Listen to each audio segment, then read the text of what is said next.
This is Artemis Mission Control here in Houston, 23 hours and 30 minutes since liftoff of Orion atop the Space Launch System rocket yesterday at Kennedy Space Center in Florida. We're live here at Johnson Space Center in Houston, Texas, continuing to monitor the mission.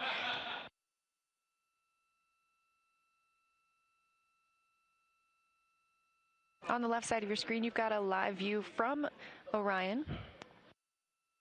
Currently just over 15,000 miles away from Earth. Currently aboard Orion, Commander Reed Wiseman is exercising using the Flywheel device. That may be the cause of the motion that you're seeing on your screen. During exercise, solar array wings are parked so that any loads imparted and any movement of the vehicle doesn't damage the solar arrays. And that's where this view is coming from. There are cameras, one each, mounted on the tip of each solar array that allow us to look back at the spacecraft. This is the first time that the crew has exercised aboard Orion, so the team on the ground is eager to hear how it went. Houston integrity question, just curious if you see any vehicle dynamics during exercise.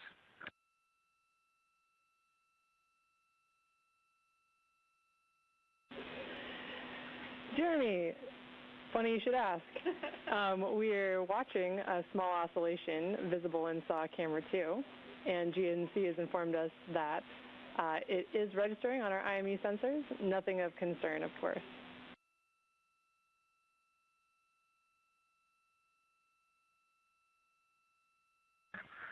Okay, copy.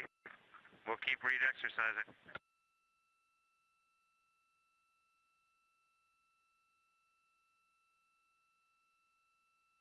That call from Canadian Space Agency astronaut Jeremy Hansen on his first mission to space, asking the very question we were just discussing on if this motion that you see on the left side of your screen is due to Commander Reed Wiseman exercising on the Flywheel device.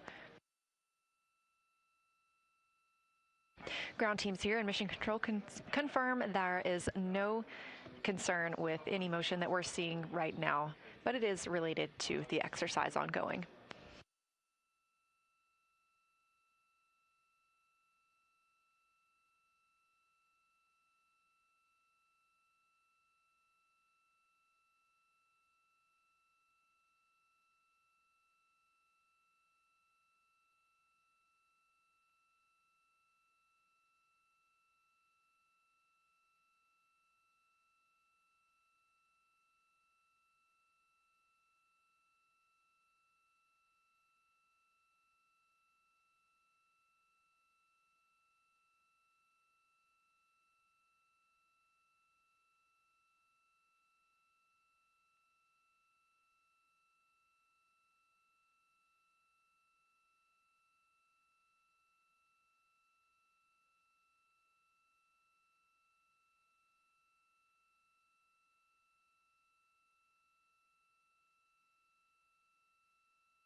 Houston integrity for Nat Geo.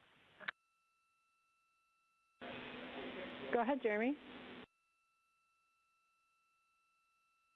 Two questions for you. Did the settings on the GoPro Max, and when I turned it on, everything was wiped clean. So all those settings I updated, and then I turned it off and turned it back on, and 360 video was not there again. So is this something we're going to have to do every time we power cycle the GoPro Max, is re-establish 360 video?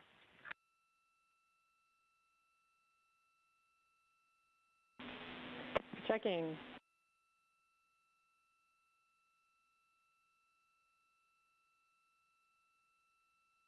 And the other thing you can check on for me is I've got a second GoPro Max here.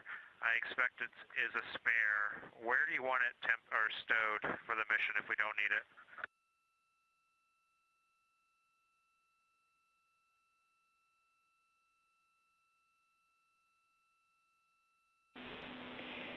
Jeremy, for the second GoPro Max, you can stow that back in the bag it came from, or temp stow about the cabin per crew preference. Just let us know where.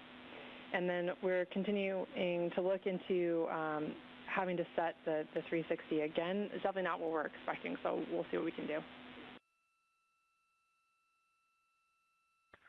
Okay, and there's a couple bags things came out of, so it's not clear to me where this one goes back. So if you can tell me where the Nat Geo Pro Max camera should be put back to.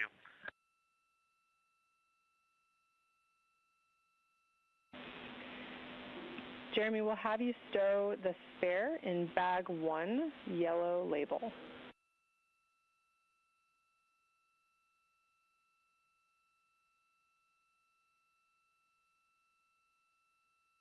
Okay, copy bag 1, yellow label. I assume that is in DE. That's a good readback. And yes, it's in DE.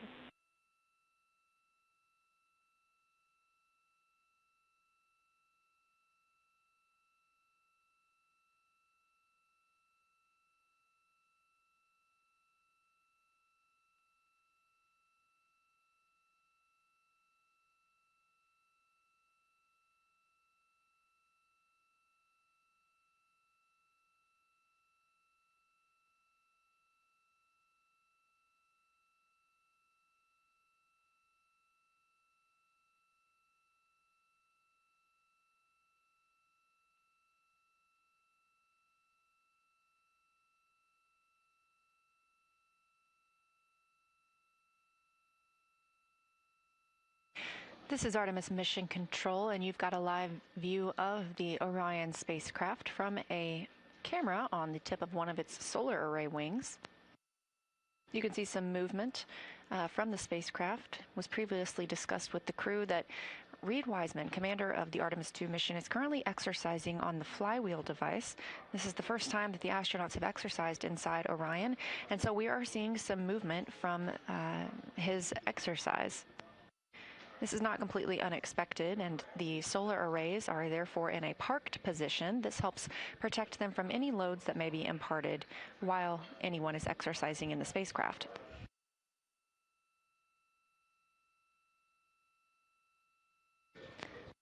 We also heard Canadian Space Agency astronaut Jeremy Hansen calling down to discuss Nat Geo and the cameras that he's using. Through a competitive selection process, NASA selected National Geographic to help tell the Artemis II story. Therefore, the crew is equipped with several cameras, both Max and Hero 11 GoPros, and each day they are timelined to film from a list provided by National Geographic. Houston Integrity for update on water ops. Houston's with you. For your information, from the time we noted we were starting water ops until now, we have about 7 liters stowed in one of the CWCs. That was with 2 people working it, and now we're going down to single person ops. So that's just for your tracking purposes. And can you confirm the total number of liters you're hoping to stow?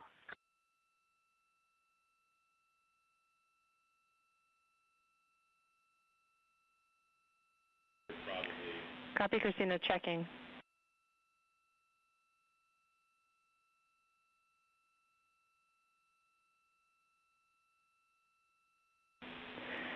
Okay, Christina, thanks for that update. We are seeing roughly the same amount of water removed on our end with 2 people working.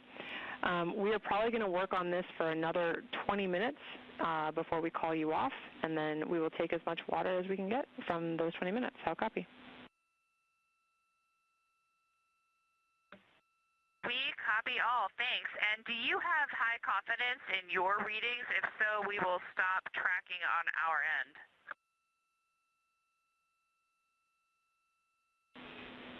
Christina, yes, we do, and you're welcome to stop tracking, and we'll monitor on our end.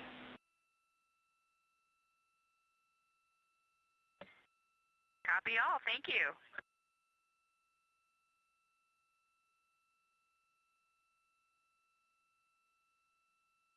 That was NASA astronaut Christina Cook, mission specialist for the Artemis II mission, calling down to Capcom Christina Birch here in Artemis Mission Control at Johnson Space Center.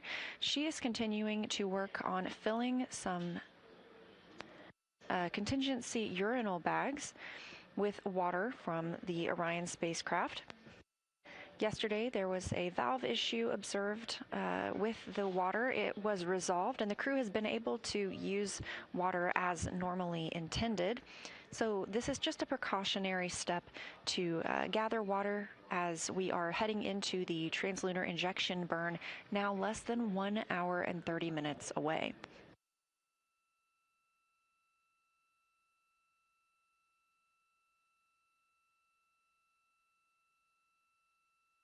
It's been 23 hours and 45 minutes since liftoff. Orion currently 13,500 miles away from Earth.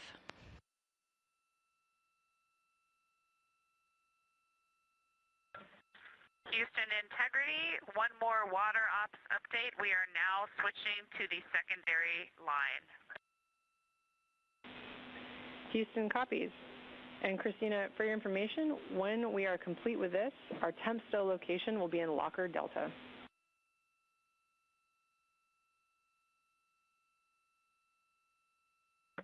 Copy.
Integrity Houston for Jeremy, not Geo Setup.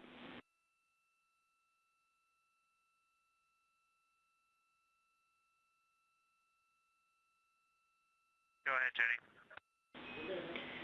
Hey Jeremy, what you called down previously about the unexpected settings wipe was a surprise to us as well.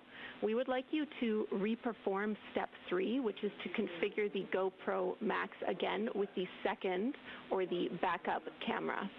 We want to try and understand if this issue affects both cameras or just the one. We think it might be a rad hit or something.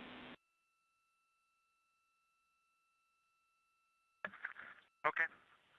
Luckily, Reed was in the way. I didn't stow that one yet, so I'll go ahead and swap them out and see what happens. All right, thanks. Good job, Reed.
Integrity.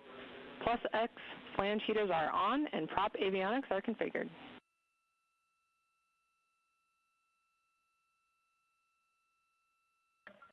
Integrity copies.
Houston, integrity on 1.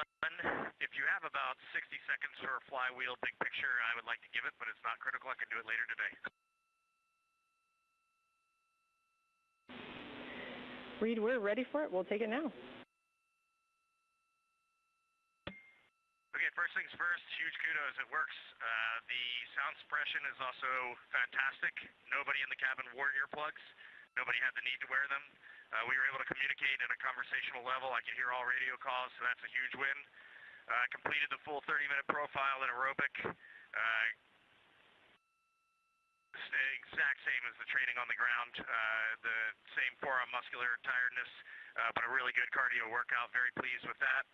A couple things that I did note, eclipse wall can impact, so we're going to have to rework the eclipse wall a little bit.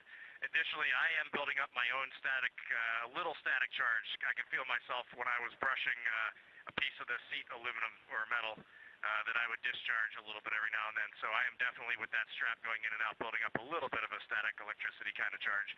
That's something you might want to note.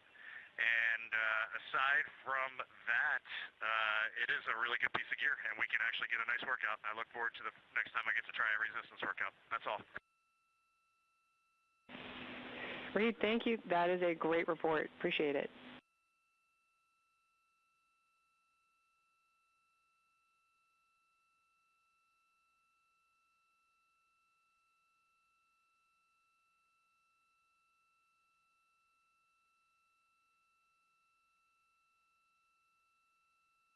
This is Artemis Mission Control in Houston, Texas. Commander Reed Wiseman has completed exercise on the Flywheel device. This is the first time anyone in Orion has exercised, and so he called down to the teams here on the ground reporting some of the things he learned during that time frame, including just some static electricity building up while he was using the Flywheel. This is a test flight, and so every single piece of data is brand new and helps us prepare for future missions.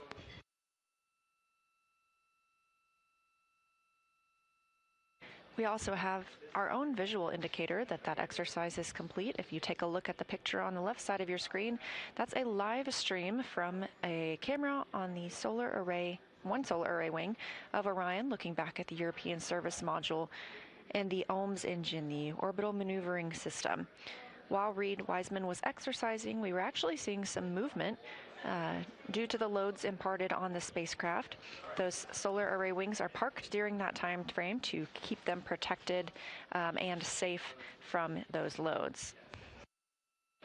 So during that exercise, we saw some movement. Obviously, that's now completed, so Orion is back in a still configuration.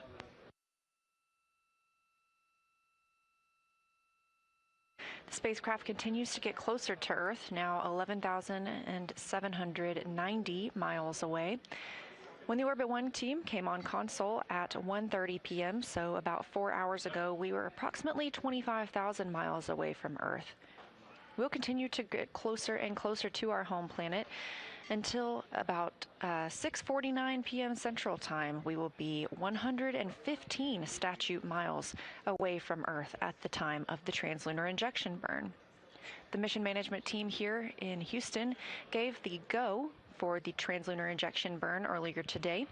That's the burn that will commit us to flying by the moon. Since launch, we've been in a high Earth orbit and maintained there thanks to some perigee and apogee raised burns. This translunar injection burn is what commits the crew to the full length of the mission, sending us beyond the moon for the first time in over 50 years and bringing us home for a splashdown in the Pacific Ocean.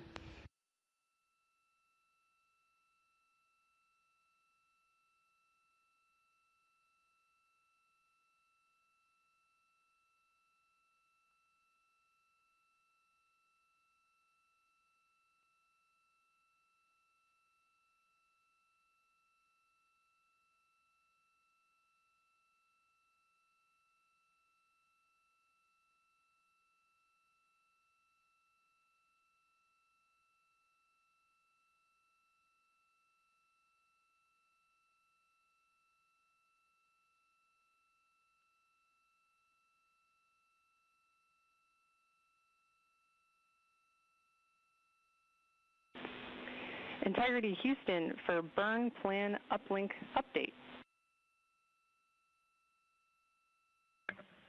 Go. All right, we have updated burn plans in 5 different slots. This would include the HEO Rev 2 deorbit burn plan, post-TLI abort plans for both 8-hour and 16 hours post-TLI, and the corresponding RTC last for each of those. And those slots will match what you have in your burn plan. Let me know if you want any more info.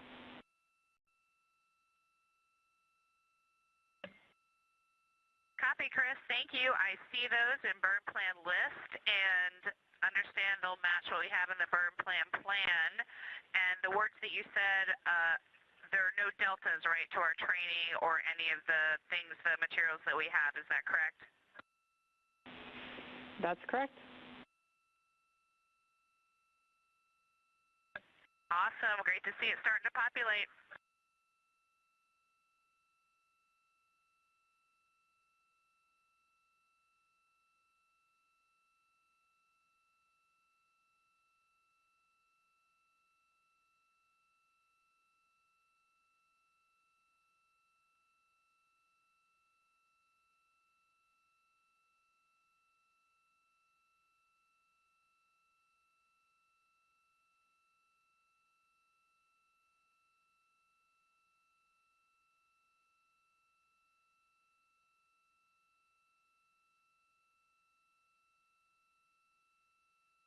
Now just over 24 hours into the Artemis 2 mission, after a successful and smooth liftoff and ride to orbit yesterday on the Space Launch System rocket and the Orion spacecraft, our Artemis 2 crew is currently 11,260 miles away from Earth. This is a visualization of the spacecraft as the teams are reconfiguring cameras ahead of the translunar injection burn. Translunar injection burn time of ignition is targeted for 1 hour and 12 minutes from now. That correlates to 6:49 p.m. Central Time. That burn will be using the orbital maneuvering system engine thruster on the European service module attached to Orion. It'll be a 5-minute and 49-second burn when the spacecraft is just 115 statute miles above Earth. The translunar injection burn will send us beyond the moon and commit us to a splashdown. That splashdown currently targeted for April 10th.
and integrity for Nat Geo. Go ahead, Jeremy.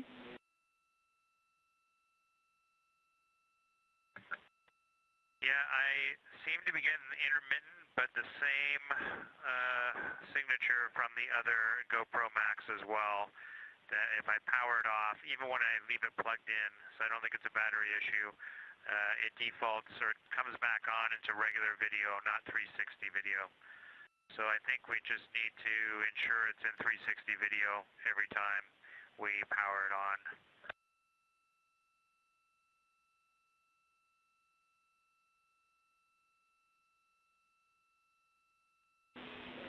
Jeremy, thanks for doing all that troubleshooting for us. That sounds like a working plan for now, and we'll see what other troubleshooting we can do on our end. Thanks. Okay, the one thing that would make that easier for us and to help prevent us from making a mistake is if we mount it such that the screen is facing the working volume of the vehicle. The procedure suggests having the screen face the bracket, but since it's 360 video, I'm wondering if that really matters.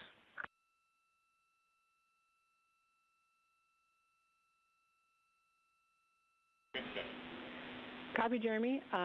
Yeah, you are welcome to mount the screen facing the volume if that is your preference.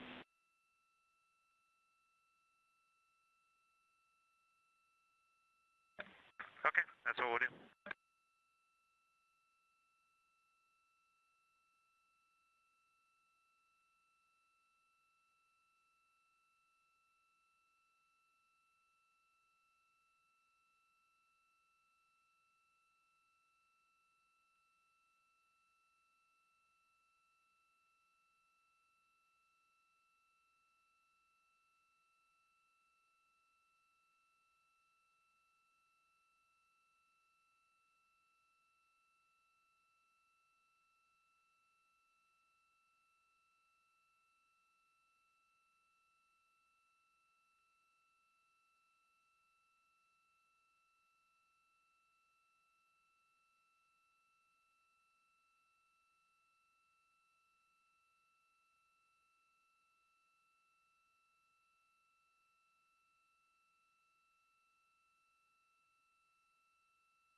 This is Artemis Mission Control at Johnson Space Center in Houston, Texas, counting down to 1 hour until translunar injection burn time of ignition.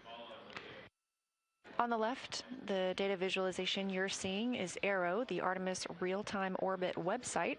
If you look closely, you can see we are now under 10,000 miles away from Earth. That will continue to decrease until we get to 115 statute miles above our home planet. That'll be the closest a crew is to the planet until they return for their splashdown on flight day 10.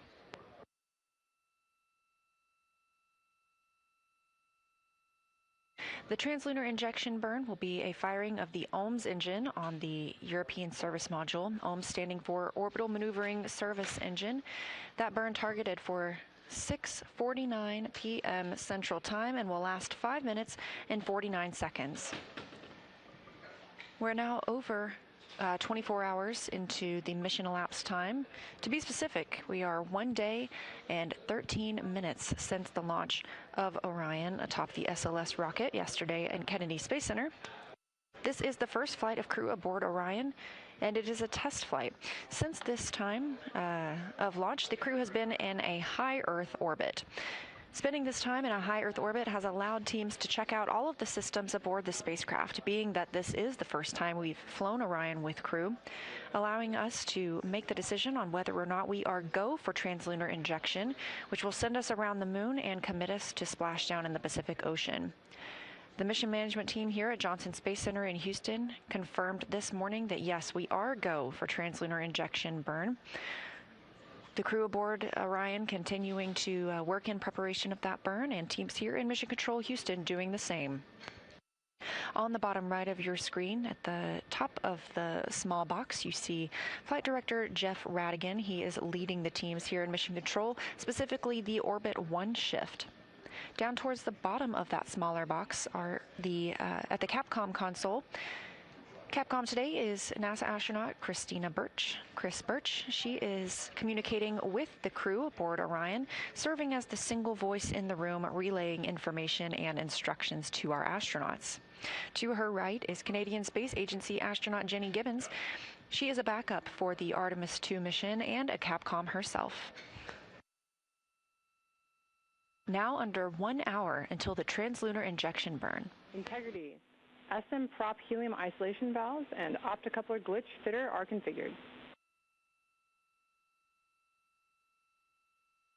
Happy, and we see the same on the SM prop valves. And timeline/Optimus question for you when convenient. We'll take it, Christina. Go ahead. Thank you. In our PCD Optimus plan options, we now see a Flight Day 2 Final V2. Is that the one that you'd like us to be on? Yes, Christina, that's the one. Copy that. And question, if we put crew notes on a previous plan, like the Flight Day 1 plan, after these plans were uploaded, but before we switch to them, will you still get those?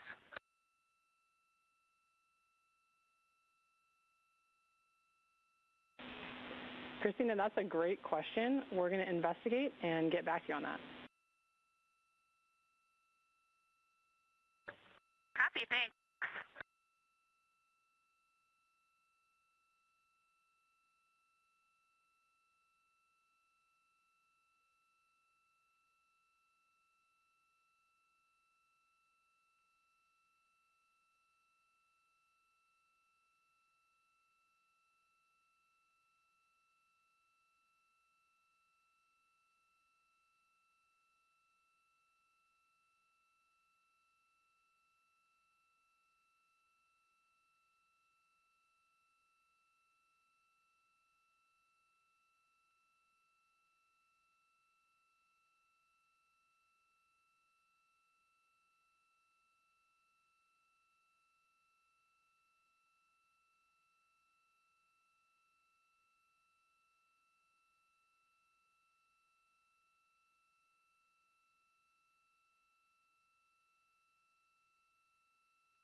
Integrity Houston, 2 minutes to DSN to TDRS West handover.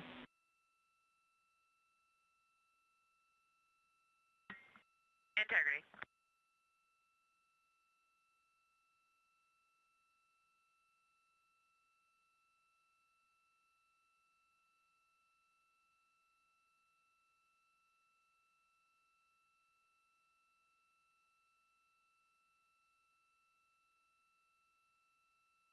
This view on your screen coming from the Orion spacecraft, and that call from the crew, or from the Capcom here, Chris Birch, to the crew aboard Orion, letting them know they are going to be switching over from the Deep Space Network to TDRS, Tracking Data Relay Satellite System.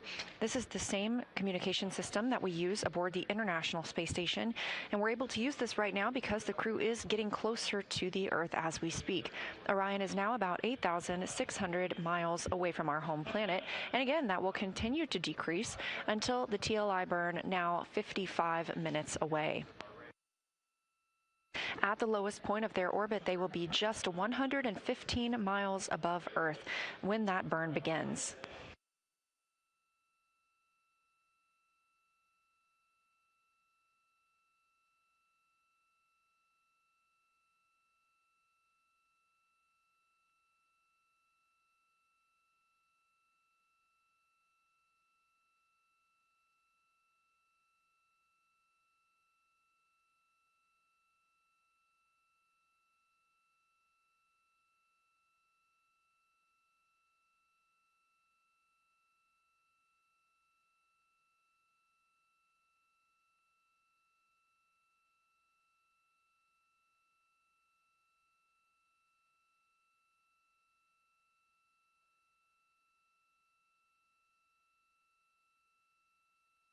And we are handing over to the Tracking Data Relay Satellite System, so we're back to that visualization.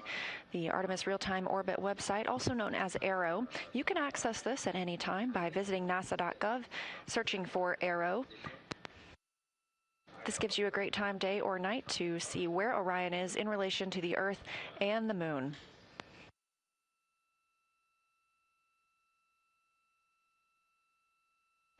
It's been about 4.5 hours since the Orbit 1 team that's working in Mission Control Houston came on console. At that time, we were 25,000 miles away from Earth, and you can see how rapidly we continue to grow closer to the planet.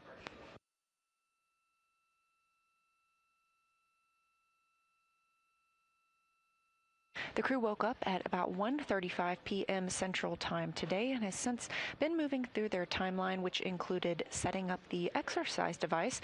Commander Reed Wiseman using that Flywheel exercise device for the very first time. The crew has also been filling water bags. There was a water valve issue yesterday. It has since been resolved, and the crew was able to use the water dispenser as planned. However, this is, again, precautionary ahead of the translunar injection burn to go ahead and get some water out of those 4 tanks aboard Orion.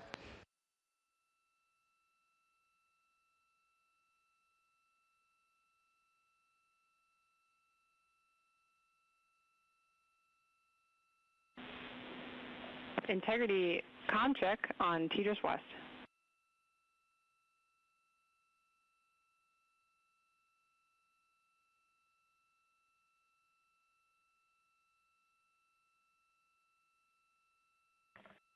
Loud and clear on TDRS. How us? We have you the same. And Christina, while I have you, with our proximity to TLI, we'd like you and Victor and whoever else is working on the water bag ops to please stand down, and we will focus on our TLI prep. And also please confirm that you are complete with exercise.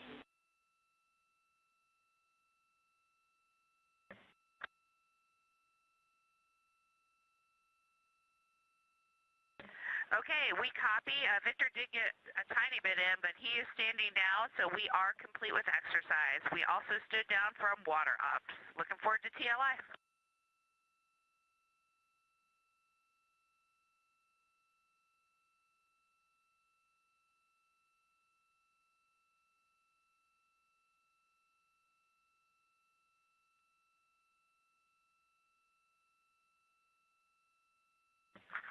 Houston, one clarification on exercise when you got a second. Go ahead, Reed. Hey, Victor is deferring his exercise for now, just due to time in the water bag. He was our lead water bag filler, so we will want to get him exercise this afternoon, please. Copy. We will find a time to make that happen.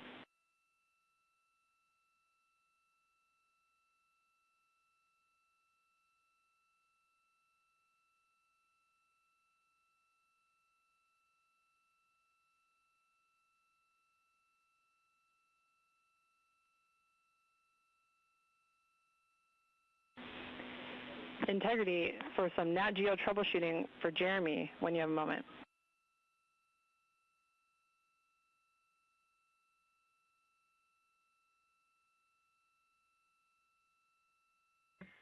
Go ahead. Jeremy, we have one small troubleshooting request from you. We're hoping it will not take very long, and it'll get us some good data to see what's going on. If you could please, on either Max GoPro, turn it on, and in the bottom left corner of the LCD screen, tap the button that appears there, and see if you can cycle it from video to 360.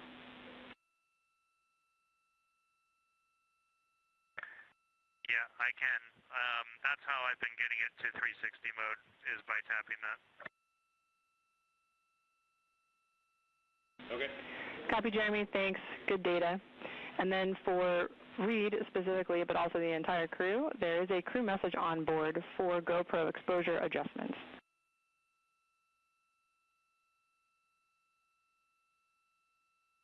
Okay, copy. We got a message on board.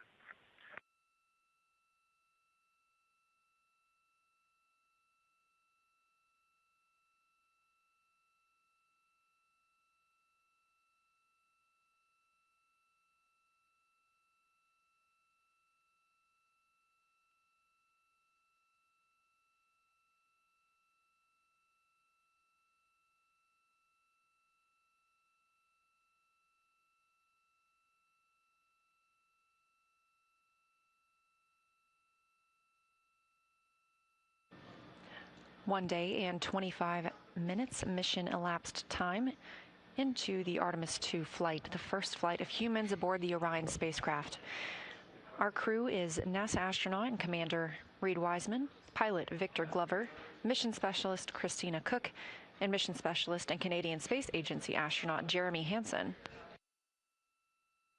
Teams here in Mission Control Houston are preparing for the burn conference, during which they'll call up to the crew the status of the vehicle, any actions they need to take for the translunar injection burn. Translunar injection burn time of ignition. I've got some AGA ratings for you before we power it down when you're ready. Thanks, Jeremy. We're ready for those. Okay, CO2 is only 1.2.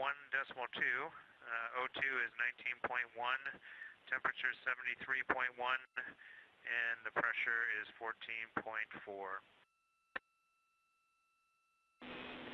Copy. Great readings. Thanks.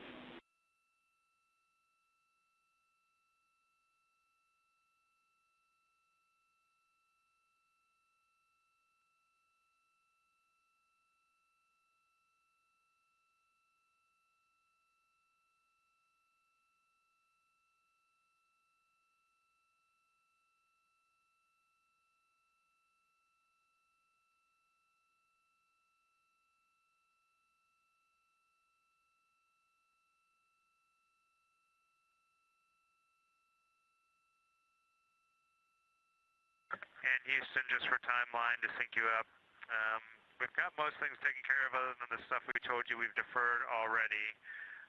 The portable speaker, we've got it out, but we're not going to turn it on.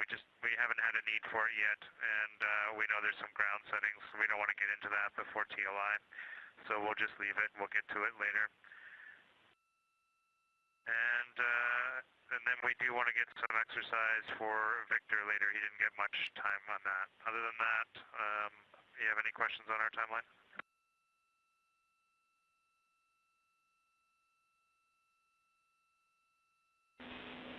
Thanks for the update, Jeremy. Copy the speaker, and yes, understand Victor, an exercise was cut short earlier today, so we'll prioritize getting him some time this afternoon. Thanks. No further questions.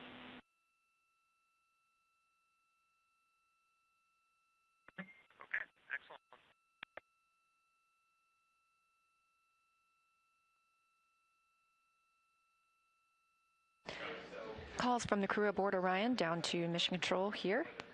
Integrity, Starfield maneuvers are starting in 2 minutes.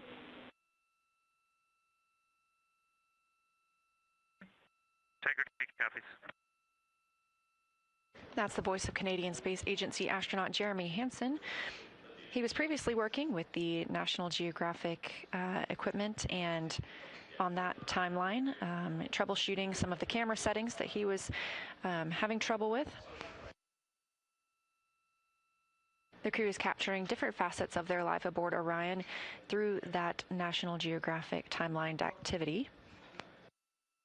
Also relaying down the information that pilot Victor Glover didn't really get the opportunity to exercise on the Flywheel device, as was previously timelined for him today. We do know that Commander Reed Wiseman was able to use that device, so teams here on the ground will look at the timeline and make sure Glover gets to exercise this afternoon as well. 45 minutes now from the translunar injection burn.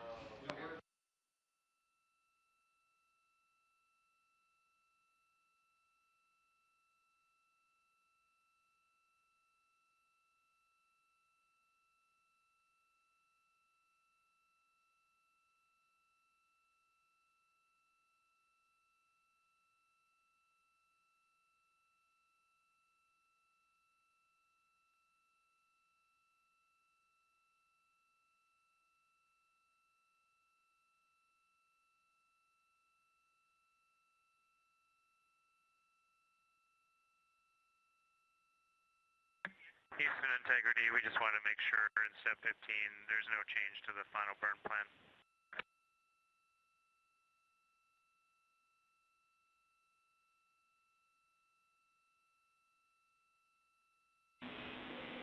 Jeremy, we do have some small changes to the burn plan. It's currently being uplinked and should be complete shortly.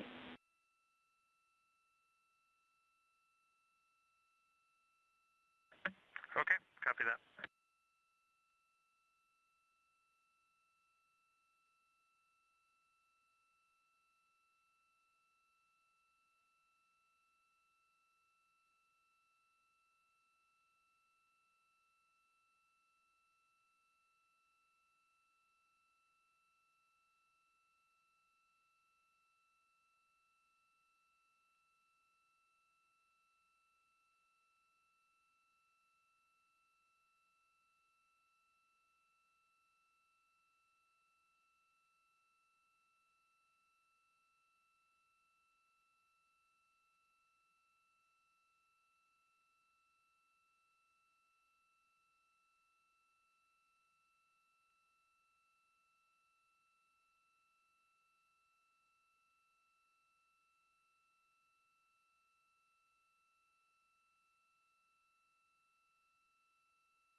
Integrity, Houston is ready for the burn conference when you're ready.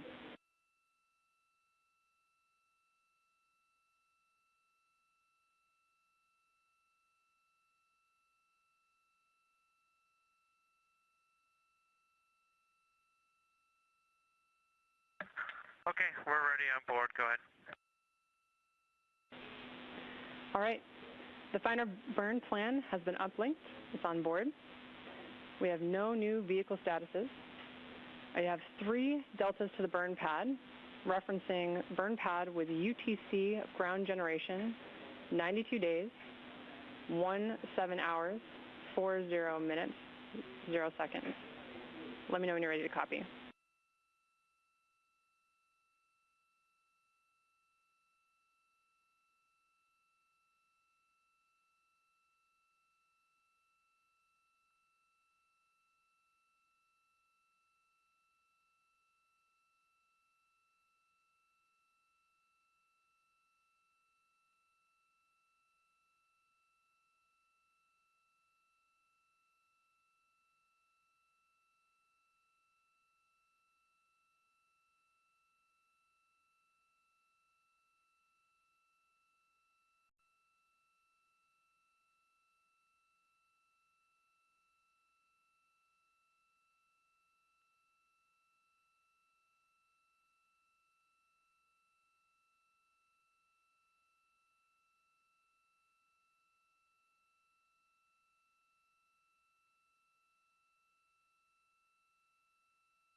Integrity Houston, did you copy my last?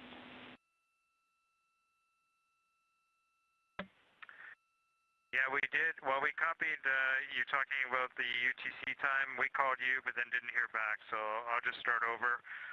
We are looking at UTC burn pad that we started with earlier today that we changed to V3.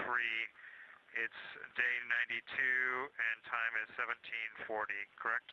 And we'll save that as version 4. That's correct, Jeremy.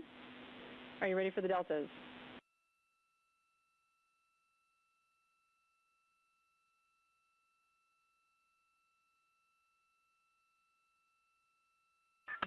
Okay, go ahead, your deltas.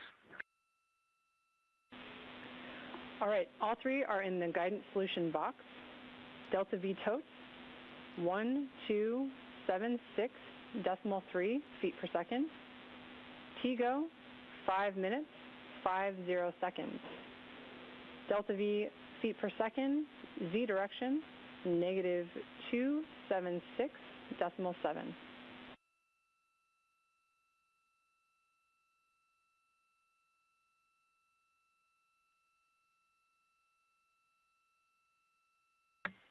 Okay, we're getting another second of TGO, and we changed the Z direction, and we got the new delta V tote of 1276.3. Good read back.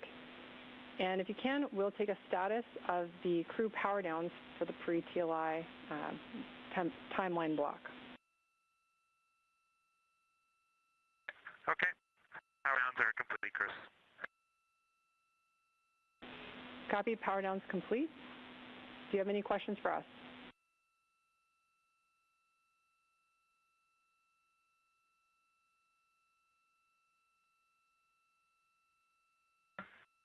We don't have any questions, and I guess we might as well ask you for a go for targeting at minute 31.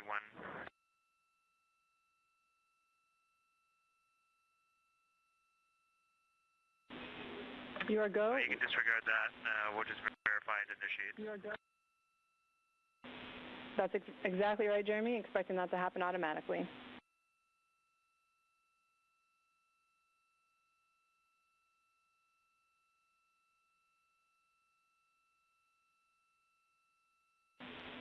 And integrity starfield maneuvers are complete.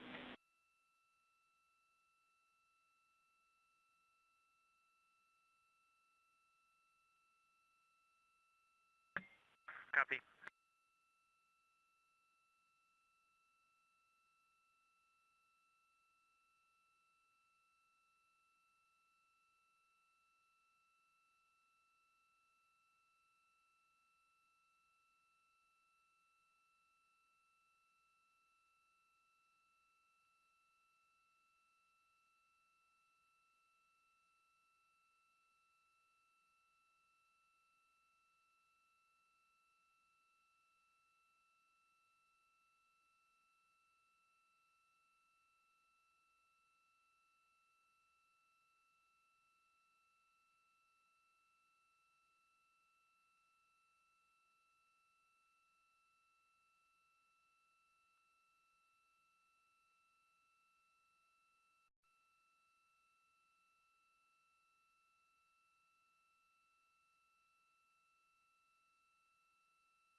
Now under 35 minutes until the translunar injection burn time of ignition.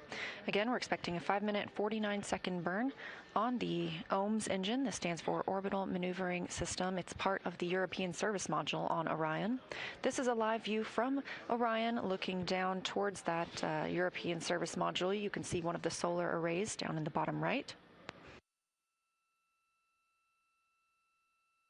Orion continues to grow closer to Earth, now 5,000 miles away from the planet. At the time of ignition for the translunar injection burn, we will be just 115 miles above planet Earth, and approximately 1,000 pounds of fuel will be burned during translunar injection. Prior to heading to the moon, Orion must be at least one fault tolerant in all of its systems. Mission management team earlier today did poll go that we are ready for the translunar injection burn on time tonight. At this point, Orion has been in an elliptical orbit in contrast to the space station's circular orbit and was previously on the Deep Space Network, the first humans to be on that network in over 50 years. They've transitioned back to the tracking and data relay satellite systems that we are used to seeing for our friends aboard the space station.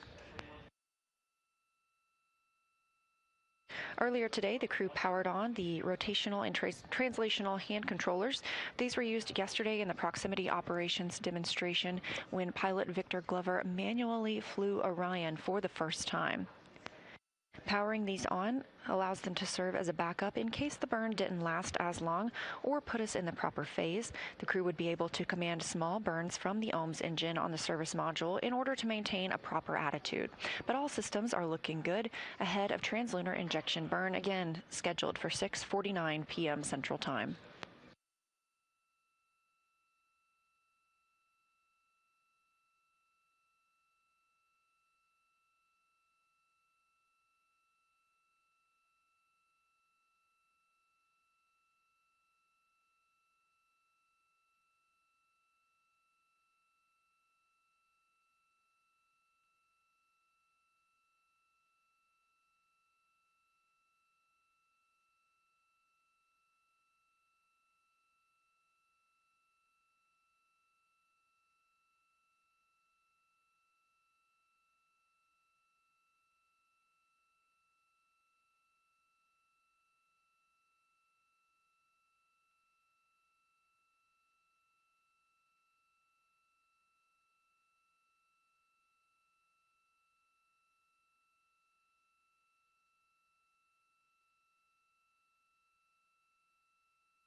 Integrity, TLT, and orb guide converged.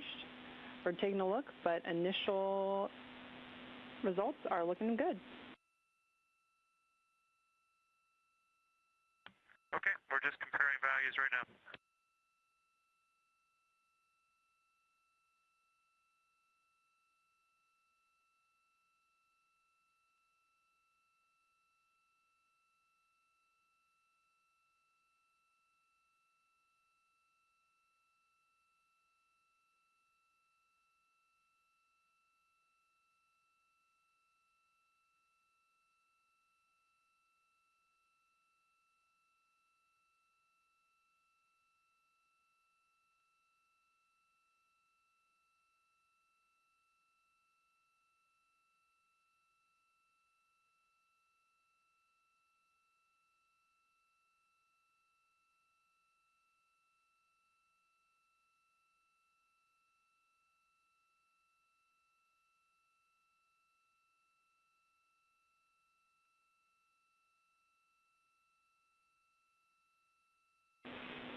Integrity.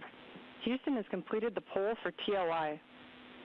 When the engine ignites, you embark on humanity's lunar homecoming arc and set the course to return Integrity and her crew safely home.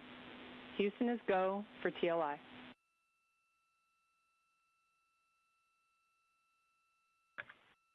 Integrity copies, and your Integrity crew is go for TLI.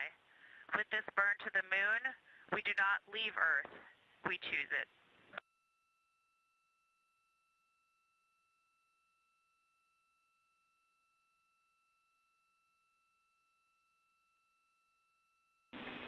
Integrity copy. Thanks for those beautiful words.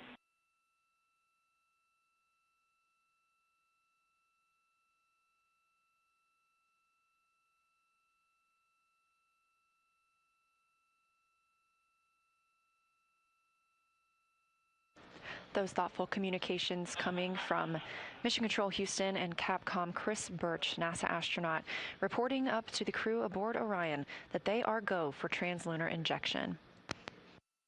Equally thoughtful words coming back down from mission specialist NASA astronaut Christina Cook, ready for translunar injection to fly by the moon and also return home to our planet.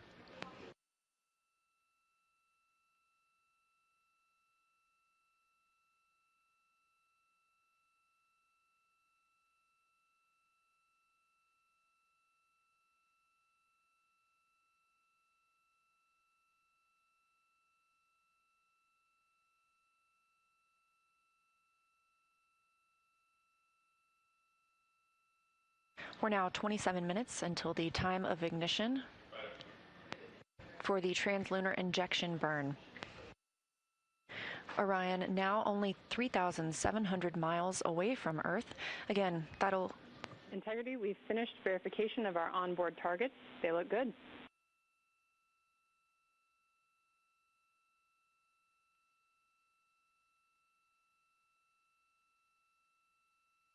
Okay, Chris, our comparison looks good as well.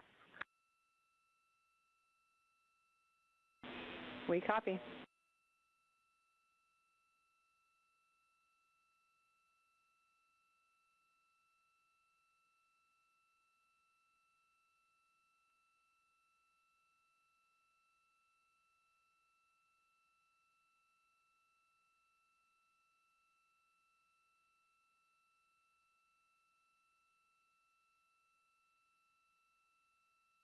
One day, 48 minutes since the liftoff of the Artemis II mission, our 4 astronauts aboard, Commander Reed Wiseman, pilot Victor Glover, and mission specialists Christina Cook and Jeremy Hansen, all flying aboard Orion, the first flight of humans on this spacecraft. We are 25 minutes away from the time of ignition of the translunar injection burn. This is a 5-minute, 49-second burn on the orbital maneuvering service engine on the European service module.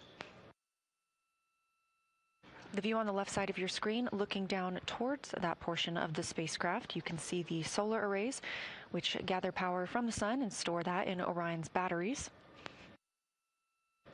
The spacecraft now 3,400 miles away from Earth. That'll continue to decrease until the time of ignition for translunar injection, when the spacecraft will be just 115 miles above our planet's surface.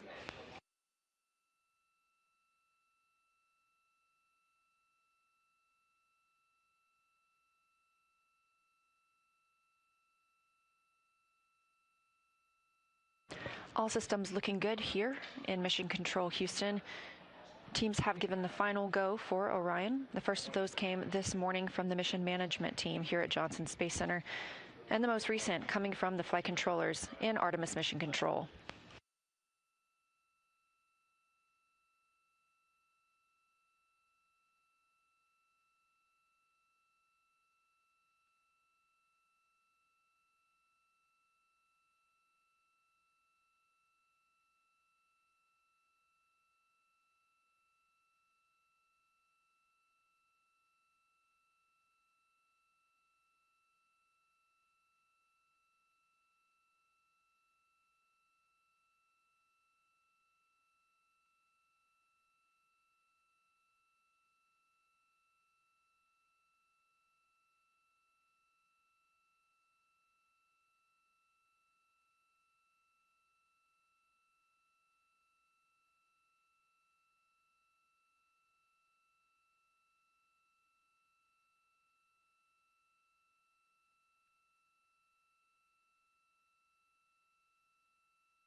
You're looking at a live view inside Artemis Mission Control here at Johnson Space Center in Houston, Texas.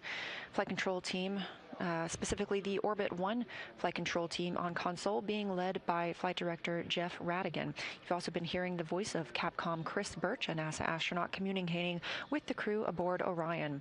We've also been joined by NASA Administrator Jared Isaacman, sitting in the back of the room, here to monitor the translunar injection burn that will send our crew beyond the moon, the first time humans have done so in over 50 years.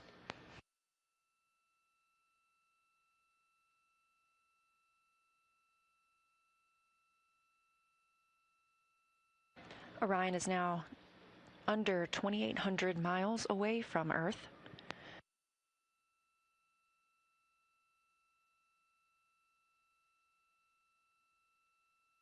And again, we are 21 minutes away from the time of ignition for the translunar injection burn. Since launch yesterday, that was 1 day and 53 minutes ago, we have been in a high Earth orbit, an elliptical orbit around our home planet. This translunar injection burn is the commitment to flying by the moon and splashing down in the Pacific Ocean on flight day 10.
Integrity, tank pressures are good for the burn.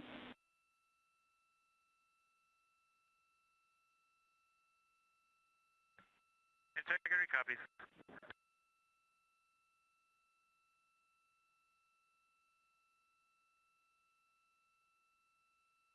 Under 20 minutes now from the time of ignition for the translunar injection burn. Teams on the ground reporting good configuration of the Orion spacecraft.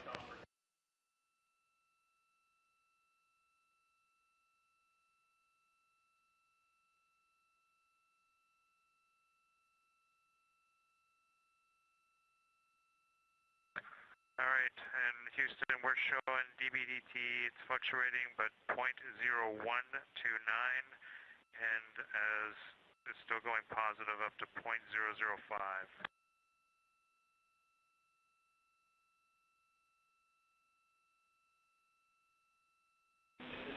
Copy, Jeremy. And we're watching the Eclipse cabin leak. Copy, Jeremy.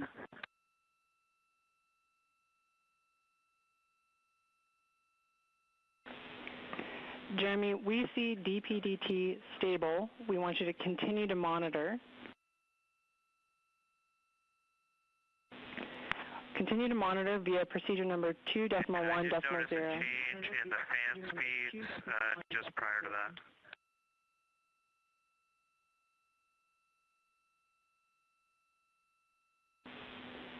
Copy, Jeremy, and that tracks with our actions here on the ground. We were just changing the ARS state.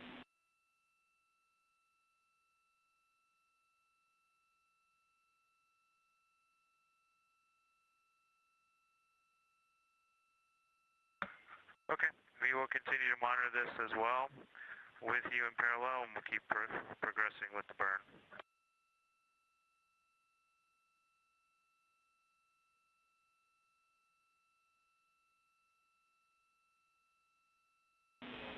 That's a good read back, Jeremy. We're following along with you.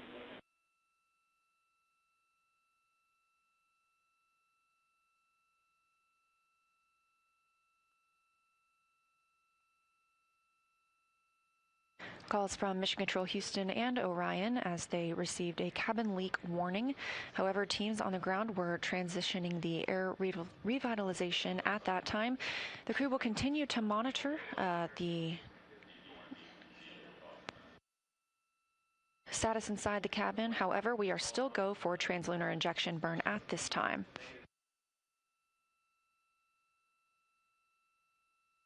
The solar array wings are in motion ahead of this burn. We position the solar array wings so that there are no loads imparted on them during the burn, keeping them safe from damage.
Integrity, we see a stable cabin pressure.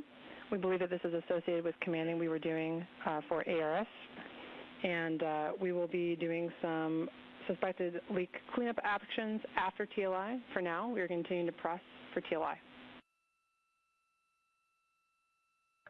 Okay.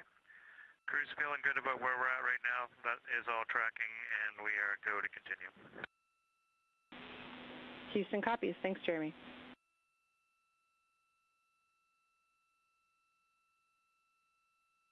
After looking at the data here on the ground, further confirmation from the teams that they believe the warning the crew received was when they switched over the air recirculation system following the exercise that occurred earlier.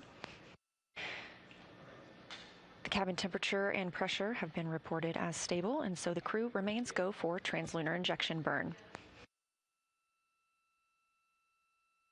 They'll take some actions to clear that warning that they received after the translunar injection burn, which is targeted to start just about 14 minutes from now. That burn, 5 minutes and 49 seconds, will be on the orbital maneuvering system engine, part of the European service module. We are now 1 day and 1 hour into the flight of Artemis 2.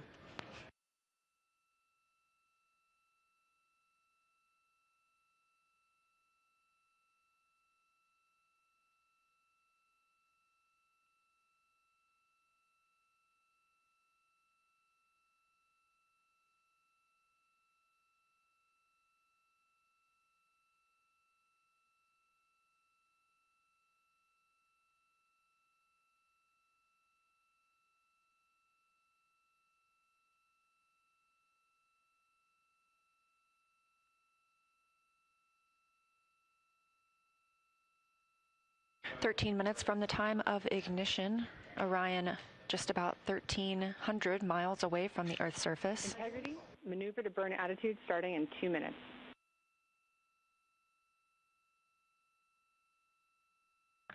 Integrity copies.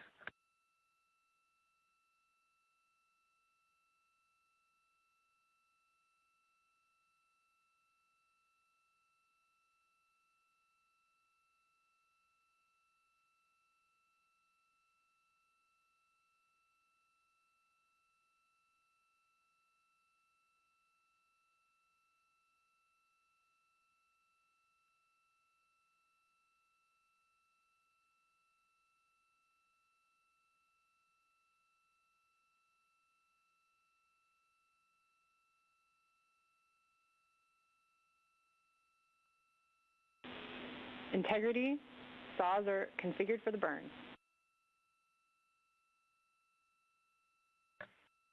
Copy saws.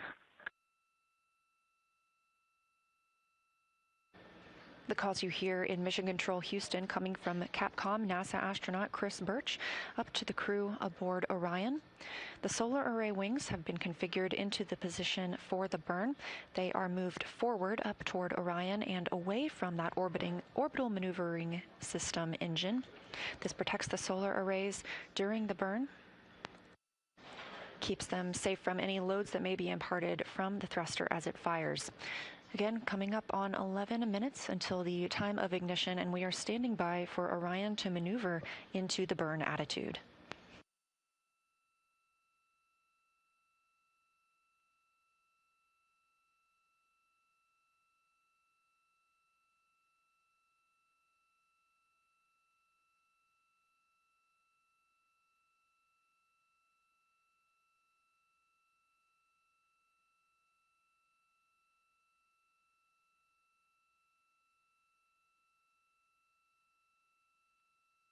Orion now just 1,000 miles above Earth.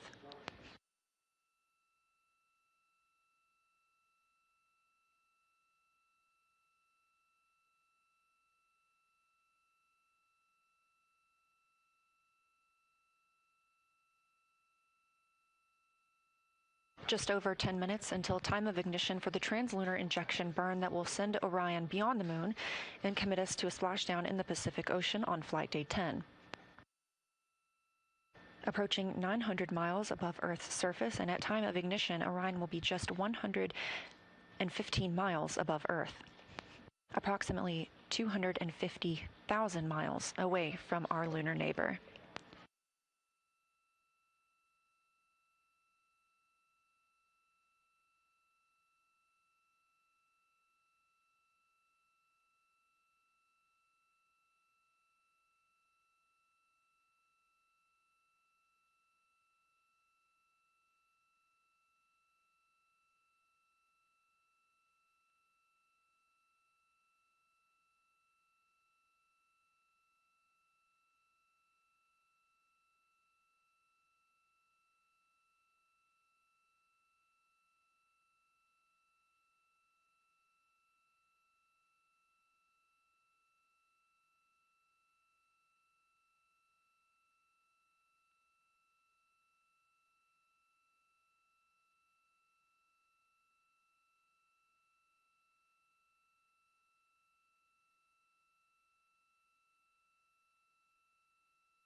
Quiet here in Artemis Mission Control at Johnson Space Center in Houston, Texas, as we approach the translunar injection burn. Less than 9 minutes away from time of ignition of this 5-minute, 49-second burn.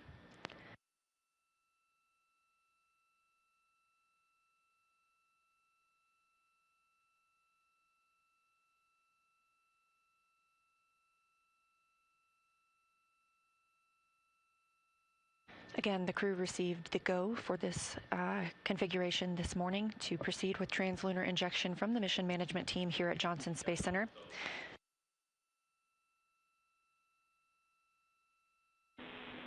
Integrity, roughly 1 minute left in our maneuver to burn attitude. Okay, we show the same.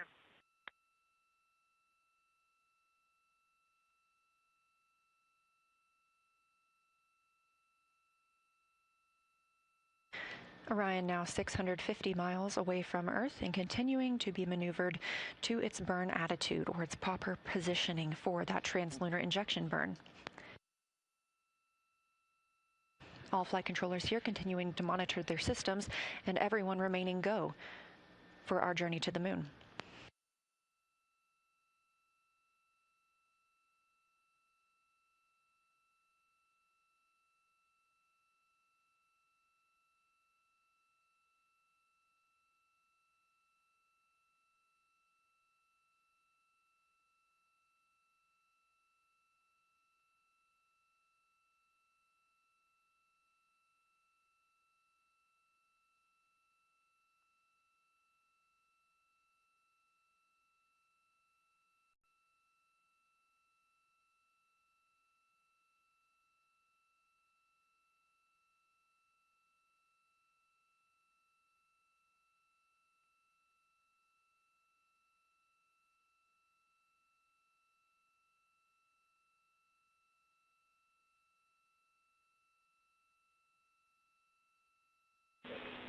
Integrity, Orion is in burn attitude.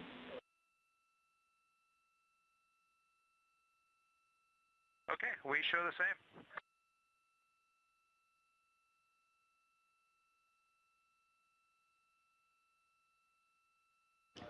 Capcom Chris Birch confirming to the crew that Orion is in the proper attitude, the proper positioning for the translunar injection burn, now less than 6 minutes and 20 seconds away. Orion is less than 500 miles from our Earth. Again, we will watch that tick down to 115 miles above the Earth's surface.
Coming up on 1 day and 1 hour and 10 minutes since the launch of the Artemis II mission from Kennedy Space Center in Florida.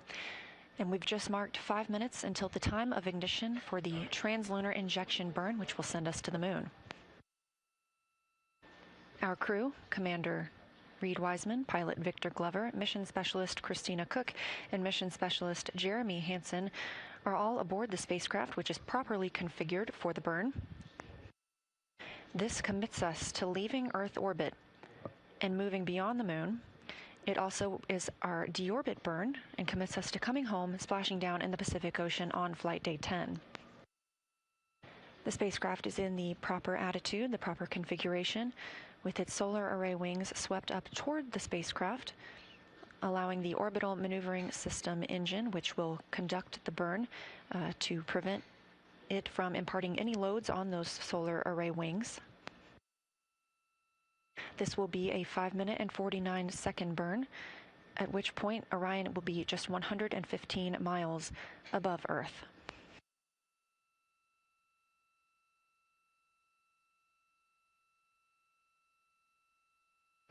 It remains quiet here in Artemis Mission Control at Johnson Space Center in Houston, Texas, as teams continue to monitor their systems.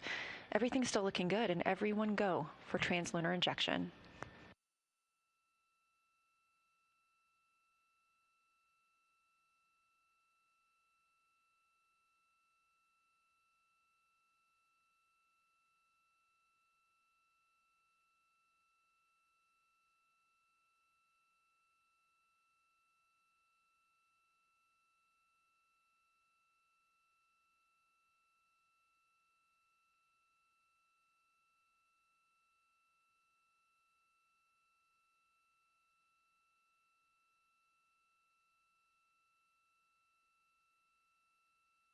Three minutes now until the time of ignition for the translunar injection burn.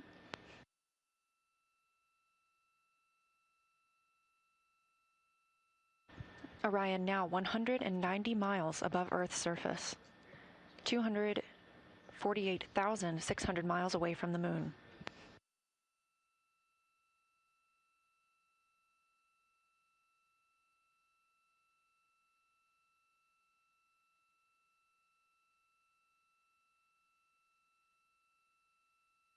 Continuing to hear good reports from the flight controllers here, Artemis Mission Control in Houston.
Orion just 130 miles above planet Earth. As we mark 1 minute until the time of ignition of the translunar injection burn, correction to an earlier report, that will be a 5-minute and 50 burn on the orbital maneuvering services engine.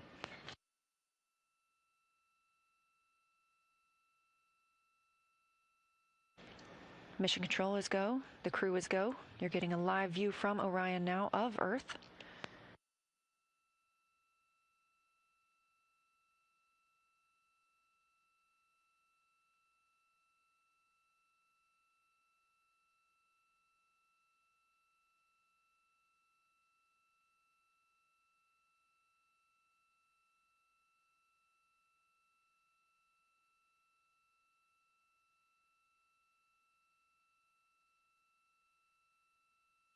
Ten seconds until translunar injection burn start.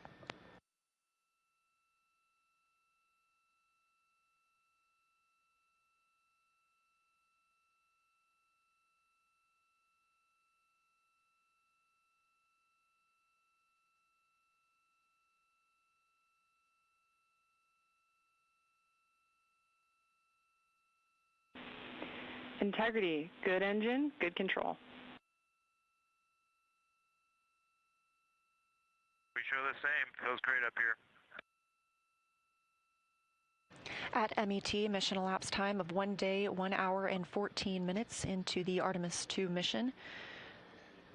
As Orion was flying 115 statute miles above Earth and 247,600 miles away from the moon, we have the start of the translunar injection burn that will send the crew around the moon, the first humans to do so in over 50 years.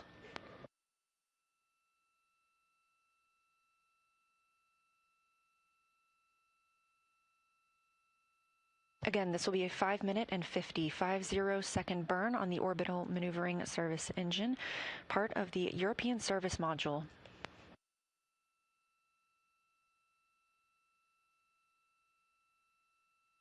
Continuing to hear good calls here from Prop in Artemis Mission Control in Houston, Texas.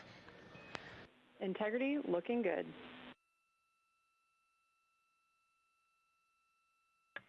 Integrity copies.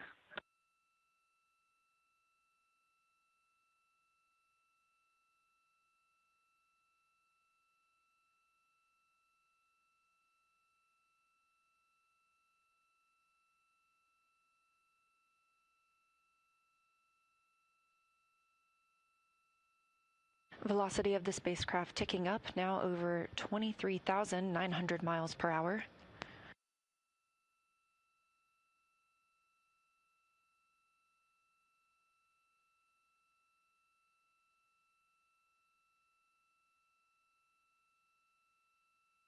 Two minutes into this 5-minute and 50 burn. Continuing to get good calls here in Mission Control Houston from all flight controllers. Integrity, we copy the enabled caution, no crew action. Okay, integrity copies.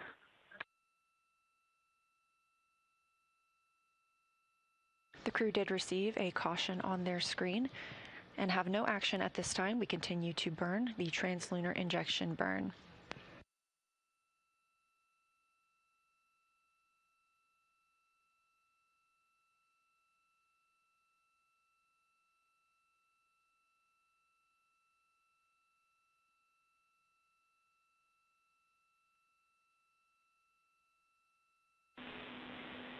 Integrity, similar caution, no crew action.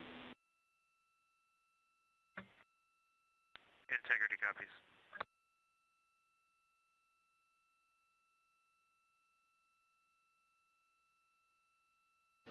Over 3 minutes now into the translunar injection burn.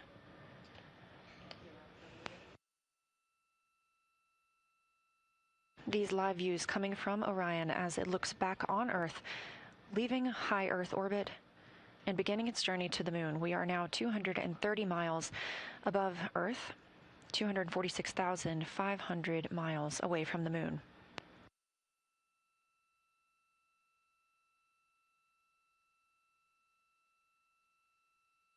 Again, this burn started on time, MET, mission elapsed time, 1 day, 1 hour, and 14 minutes. We are targeting a 5-minute and 50-second burn. We've just hit the 4-minute mark into the burn. Quiet here in Mission Control Houston as flight controllers continue monitoring all systems. Everything looking good.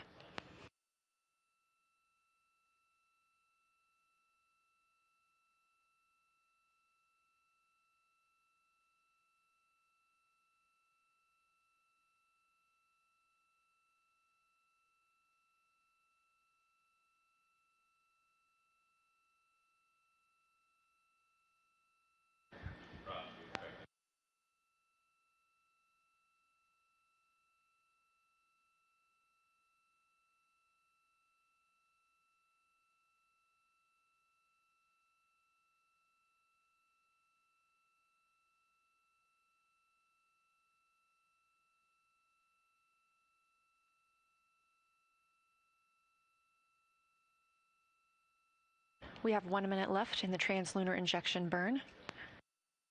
Everything continuing to look good. Again, these live views coming to you from Orion as it looks back on Earth and begins its journey to the moon. And this, a live look inside Mission Control Houston. Flight Director Jeff Radigan monitoring all of the Orbit 1 teams.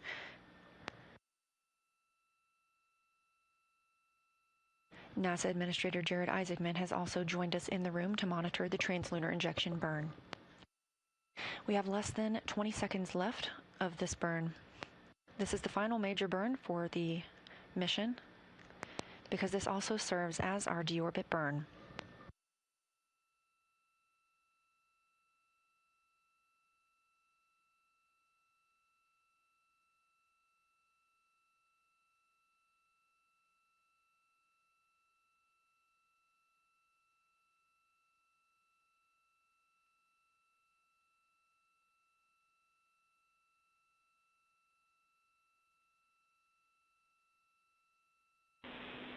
Integrity looks like a good burn. We're confirming.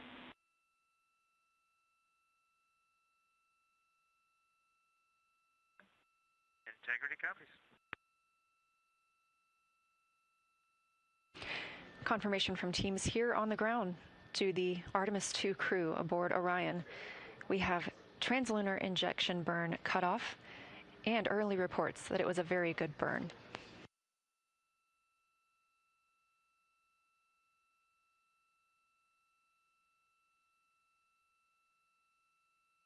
Orion now 520 miles away from Earth. Just 5 minutes ago, we were only 115 miles above Earth's surface. That distance will continue to increase as we are now on a trajectory to fly around the moon for the first time in over 50 years.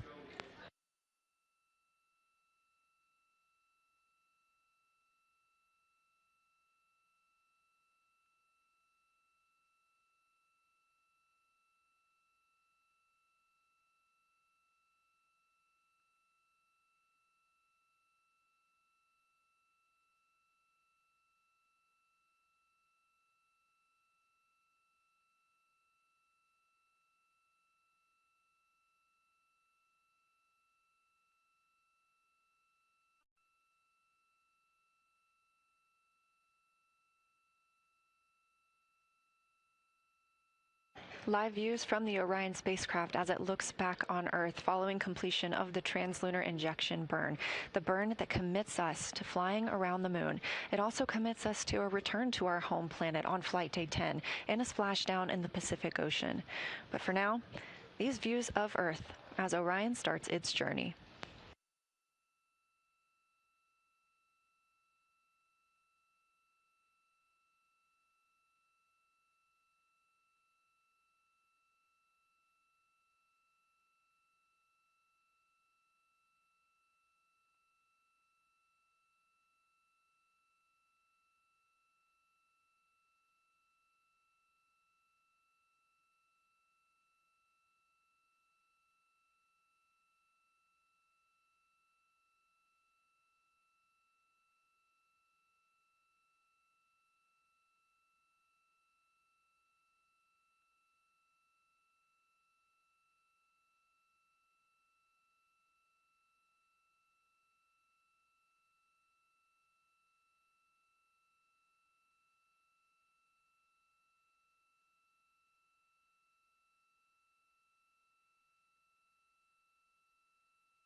This is Artemis Mission Control. 1 day, 1 hour, and 24 minutes since liftoff of Artemis 2. We have just completed the translunar injection burn. Preliminary reports of a good burn. Again, this commits us to flying by the moon and coming back home on flight day 10. We're approaching 1,000 miles away from Earth. Just 10 minutes ago, we were 115 miles above Earth's surface.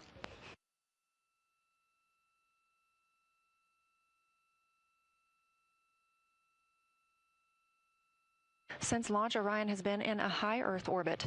This allowed the teams to check all systems aboard the spacecraft and gain that confidence that for this first flight of humans aboard Orion, we were go for translunar injection and a flight to the moon. That go that came this morning from the mission management team and later this afternoon from the flight control team in Houston.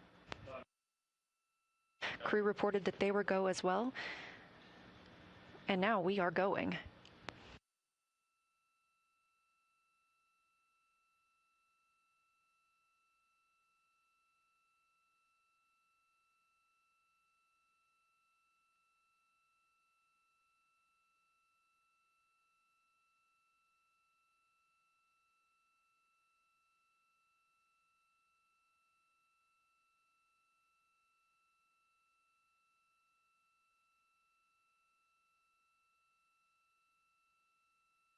Teams in Mission Control Houston continuing to provide good reports on all systems aboard Orion. And Houston Integrity, we just wanted to share a little bit of the sentiment up here as we came around the planet, and we're zooming over just 100 nautical miles above it if you got a moment. Please, Jeremy, we are all ears. Well, with that successful TLI, the crew's feeling pretty good up here on our way to the moon, and we just wanted to communicate to everyone around the planet who's worked to make Artemis possible that we firmly felt the power of your perseverance during every second of that burn. Humanity has once again shown what we are capable of, and it's your hopes for the future that carry us now on this journey around the moon.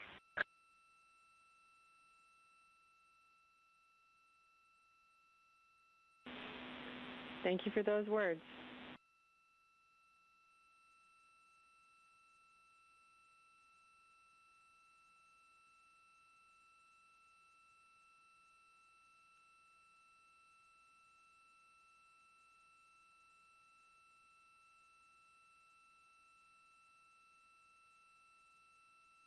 Poignant words coming down from Canadian Space Agency astronaut and mission specialist on Artemis 2, Jeremy Hansen. It's his first time to space, and it's the first flight of a Canadian to the moon. Hugs there at the Capcom console from NASA astronaut and Capcom, or capsule communicator, Chris Birch, with Artemis 2 backup and Canadian Space Agency astronaut Jenny Gibbons. We're now over 1,000. Integrity, 2 minutes until a TDRS West to TDRS East handover.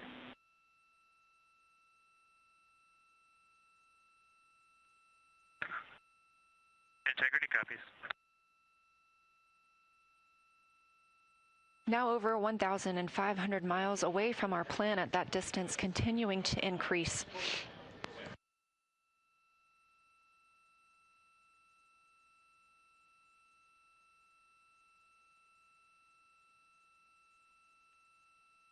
You can keep track of Orion's distance from the Earth and to the moon at any time by visiting nasa.gov/track Artemis. We are currently 242,800 miles away from the moon and continuing to get closer. We will do so until flight day 6 when we make our closest approach during the lunar flyby.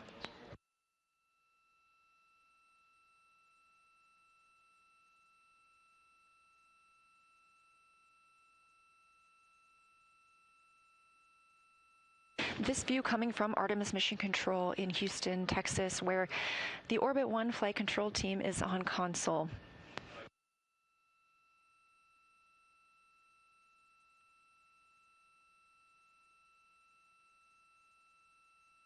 Team members continue monitoring the flight of Orion and the systems aboard the spacecraft. coming up on 1 day, 1 hour, and 30 minutes since the launch of Orion.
Houston, integrity, RHC stow is complete.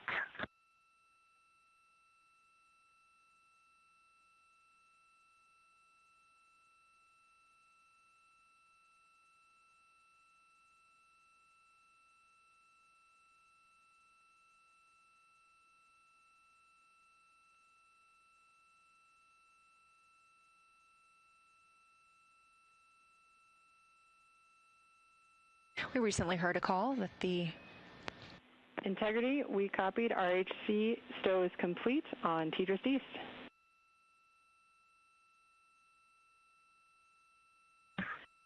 Great, comm check.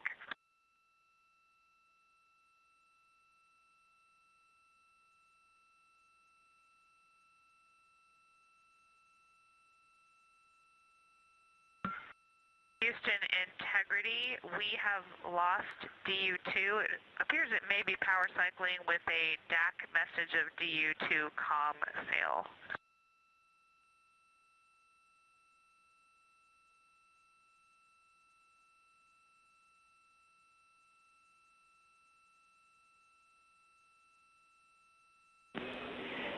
Integrity, we copy. We saw that enunciated caution, toggle in and out of alarm. Your go to try and power it up.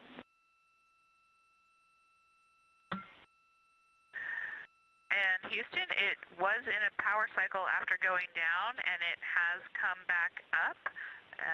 We are going to go ahead and understand the prop cautions are no action. They are recurring and going away a few seconds later. We'll stand by for any other troubleshooting words on DU2, but so far it looks like it's nominal.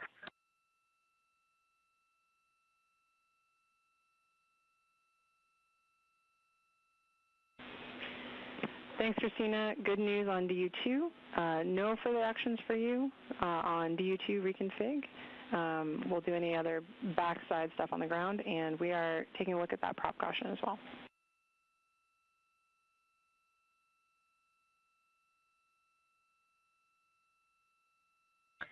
Copy all, and copy also the good comm check on Tidris.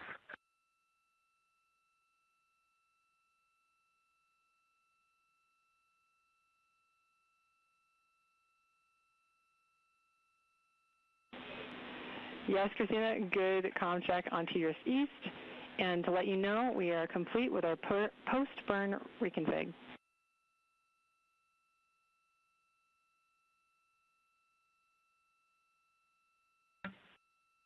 Copy all.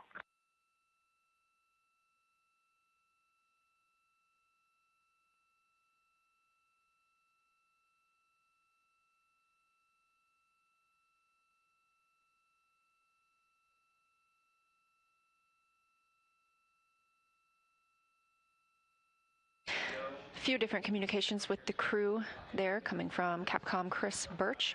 We heard the crew report that they were having an issue with their DU. That's the display unit. There are 3 display units inside Orion. It sounds like one of those is rebooting and powering back up. There were also some propulsion cautions that are being cleared.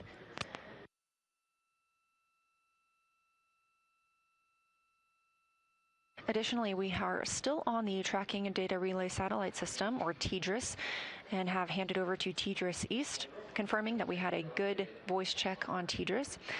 We won't be on TDRS for long. We will be switching back to the Deep Space Network as we continue to increase our distance from Earth, now 2,780 miles away from our home planet.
Over 3,000 miles away from Earth now.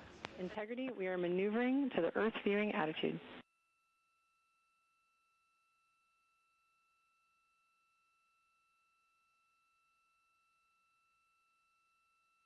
Copy, and thank you. Orion is now being maneuvered into an attitude to allow the crew to be able to see the Earth as they depart it. Again, we are rapidly leaving our home planet and growing closer to the moon, now 240,300 miles away from our lunar neighbor. In about 5 minutes, we will transition from the Tracking Data Relay Satellite System as our primary method to communicate with the crew over to the Deep Space Network. They'll remain on the Deep Space Network all the way around the moon and until they return to Earth.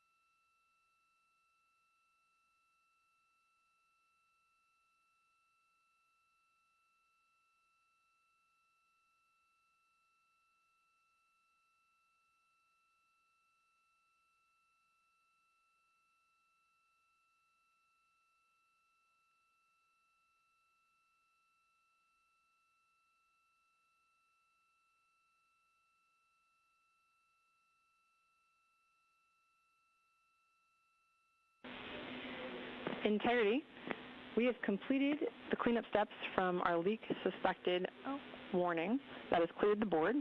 We've reset FITR, and so now we'll be able to detect any changes per our nominal config.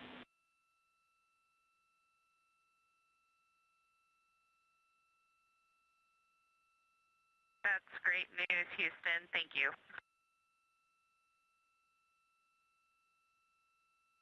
Capcom, capsule communicator, NASA astronaut Chris Birch calling up to the crew aboard Orion, also known as Integrity. There was a leak warning that popped up just before we got into translunar injection burn. However, it was quickly determined that this was due to the air recirculation system being transitioned into a different state.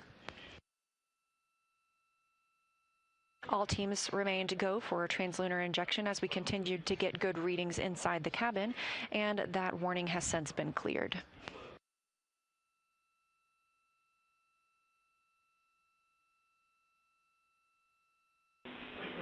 Integrity, 2 minutes to TDRS East to DSN handover.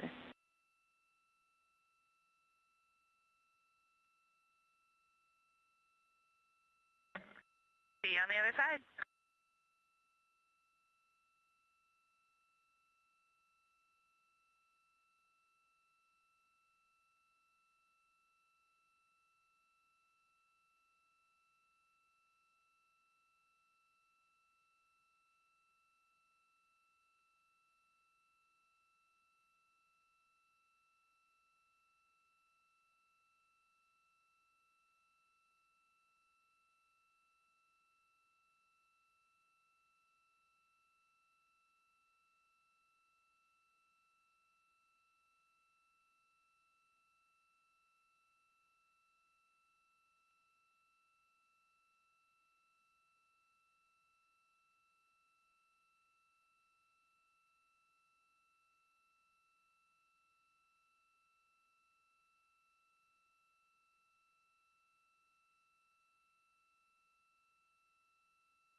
Standing by for TDRS to Deep Space Network handover.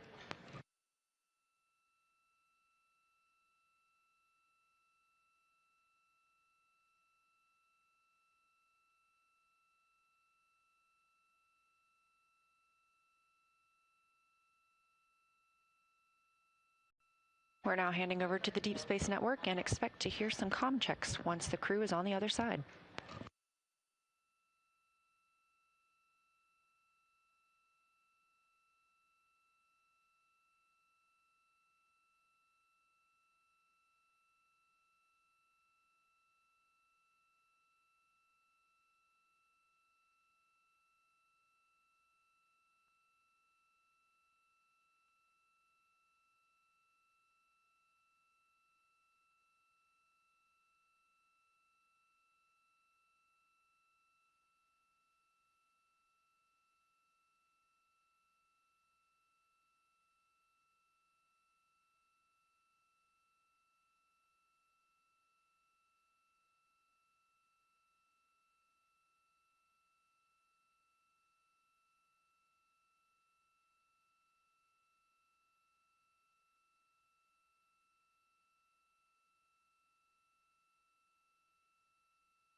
Integrity, Houston, comm check on OE1 on DSN Madrid.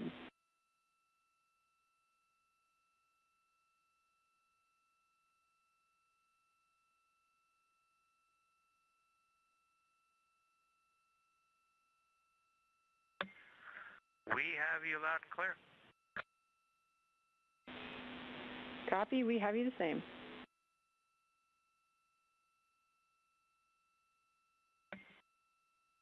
And we are getting just a beautiful view of the dark side of the Earth right now, lit by the moon. Phenomenal.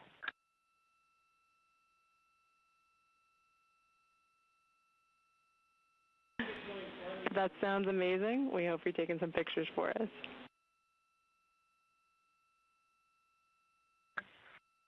Yeah, none of us can get to lunch because we're glued to the window. We're taking pictures. Reed said he just can't take it anymore.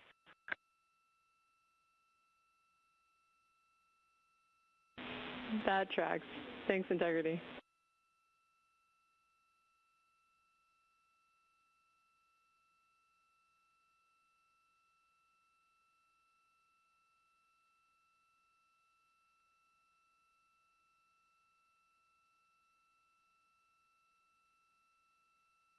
We have good communication checks on the Deep Space Network with the crew aboard Orion. Commander Reed Wiseman, pilot Victor Glover, mission specialist Christina Cook, and mission specialist Jeremy Hansen, having recently completed the translunar injection burn, are now on their way to the moon. The Orion spacecraft was oriented so that they would be able to see out the windows as they departed Earth. We are now 4,687 miles away from our home planet, a number that's continuing to grow and will do so until we fly by the moon on flight day 6.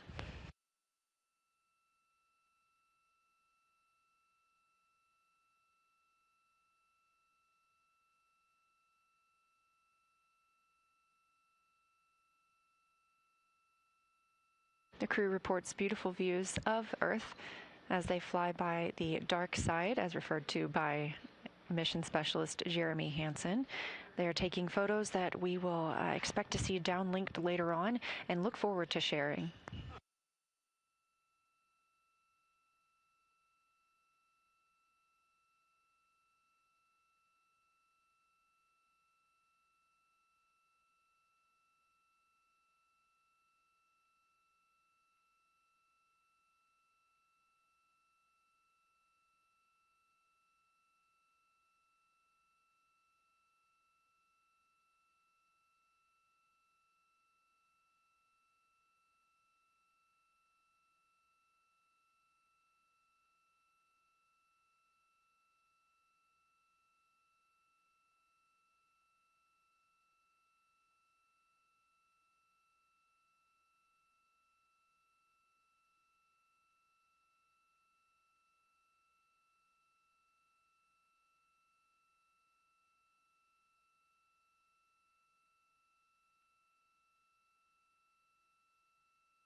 30 minutes since the start of the translunar injection burn. Again, that was a 5-minute and 50 second burn using the orbital maneuvering service engine on the European service module.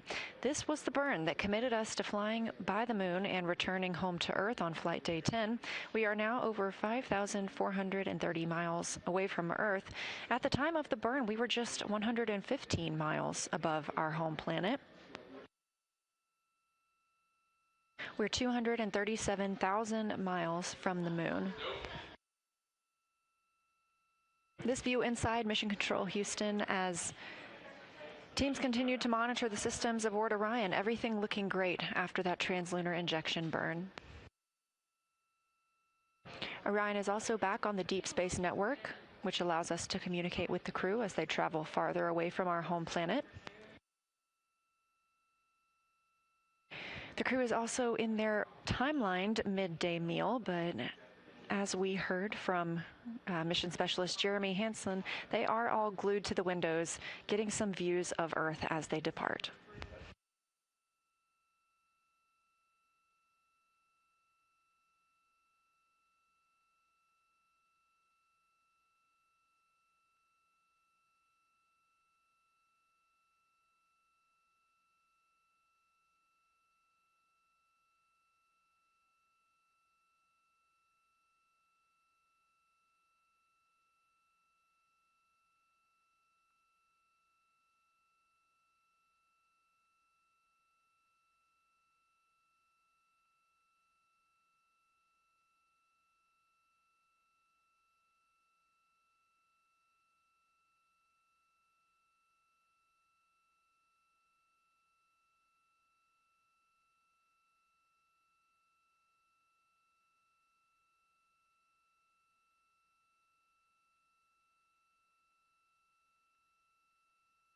This view of visualization of Orion, you can access this at any time by visiting nasa.gov/track Artemis. This is called ARROW, the Artemis real-time orbit website.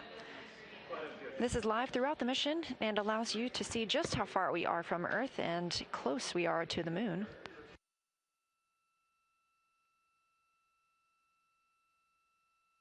It's now been 1 day, 1 hour and 50 minutes since liftoff of the Artemis 2 mission.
This is Artemis Mission Control here at Johnson Space Center in Houston. We are on our way to the moon after a successful translunar injection burn.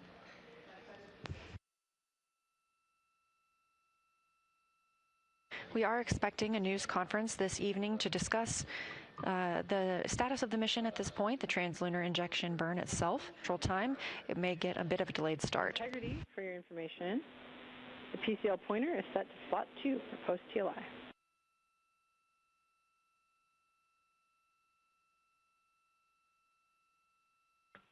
Okay, copy. Slot 2, on our way.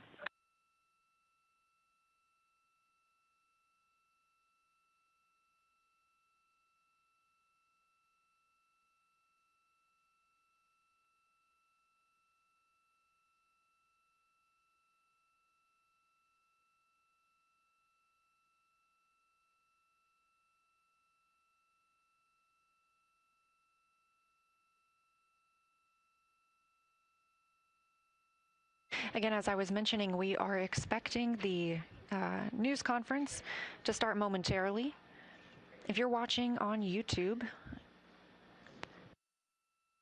that news conference will air on this channel and you don't need to go anywhere. We will have that available as soon as it begins.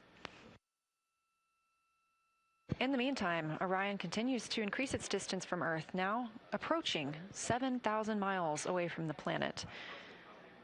We've also gotten much closer to the moon. Just about 15 minutes ago, we were 240,000 miles away from our lunar neighbor, and now we are approaching 235,000 miles away.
This is Artemis Mission Control. We are standing by for the beginning of today's press conference about the status of the mission and the translunar injection burn. Completed that 5-minute and 50-second burn. Right on time and put us in the proper position to fly by the moon on flight day 6 and return to Earth on flight day 10.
This is Artemis Mission Control at Johnson Space Center in Houston, Texas. Again, we had a successful translunar injection burn that commits us to flying around the moon and coming home.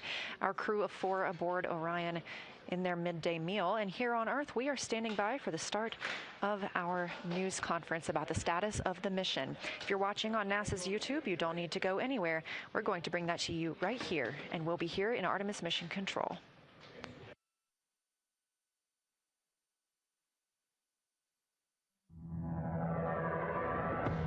The Artemis II mission is a test mission of the Orion space capsule. Artemis II will be the first time we put humans on this rocket. We're going back to the moon because it's the next step in our journey to Mars.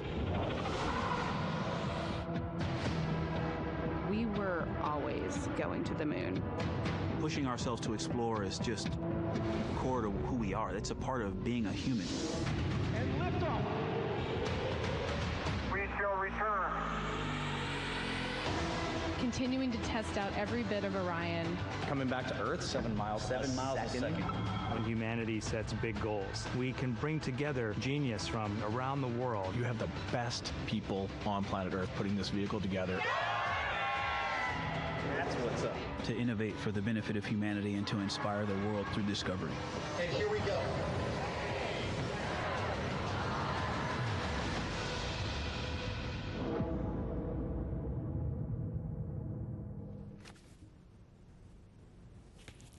Good evening and welcome to NASA's Johnson Space Center in Houston, and welcome to our Artemis II status update. I'm Rachel Kraft with NASA Communications, and I'm joined by several NASA managers this evening to talk about our recent translunar injection burn to send 4 astronauts on the Artemis II mission to the moon, and about how the test flight is going overall. They are Dr. Lori Glaze, who leads NASA's Artemis program, Judd Freeling, Ascent Flight Director for the mission, and Howard Hugh, Orion Program Manager. We'll have some opening remarks and then take questions both from reporters here in the room and on the phone. And those of you who are joining us by phone can press *1 to get into the question queue. And with that, we'll start with Lori. Great. Thank you, Rachel. So, ladies and gentlemen, I am so excited to be able to tell you that for the first time since 1972, during Apollo 17, human beings have left Earth orbit.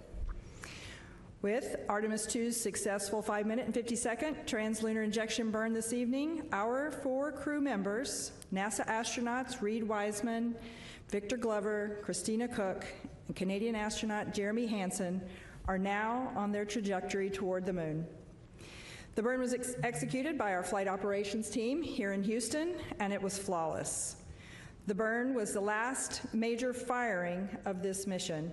From this point forward, the laws of orbital mechanics are going to carry our crew to the moon, around the far side, and back to Earth. Our crew is healthy, and our spacecraft is performing really well. After we've had a series of checkouts since launch, and again, everything really performing pretty well. And we are on the path that we designed for this mission. But just a reminder, again, you can hear us keep saying it over and over again, this is still a test flight. We are getting, and we're going to continue to get, lots of new data every day, important information as we continue learning how we're going to operate this Orion spacecraft in the actual space environment. And I'll tell you, we're already learning a lot as we go. We've encountered several things along the way. We're not really tracking anything right now that's of concern, but anything that we've encountered since we've launched was brought to our mission management team today and discussed, and the satisfactory path forward on every case, and a unanimous decision to proceed forward with the go for the translunar injection burn. So you'll hear a little bit more about some of that here in a minute, all the things that we've been doing. As a reminder, we got 8 days of work ahead, and we intend to learn as much as we can, everything that we can that this vehicle can teach us. And with that, let's see, before I do that, we had a couple images we wanted to share. Let's see if we can pull some of those up. I wanted to share one of my favorite images. This one I saw last night. Actually, I was getting onto the plane to fly here from Florida. this one popped up, and I just absolutely love this one. Looking out the window, you can see the solar array wing there and the OMS engine from the Orion spacecraft, and then you can see Earth's crescent in the back. I just thought it was absolutely gorgeous with our crew members being able to see out the window there and get that photo. It's just absolutely beautiful. And then the second image I wanted to show you, you'll hear a lot more from Howard about the proximity operations demonstration that was conducted yesterday evening. And let's see, is that one going to come up? It's coming back. It's coming back. There it is. And in this image, you can see Victor Glover on the left there. He was using the manual controls to maneuver the spacecraft.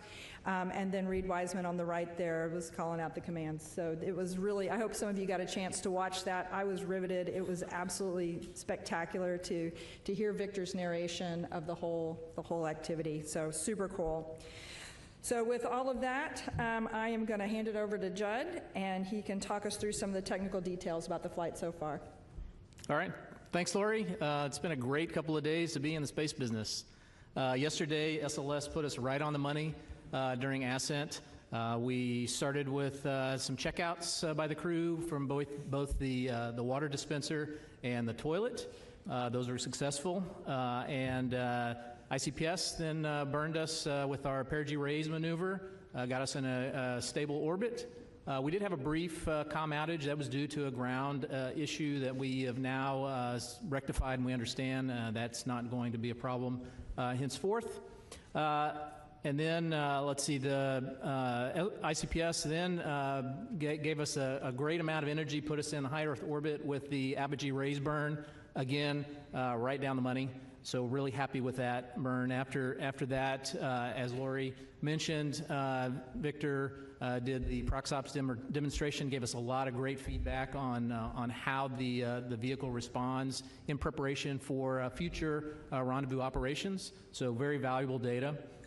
We also checked out all of the carbon dioxide scrubbers, all 3 beds successfully checked out, and CO2 is doing great in the vehicle. We did, once we were done with the ProxOps demonstration, the ICPS on its own did the automatic deploy of the 4 CubeSats, and then also ICPS did its disposal burn, and so that all went well. In the middle of the crew sleep, we also had them wake up and do the perigee raise burn, and that was 100% successful. Got us again back into a stable orbit, raised our perigee to about 100 nautical miles. So we're happy with that performance as well.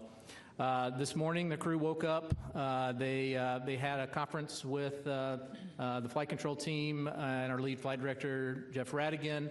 Went over some details of anything that they had, changes to the timeline, which were minimal. They did an exercise test of the Flywheel. That was successful. Reed reported that it was exactly like training. His arms were really tired, and he got a great cardio workout. So we took some samples of what the carbon dioxide was while we were doing exercise, and that was all great as well. And of course, just a little under an hour ago, we did the translunar injection, which sets us up for the free return around the moon, and also for splashdown in San Diego. So with that, I'll hand it over to Howard to give you some more details on the Orion. All right, thanks, Judd. Really excited to be here. Wow, what a great 2 days, huh? I haven't slept, I don't think, very much over the last 24 hours, just following all the things that have happened for the Orion spaceship. We had a perfect ride uphill, got into orbit, spent a good day, just checking out systems. And we're getting ready for TLI that Lori talked about, and a successful TLI and a really great precision burn that we just had. But I'll talk about the things that we accomplished yesterday. Yesterday, as you know, we did a proximity operations demonstration with the centerline camera and with the spacecraft. I call it test driving the car. It's been an awesome event for all the engineers and the team that's worked on it to hear Victor and Reed talk about our spaceship and the work that we put in to put into this capability for manual flying. I would say that, first of all, we accomplished all the tests, and I'll describe a little bit about what those were. But I'll send with a picture first to show you and describe. This is a very close-in picture, these three pictures. On the, I guess, upper left of the picture is our centerline docking target right in the middle. It's a standoff cross that you'll see. It's a 2-foot wide target.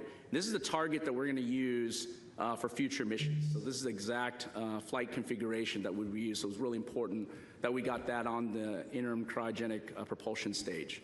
So we were able to get that on that stage, and what we do, as I describe it, is as we separate from the ICPS, we do a backflip, 5 degrees per second, and we back away all the way as far in this demonstration was about 400 feet.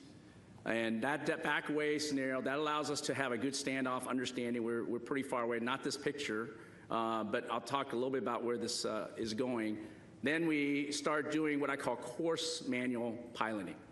And this allows, and you might have heard this, what Victor was doing was basically moving side to side with the spaceship, up and down, and then doing the rotation pitch, roll, yaw, making sure that the response from the spacecraft and the performance is what he's seen. And the reason it's course is because you're so far away at 400 feet that you want to make sure you have big maneuvers so you can see the target going out of your field of view a little bit, okay? So that's what we did at the initial part, and then we slowly started coming in and approaching the vehicle. And that picture that you see in the upper left side is almost to 33 feet. It's about 40 feet away, I think. And that's where we will do what I call fine manual piloting. So we're just doing a little bit of the same thing, side to side, up and down, doing the pitch, roll, and yaw maneuver and handling. And you heard that if you watched closely, and some great commentary. Especially, it was heartwarming to hear. I know I talked to some of our team members today, you know, to hear that how well their baby worked, you know, operating precisely. That is exactly what we wanted to do, holding the attitude and being able to maneuver very well and described, I think, just very excitedly by Reed and both Reed and Reed and Victor. I think it's really a great a moment for all of us who have been working in this arena to get this demonstration off.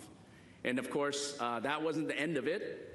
We did back away to about 65 feet, and we let the ICPS do a maneuver, and then we had another target, what we were calling this two-dimensional target. So it didn't have a standoff cross like we did on the ICPS nose.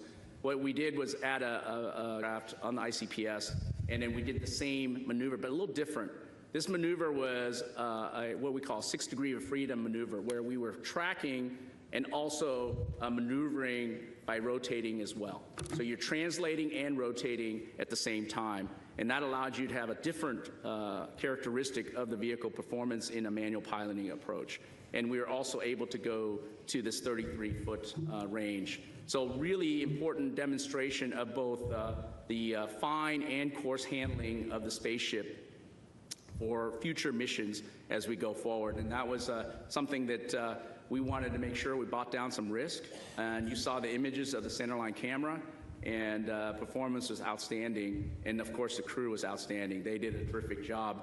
I actually flew the simulator. I did not qualify for this mission, unfortunately. So I definitely wasn't ready for this kind of mission, but Victor just did terrific and followed everything. And I saw the track today in terms of predictions, and I got to give kudos to him. He followed it right along, and it was a really great opportunity to demonstrate our capability.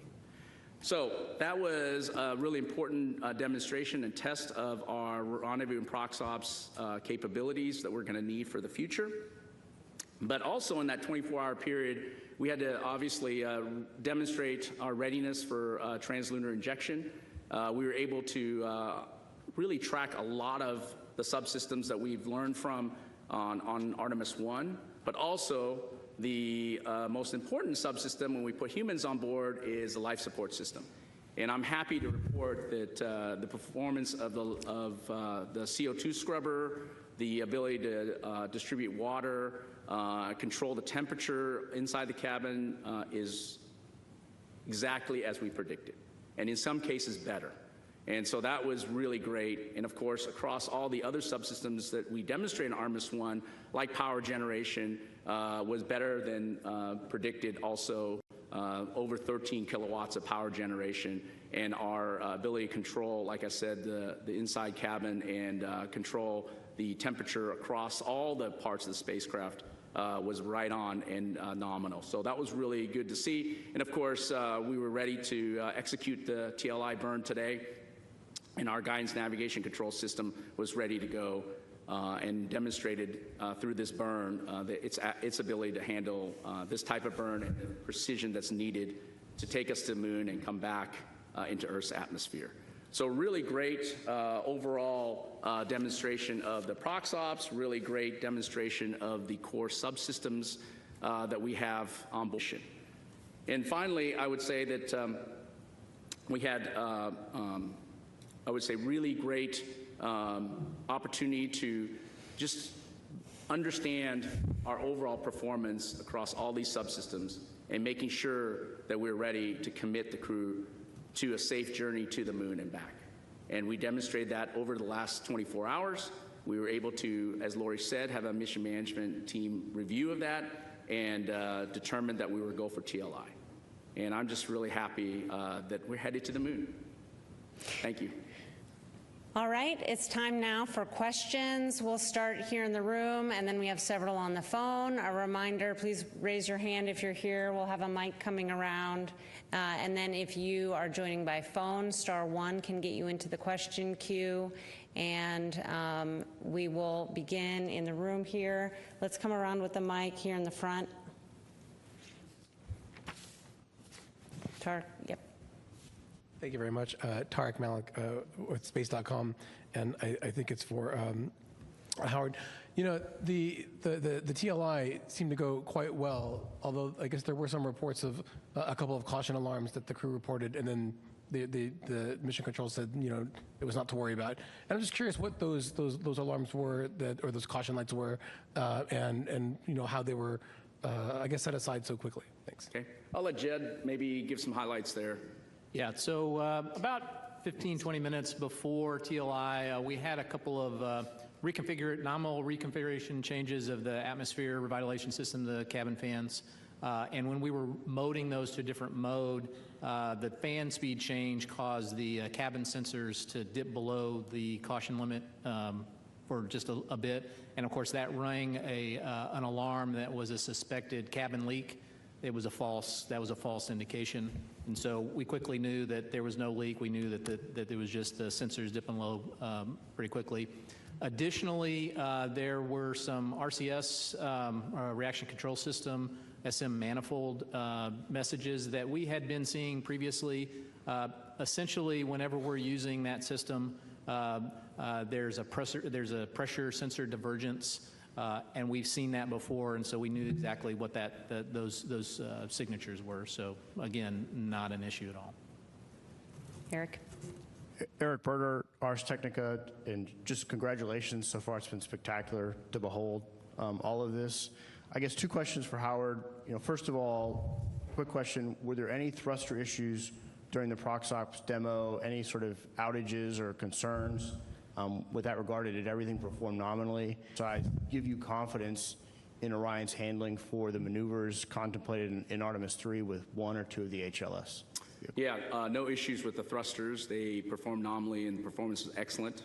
Relative to future confidence, this gives us a lot of confidence in terms of close in. I've talked previously about being on the docking axis. It's very important for the crew because unlike Orbiter, where we were able to have situation awareness from the windows, when we approach closely, we are very dependent on the cameras and the LiDAR that will be on Artemis 3 and above for our relative navigation. And so this was a really good exercise of that. And of course, hearing the crew in a preliminary way through verbally, but we'll look at the data very closely and get the post-flight report from them in detail. I think at first indication that the vehicle performed better than obviously they expected. And I think, for us, it was really good understanding of how the human-in-the-loop part worked. We know precisely what our capabilities are when we have automated capability, but having a crew in the loop and demonstrating their capabilities and being able to hold and be able to execute a translational and rotational maneuvers and being able to do that precisely is really outstanding. And I look forward to them coming back home, telling us all the nuances. I'll be sitting in hours with them and questioning them on how they felt about it and what the responses were based on the pulses they put in. But yes, it's very, very heartwarming to hear that from the crew, and of course, even better to get the technical data and play that forward. Go ahead. Mark Kirkman with NSF. This is probably for a combination of both Judd and Howard. Now that we're committed with TLI, during translunar coast, the attitude you're going to hold, what are the out-the-view windows for the crew? Are they going to be, what are they going to be able to see Earth with regard to Earth or the moon?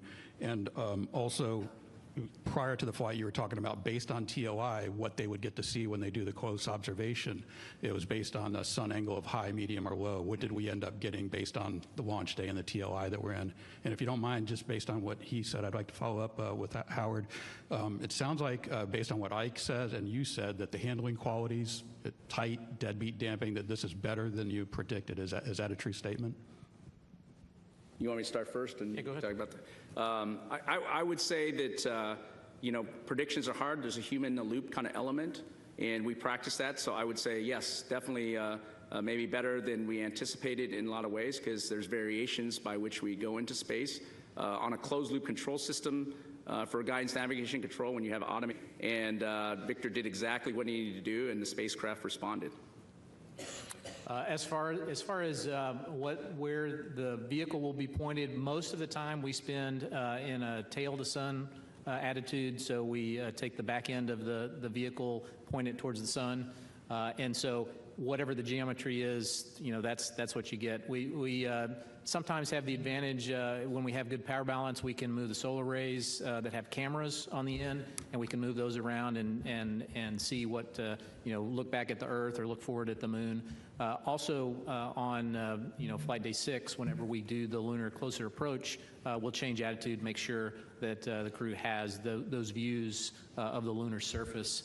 As far as the lighting of the moon, this was a lower lighting day that we launched. I think it was in the 20 to 30%, 20% lit area. So we'll still get good shots from the crew. We'll still get great descriptions from their Mark I eyeballs. But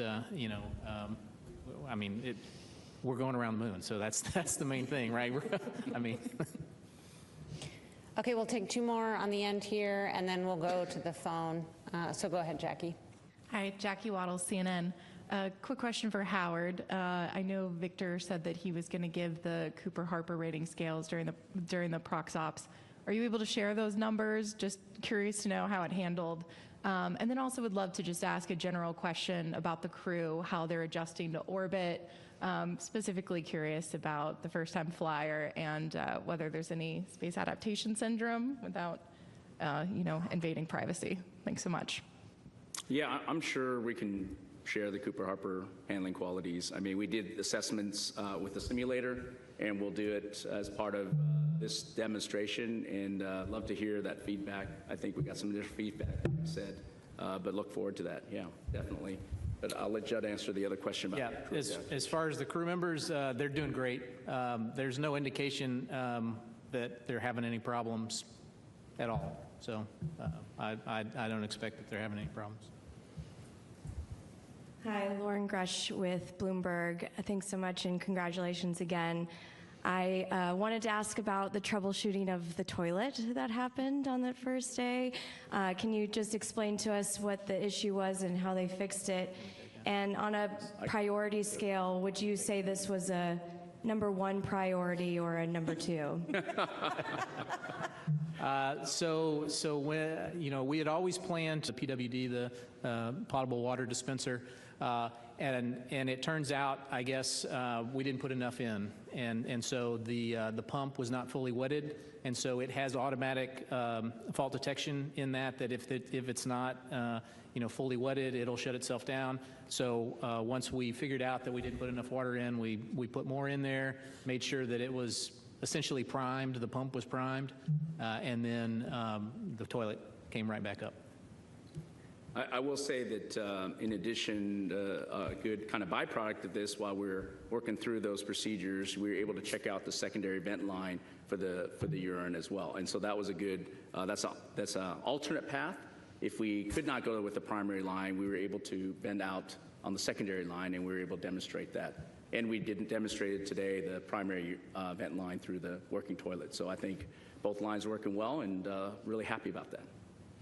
Yeah, I'll just add real quickly that I think this is a great example of some of the procedural things as we're learning to work and live in the Orion capsule. We've got real humans in there. They're trying to live and learn, and we're gonna learn things along the way. Oops, we need to do this. We need to prime it first. This is the kind of things we're gonna get. All right, we'll take several questions from the phone now, and we'll start with Marcia Dunn from the Associated Press. Oh yes, hi. Good evening. I have a question probably for you, Lori. Could you just or anybody really, could you talk about the stress level in mission control prior to the TLI burn? I mean, were you really sweating it there? And now that that's done, do you have any new revised numbers for the lunar flyby distance? Do you still think the Orion's going to go 4,000 miles past the moon before turning around, maybe closer to 5,000? Any new lunar distance numbers from today? Thanks. Hey, Marcia, thanks for the questions. I'll let Jed speak to what the mood was like down in Mission Control. I was actually sitting up observing the room and listening in on the loops, and everything was, it seemed like it was going very smoothly. They always seem so calm and controlled down there in Mission Control. Up in the room where I was with several other folks, as soon as we counted down and we started that burn, we just sat in silence and watched the clock go and waited for that statement that said the burn was complete. And it was just wonderful to just sit there, watch, enjoy it, and say, we've done this. So it's a great accomplishment. We're really proud of all the teams that got us to this point. Let's see, the second question, about the distance. So the anticipated distance, I believe, was, it's a good burn, so I'm anticipating we'll be pretty close to that, but I don't know that anyone's done the actual calculation yet. Yeah, assuming that we had a nominal burn, which we did, the max distance that our folks calculated was 219,639 nautical miles max distance from the Earth. Yeah, okay. So, as far as the mood in Mission Control, these teams have done lots and lots of simulations, and so I would say they're consummate professionals. Everybody, even with the sensor problems that we had, able to do the TLI and get us through everything perfectly. So I mean, I wouldn't say there's any stress level at all. Yeah, maybe Lori, I'll jump in on the mission evaluation room that supports the flight control team. I was in there with the team, and we have high confidence in our main engine. We've operated several times on Artemis 1, and of course we operated the upper stage separation burn as well. And I'll just tell you, everybody was standing, not so much nervous, just excitement. And then in one of our conference rooms where we had a couple of GNC experts with us, we geeked out and talked about TGO, VGO, Lambda, Lambda dot, and teaching a class on how these burns were calculated, what the guidance targets were, and it was really fun to listen to that while we waited for the TIG. So it was really fun. All right, our next question on the phone line is from Andrea Leinfelder with the Houston Chronicle. Hi. I have a question on the exercising. So I was watching the video when Reed was exercising, and I know Mission Control kind of started chuckling because you could see the movement. So I was wondering if you'd kind of quantify a little bit how much it was moving. I know it was expected, but I'm still curious to know how much. Also, just a technical question. Would you say that Orion was in high Earth orbit or low Earth orbit during the TLI burn, just because it seems so close to the Earth? Thanks. Let me take that. Let's see, as far as the exercise, the Flywheel machine, it's a little bit like a rowing machine. I think you saw that. I mean, are you asking, I didn't quite understand the question, like how much movement does the capsule do while we're doing the movement? Is that the question? Yeah, I don't think we saw anything that we didn't expect. Yeah, you'll see some solar array dynamics, which is expected, but it didn't perturb any of our control where we've had to make any adjustment, big burns or anything like that to control the attitude is where you would hear or get affected by those dynamics. Of course, we'll look at the data. I wasn't sitting in front of the data console today, but I just saw it on the videos that were coming down, and we'll talk to the team, but we didn't expect anything different. I asked our guidance navigation guys if there was any issues, and they said nope, didn't see any issues relative to exercise. And then, of course, we'll always look at the data and go by that, but looks good so far. Let's see, and the other question was, were we in a high Earth orbit when we did TLI? Yes, technically we were, but we were at the lowest part, perigee, of the orbit, so we're about 100 nautical miles off the Earth's surface, traveling about 23,000 and change miles per hour.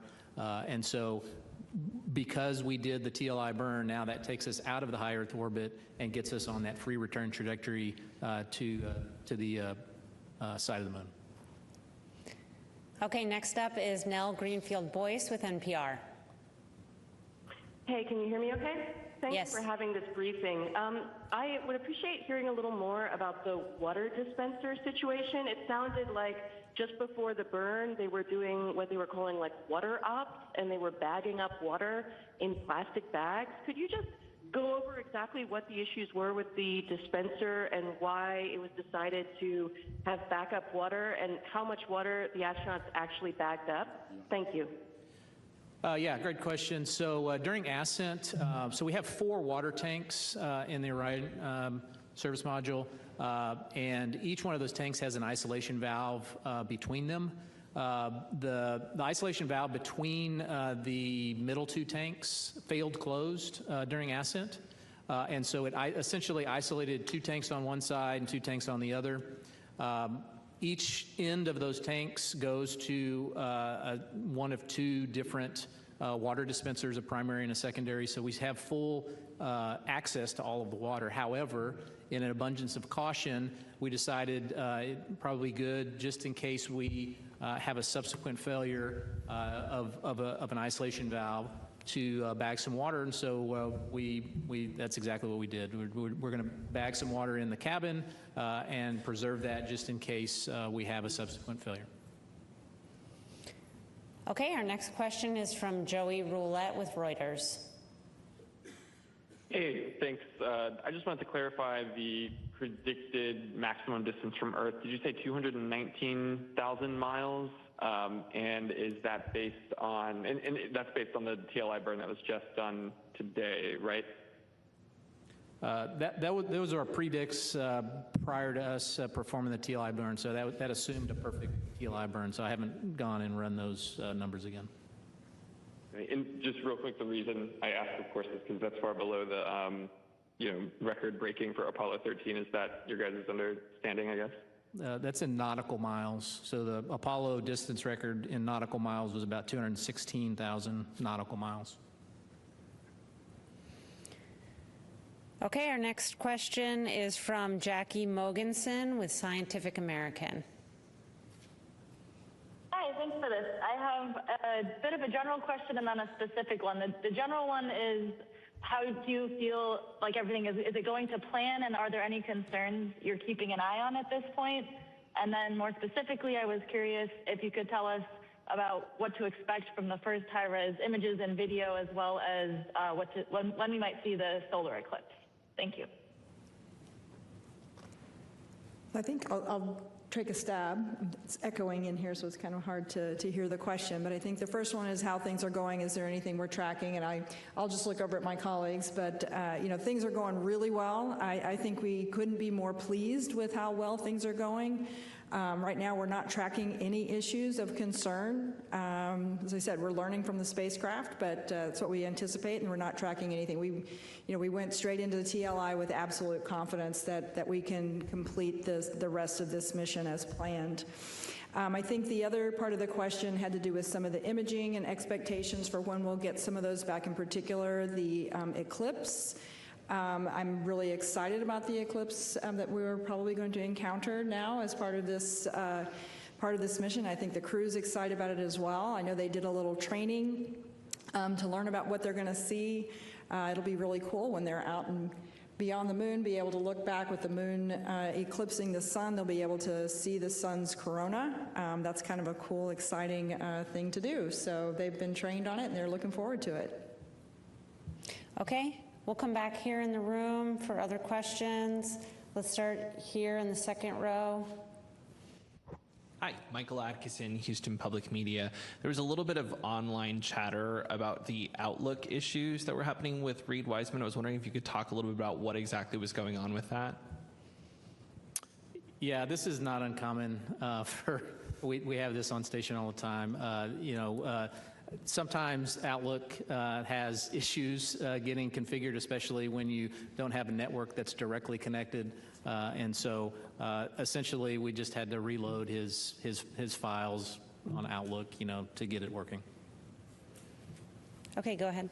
Richard Tu with the Post newspaper. A question for Howard. You talked earlier about a ground issue related to the communications problem. Can you explain that a little bit more? Was it literally like a loose screw, or was it something underground cabling, maybe a resistance issue? Can you elaborate on that a little bit more? Thank you. Yeah, ground terminal. It's called a serial communication processor. In order to get return telemetry, it has to translate the radio messages to something that our front-end processors at MCC can understand. So that processor is supposed to be in a configuration for nominal S-band Orion telemetry. When we essentially found a bug that we didn't know was there before. So when we did our checkouts, part of our checkout is to put in a configuration for the emergency comm configuration. When we commanded it back to the nominal configuration, it showed that it had taken, but it did not actually. And so you basically had to go into low-level commanding to see what was the actual configuration and do that. So it's a software bug we now understand that we hadn't seen before, and so no issue with us going forward. Okay, we'll go right here. Hi, thanks for doing this. Beverly Casillas for Space Scout. So we talked a little bit about some of the communications anomalies and other kind of teething issues we saw on that first day of flight. And I was just curious, what would you say has been the biggest learning moment about the Orion spacecraft so far during the mission, and have there been any surprises? Thanks. Yeah, I think the biggest learning is always first-time systems, and I always go to life support. Being able to control humidity and scrubbing CO2, which performance is really great.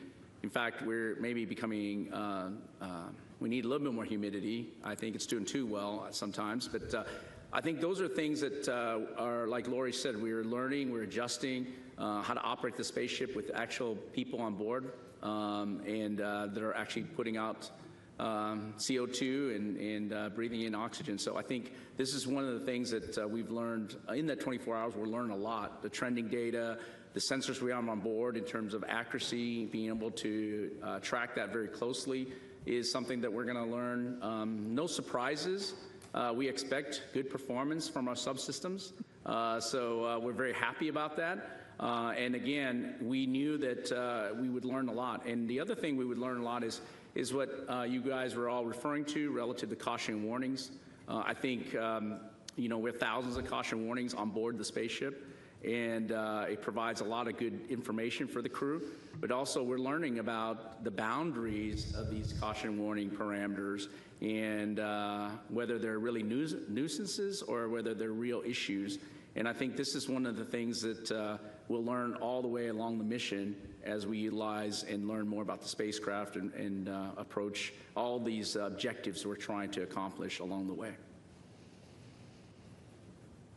Okay, right here. Hi, TG Mascara with the Epoch Times. Thank you all so much, and congratulations again. My question for Lori, in terms of a little clarification on the timeline. With the eclipse, you said it'll be when they're behind the moon, so will that be on day 6? And also, is there any clarification on what part of the timeline we'll be having the ship-to-ship communication with the station? That's definitely a question for Judd here. We'll let him, he's got the detailed timeline right in front of him. Yes, it is flight day 6 that the crew will be behind the moon. Let's see, and your other question was? The ship-to-ship. Ship-to-ship comm. I think we were going to do that on flight day 8 or 9. I don't know where that ended up. 7, I believe. Yeah, maybe it's on 7.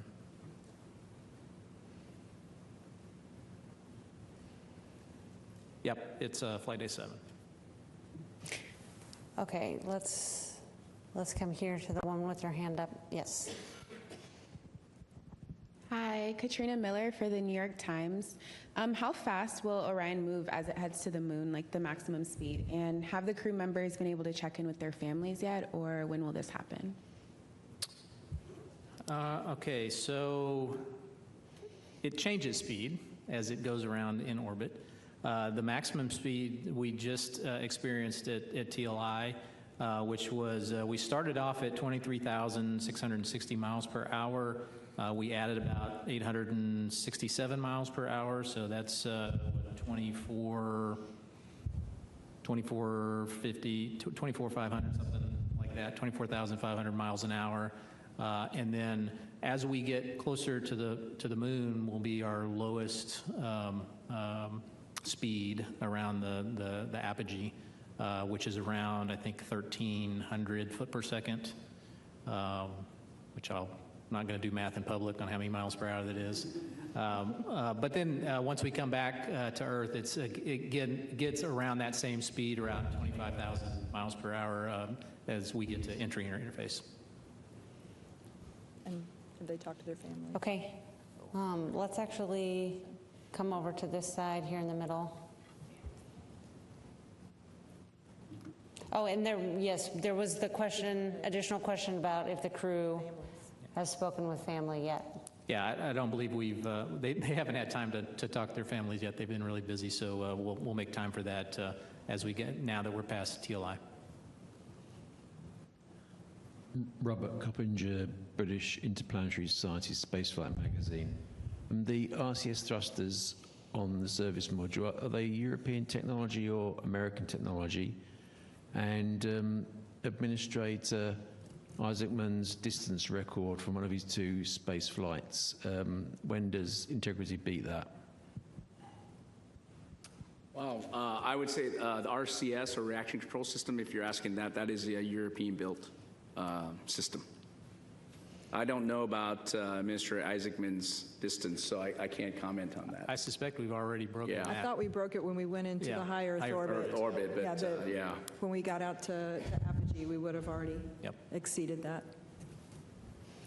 Okay, was there another question? Second row here, yes. And then we'll go back to a few more from the phone.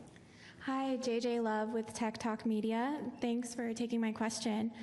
The viewers of our Inside NASA Innovation series are eager to understand the broader human impact of this mission. So looking beyond the boundaries of space exploration itself, which industries here on Earth stand to benefit most from what you're discovering up there? And what is being learned in the mission that will tangibly improve life for people down here? Oh, those are some good questions. I think from the industry standpoint, I think there's a whole range of things that we're going to benefit. Number one, just thinking basically just in our production capabilities within the U.S. and around the world. But I feel certain we're going to be pushing boundaries of technologies as well, not just in the systems that we're flying on the rockets, but even in some of the things we're testing out inside the crew cabin for the crew to use, and the cutting edge of technology. So a lot of amazing things there. And then what was the second part of your question?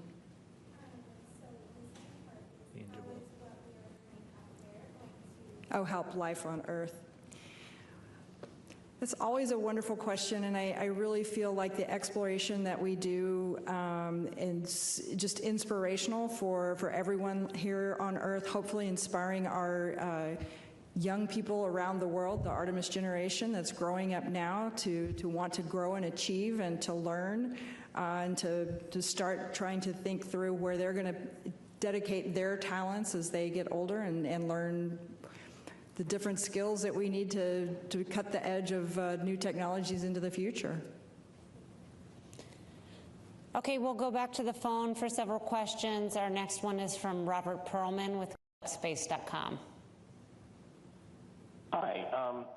You know, the quote, "You'll go for TLI," is one of those iconic quotes from the Apollo years that just has held the test of time. But Michael Collins was the astronaut who coined it, and he later said that maybe he should have picked out something more momentous. I'm wondering, you know, now having gone through a TLI, if you think that it speaks to, or not, does it hide how this burn is different from all other burns, that this is the one that you're committing to leave Earth orbit and go to the moon, and there's no turning back. I know that you said that there wasn't extra stress, that you had practiced this over and over, but was there any moment that you actually, you know, gulped hard that, yeah, we're going to the moon? So the question, it was a little bit garbled. I think it was about the TLI burn and that burn being perhaps special in the minds of the team. Robert, may need to get you to say some of that again. I think we captured that, though. Yeah, do you think the public, when they hear go for TLI, or when we speak about it normally during a press conference like this, does it really convey how the momentous moment that it actually captures?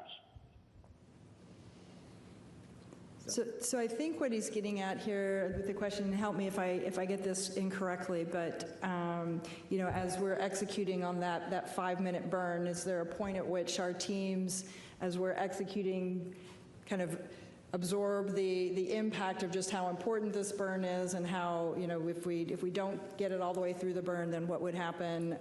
I don't know if you want to speak to how your teams execute within the mission control. They're very measured, they're very controlled, they execute, and they're ready to respond. Yeah, I would say we probably reflect on that after our shift, and we'll execute everything professionally, probably save the reflection for after our shift, and certainly that reflection, I suspect everybody, you know, understands that this is a once in a lifetime moment. All right, our next question on the phone is from Christopher Mick with the Hudson Star Observer. Thank you for taking the question and for all your time tonight. Another amazing day here in the mission. I just want to ask, I think these would be for Jed and Howard. I was wondering, the crew sounded very busy in the time I was hearing the loops today, and I was just wondering on the astronauts' kind of individual task timelines, if they're kind of on schedule for that or falling behind at all or skipping some things. And then maybe to Howard, if there was any time for Earth observation photography, if there's any feedback from the crew on how things were going shooting through the Orion windows. So I would say there were, as far as the timeline goes, there were a few things that the crew was not able to get to today and yesterday, and that's fine. We knew this was going to be a very, very packed first 2 days, and now once we've got past TLI, we've got lots more time to do things, and observation certainly is one of those things that the crew absolutely will be doing during their time, and they've got plenty of time now to reflect and do those other operations. Yeah, I'll say that although, like Jed said, maybe a few things didn't get done in the schedule that was planned that could be made up, the real important one for me at least was this ProxOps demonstration. I think we budgeted around 71 minutes. The crew finished in 65. And that was awesome because, like I said earlier, we were able to accomplish all our objectives and within that time period, because we were having to exit and leave the ICPS distance and move on towards the orbit. So having that done and getting all those objectives accomplished was very significant, and they're really happy to do it with some margin. Okay, our next question is from David Denault with About Space Today News. Good evening. I have a question. Has there been a formal report issued yet on the possible damages caused by Artemis 2 compared to Artemis 1? I understand that it caused some damage to the elevators, and it also burnt through the surface area, scorching it. Has there any report issued on that as yet? So this is a question related to the potential damage to the Mobile Launcher 1, where we launched yesterday. We've talked many times about the ruggedization that we did to the Mobile Launcher following the Artemis 1 mission. And what I can tell you is that our initial assessment is showing that most of the damage is really largely cosmetic. Really, overall, everything's looking pretty good, especially compared to Artemis 1. We know we're going to have some repairs that we'll need to do, but those repairs, the repairs that we made following Artemis 1 largely worked, so that's a good thing. We are in the process of doing an in-depth assessment of what kind of damage was received there. We do know that there were some bolts, some latching bolts that perhaps didn't hold as anticipated, and there was some, I believe, some issues down in the firing well there. But we're still doing the assessment, so hold tight, and we'll get you some more details as we better understand exactly where that mobile launcher is right now. Okay, Philip. Hi, Philip Sloss. I guess a quick follow-up with Lori about the mobile launcher. After the first launch, there was a pneumatic leak. You didn't see any issues in terms of the continuity with the pneumatic systems in those lines? Everything's doing extremely well, actually, yeah. And the water suppression system was able to wash things down, so we didn't have the issues of the concerns with corrosion, the pneumatics. All of the other systems seem to fare extremely well. Okay. And then a quick one for Judd, hopefully. On the first launch, SLS had a tiny underspeed at MECO. And I know they were looking to make some tweaks so that they would hit the exact targeted MECO. What did you see yesterday during the ascent? Yeah, as I mentioned, right on the money. Okay, thank you. Hello, I'm Kaya Burgess from the Times of London. How closely did you study in planning this mission the free return slingshot trajectory of Apollo 13 in terms of the lessons to be learned of what to do similarly or what to avoid, and how different will this trajectory be from the only other time humans have taken that trajectory around the moon and back? You take it. Okay, so it is slightly different from Apollo 8. Apollo 8 actually went into the lunar orbit, gravity well, right? Orion doesn't have the capability or the propellant to do that, and so we're taking advantage of the gravity to slingshot Orion back around the moon. So it's quite actually in the early design of Apollo. As a matter of fact, Apollo 13 got on a free return trajectory to get it into a minimum energy state so that it could go back to Earth. And so this is more like that trajectory in that we're taking advantage of the moon's gravity as an assist so that we don't have to burn as much propellant. Oh, 13, not 8. Okay, yeah, it's similar. So we got on a free return trajectory on Apollo 13, very similar to the one that we are doing now. Okay, we'll take another question in the room over here. I'm just wondering. I work in television, and when they're going around the moon, what are the visuals going to be like? Because I know Apollo 11, when they were live, they're black and white. And we're seeing some of the images now from the spacecraft, which we love, but they're not as grainy as they were in the Apollo days, but they're not necessarily as wonderful as maybe SpaceX gives us right now with some of their work. So what can we expect to see visually as they're going around the moon? What's it going to look like? So I'll say that we're much further away from the moon than we were on closest approach for, say, Artemis 1 or even, Apollo 8, for instance, 3,000 to 4,000 nautical miles away. So the moon will look smaller. It's what I've been told is if you take a basketball at arm's length, that's about what it's going to look like from the crew's vantage point. Certainly the camera technology is a lot better than it was in the 60s, so we'll have that advantage. We also have some really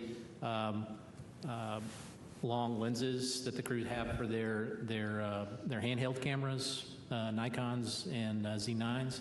So they'll hopefully, when we get those downlinked, they'll be really sharp images that we've all come to expect.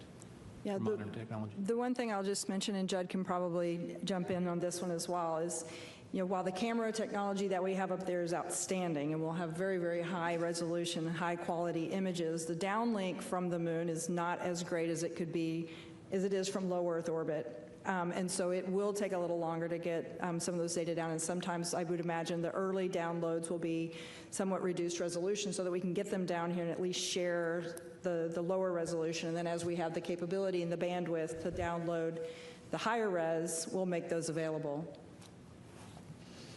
Go ahead. Moises Avila, AFP, Agence France Presse.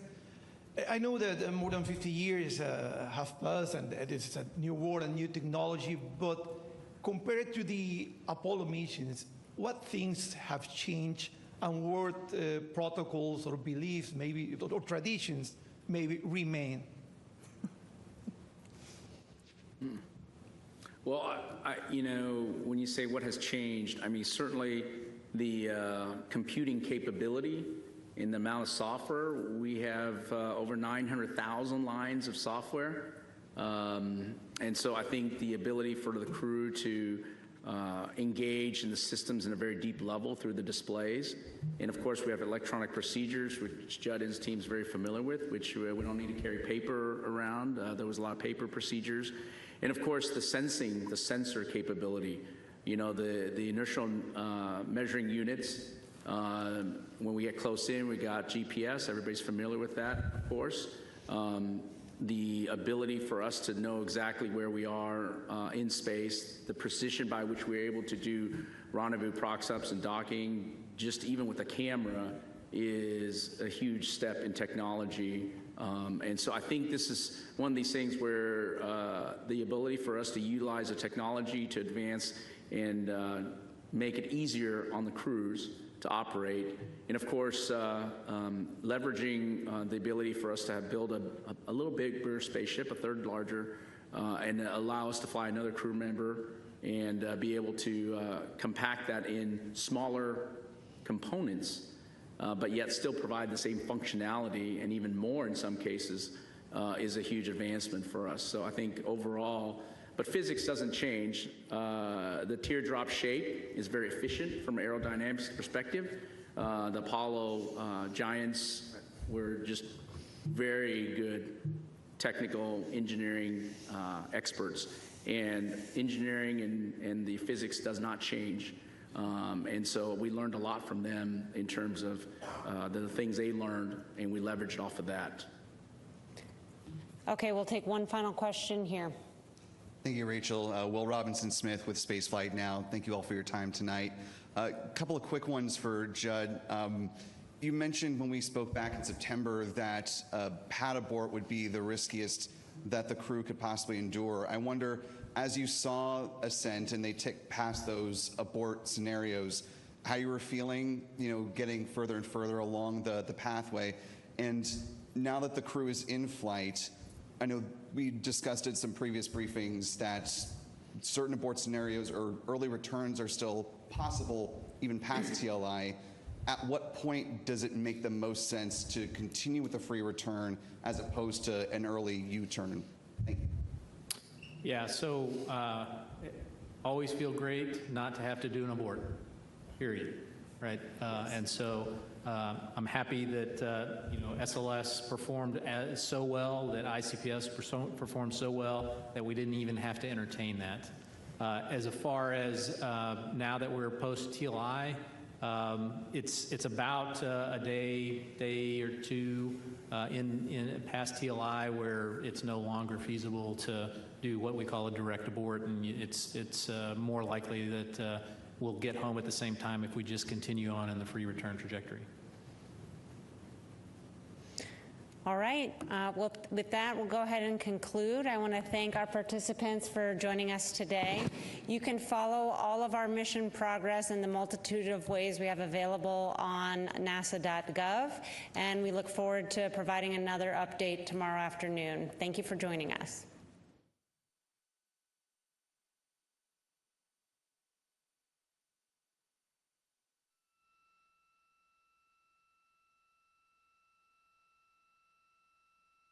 Welcome to the Artemis Flight Control Room here at Johnson Space Center in Houston, Texas. We are monitoring the flight of Artemis 2 and our 4 astronauts, Commander Reed Wiseman, pilot Victor Glover, and mission specialists Christina Cook and Jeremy Hansen on their flight around the moon, first humans to do so in over 50 years.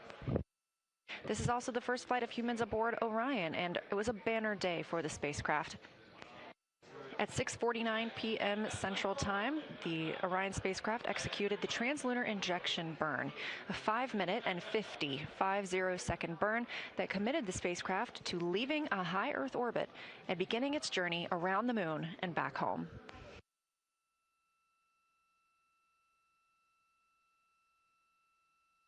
This is a live view inside the Artemis Flight Control Room here, where the Orbit 2 team is now coming on console to take over from the Orbit 1 shift.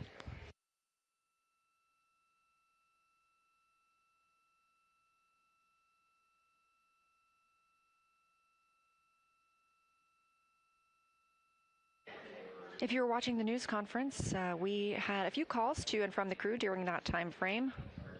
One of those was re-timelining some of the exercise for the crew later today. We are expecting a public affairs event coming up in just about an hour, and they will then execute their exercise on the Flywheel afterward. We also had a time period where we had a delay on the forward link of the Deep Space Network. So our communications to the crew were delayed. That was what we believe to be due to a downlink coming down. Command and data handling stopped that downlink, which resumed the on-time communications with the crew.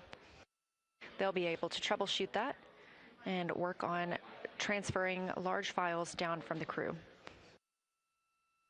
Recently, Christina Cook reported that her PCD, her portable computing device, went dark before translunar injection and has been unresponsive on a charger. So the team here is troubleshooting to see if there's anything they can do to bring that back online. Last but not least, Commander Reed Wiseman said they got great views of the Earth as they continued departing following the translunar injection burn, and just a testament to how everything is planned and tracked in space. He reported that the windows were dirty because the crew enjoyed looking out of them so much, so he called down for procedures on how to clean the windows. It's important to ask for instructions on things like this. As I mentioned, everything is tracked so carefully throughout a mission that it's important to let the crew and the teams know what is being used.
This is a live view from the Orion capsule looking back on Earth, our home planet. We are now 18,500 miles away from Earth.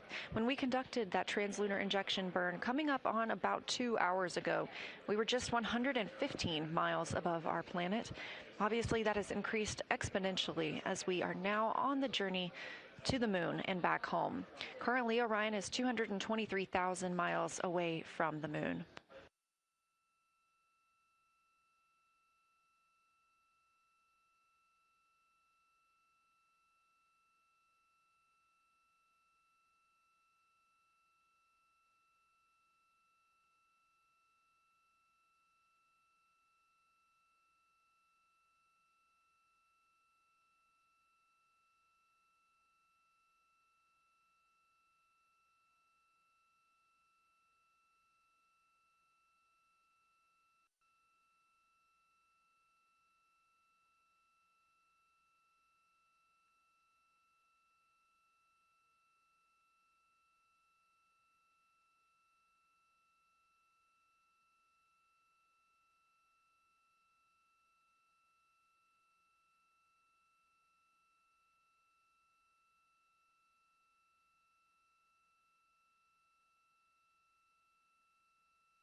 Integrity, Houston, with some additional PCD troubleshooting for Christina.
Go ahead for Christina. All right, Christina, we have one additional Hail Mary to try and recover your PCD. We're going to suggest that you reseat the power cable and then press and hold the power and volume up simultaneously for 20 seconds. You should be able, if the PCD responds, you'll enter BIOS, and you might get a screen in which you can select exit, making a functional PCD at that point. Good luck. And work. Thank you.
This is Artemis Mission Control now, MET or mission elapsed time, 1 day, 3 hours and 10 minutes into the Artemis 2 mission, the first flight of humans around the moon in over 50 years. And we are going to the moon.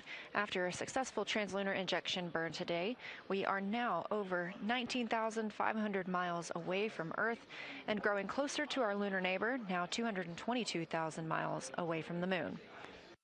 The view on the left side of your screen is from Orion, a live view looking back at our home planet, that small dot. And down in the bottom right-hand screen, you can see Capcom Chris Birch wrapping up her Orbit 1 shift today, as well as Flight Director Jeff Radigan. They've been leading the teams throughout Orbit 1 and the translunar injection burn. Integrity, for your information, toilet is go for use. We're estimating about 5 more uses. We copy that, and I have a question about the flywheel accelerometer, specifically the software that I'm opening up. All right, Reed, I'll take your question. When I'm opening the Orion Crew Seat Accelerometer version 1.10.5.0, I got a pop-up that came up that said, confirm disarm. The device is armed. Do you want to disarm it? Yes or no?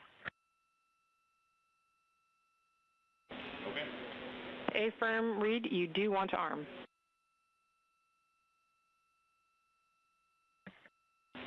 Excuse me, you do want to disarm. Do I want to disarm it? Yes or no?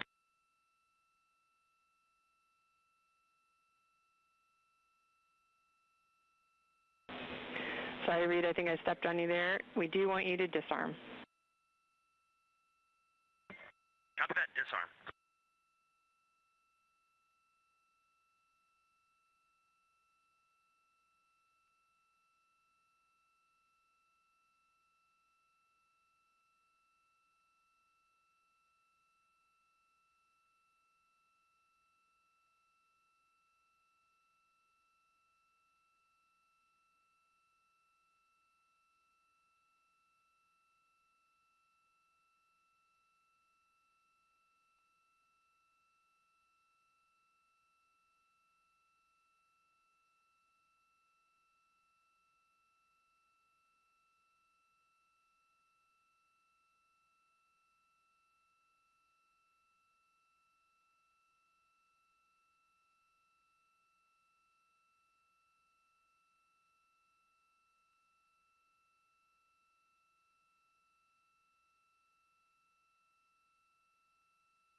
on 1 for flywheel accelerometer.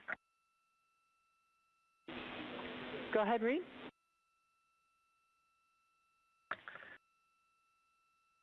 It says to secure the 2 accelerometers, 1 to the flywheel, 1 to the hull, with the Velcro, but then also with Kapton tape, which is supposed to be with the accelerometers. I don't see any Kapton tape there, and my judgment is they are very well secured, so I'm not going to put Kapton tape over them. Let me know if you need me to change that.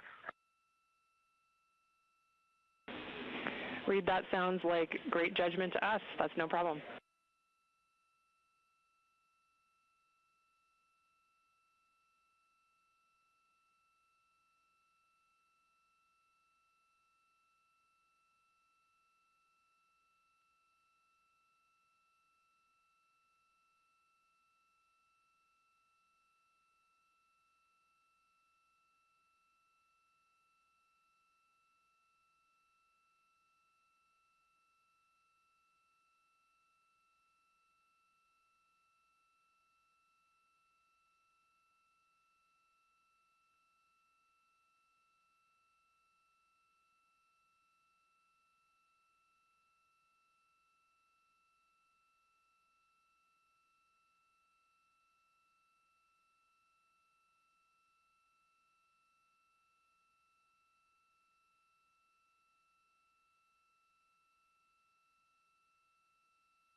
Houston integrity for PCD. Go ahead, Christina. Hey, Chris. Unfortunately, no joy with that action, and I also had Ike try it. Neither of us were successful getting it to respond in any way.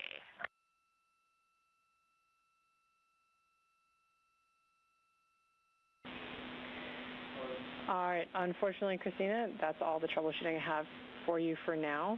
We'll do some more thinking and see what we can come up with, but thanks for trying it.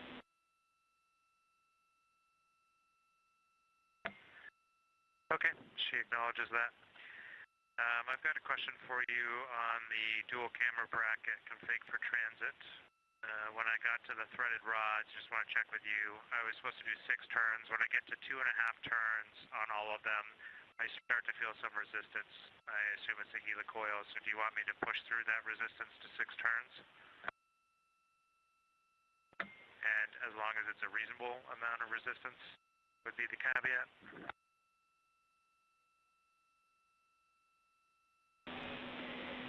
All right, Jeremy, thanks for that report. We're going to check and get back to you. We think your approach is reasonable, but we're just going to verify.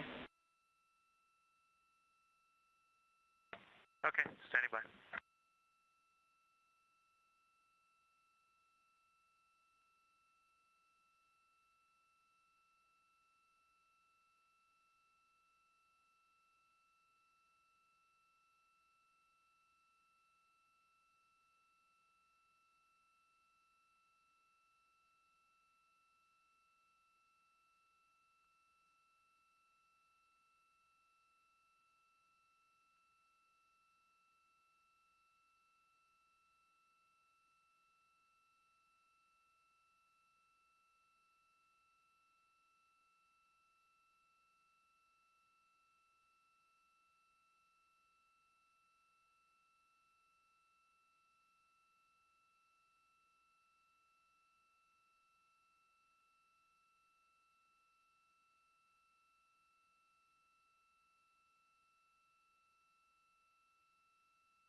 This is Artemis Mission Control here at the Johnson Space Center in Houston, Texas. This is a visualization known as ARROW, the Artemis Real-Time Orbit website. You can access this at any time on your computer or device by visiting nasa.gov/trackartemis. And thanks to ARROW, we were able to see that we are now 22,000, almost 23,000 miles away from Earth, creeping up on the moon, now 219,000 miles away from our lunar neighbor.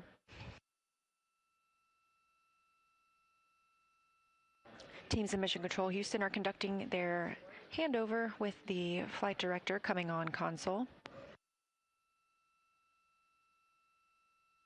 We are now 1 day, 3 hours, and 34 minutes mission elapsed time of the Artemis II mission, a test flight and the first flight of humans aboard the Orion spacecraft.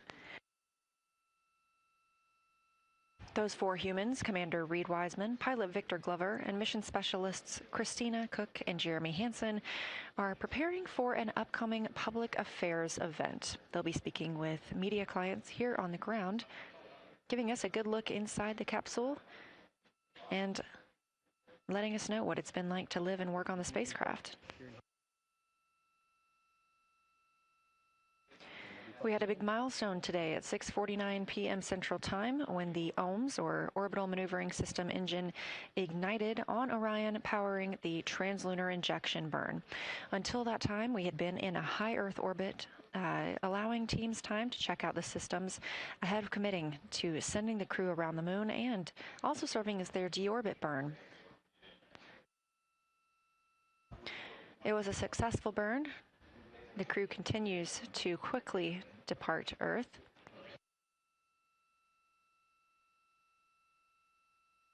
We will see the closest approach of the crew on flight day 6 during their lunar flyby.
Integrity. Houston with some dual camera bracket install words for Jeremy.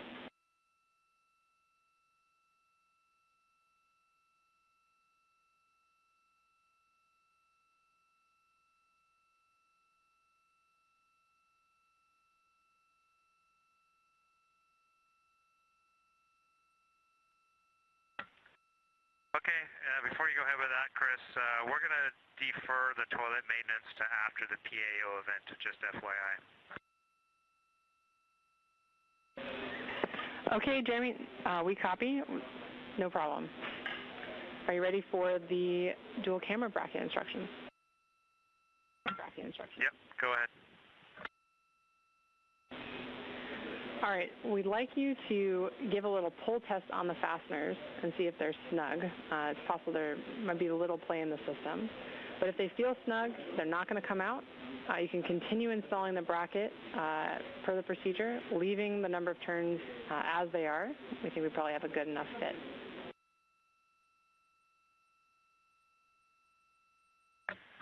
Okay, there's no wiggle in the fasteners. They do feel secure. I'll maybe give them another eighth of a turn because I stopped a bit early to snug them up. And then I think that's it for this part of the procedure. I've secured the dual camera bracket to the hatch as described, and there was nothing else to do today. I just want to confirm we're on the same page. I'm just leaving it open.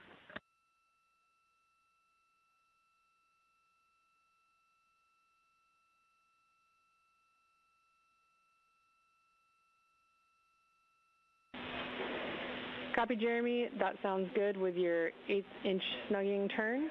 I think the next activity for this will be, I think, on Victor's timeline. But sounds like a good plan. Thanks for checking in.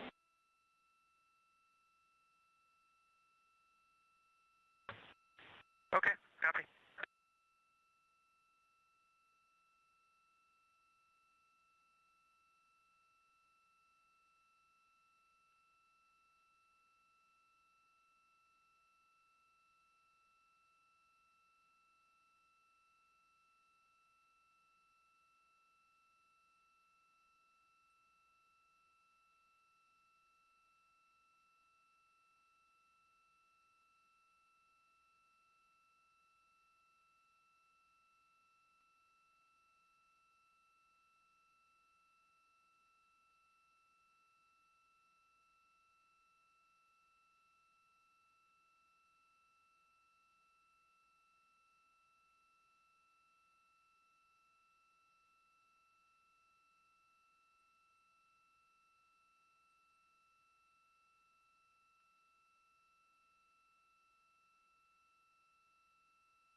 This is Artemis Mission Control here at Johnson Space Center in Houston, Texas.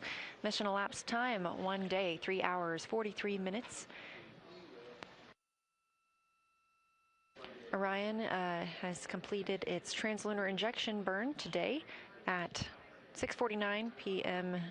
Central Time as the start of the burn. That was a 5-minute and 50-second burn. The spacecraft and its crew, Reed Wiseman, Victor Glover, Christina Cook, and Jeremy Hansen, are now over 24,000 miles away from the Earth. Lots of movement in mission control right now as the Orbit 1 team is starting to step off console after a very momentous shift.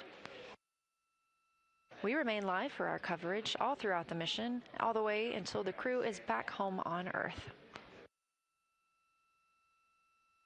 Currently, the crew is setting up for their first public affairs event while aboard Orion.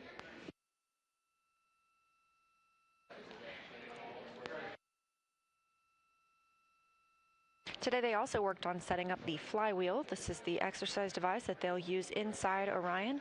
It's essentially like a rowing device, allows them to do both aerobic and resistance training.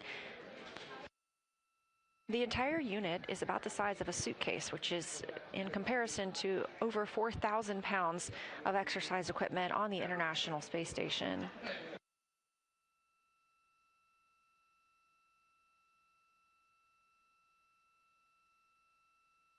The crew in Orion woke up at 1:35 p.m. Central Time today, and they're slated to remain awake until about 3 a.m. Houston time tomorrow, April 3rd.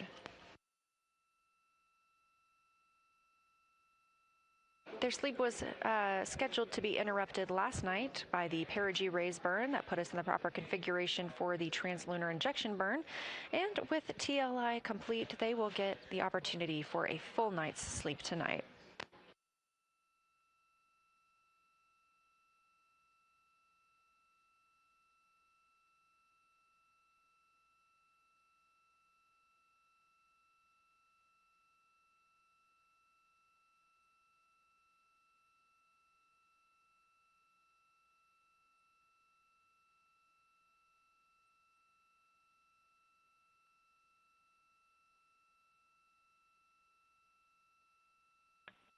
Houston Integrity, we are ready for the stream, setting up for the PAO event, and we'd love some help with voice and scene checks. Okay, we copy. We're ready.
Integrity Houston, we're still not seeing anything. Oh, just came on board. Okay. Just jumped the gun. Now we're seeing your video.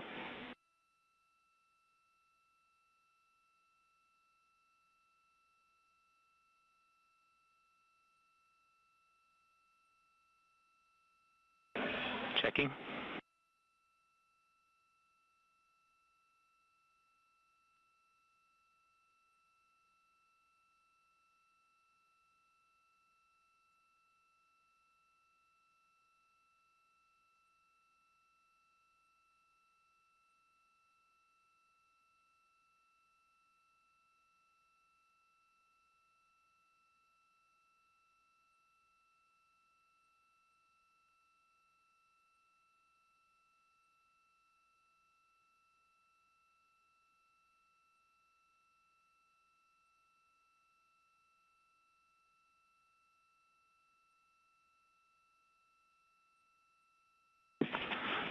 Okay, Integrity. Good scene and good voice quality.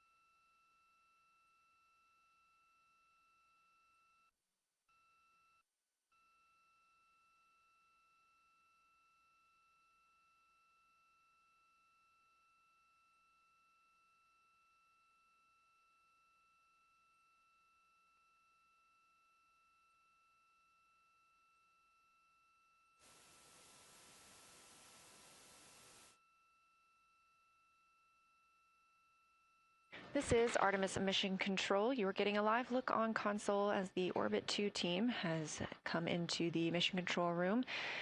Near the top right of your screen is Flight Director Paul Kanya, joined by your new Capcoms for today. That'll be Mark Reagan and Sandra Moore. Capcom stands for Capsule Communicator, and that's the single voice communicating with the crew aboard Orion. They gather information along with the flight director and make decisions on what can be called to the crew to keep that communication streamlined throughout the day. We are MET, or Mission Elapsed Time, 1 day, 3 hours, and 51 minutes into the flight of Orion, another big day for the crew as they completed the translunar injection burn, 5-minute and 50-second burn that committed them to flying around the moon on flight day 6 and returning back to Earth with a splashdown in the Pacific Ocean on flight day 10. Mark, if it's possible, we would love to get fan speed down. You're going to be able to hear it over the PAO microphone, but also it's just very cold on this side of the spacecraft. Okay, copy.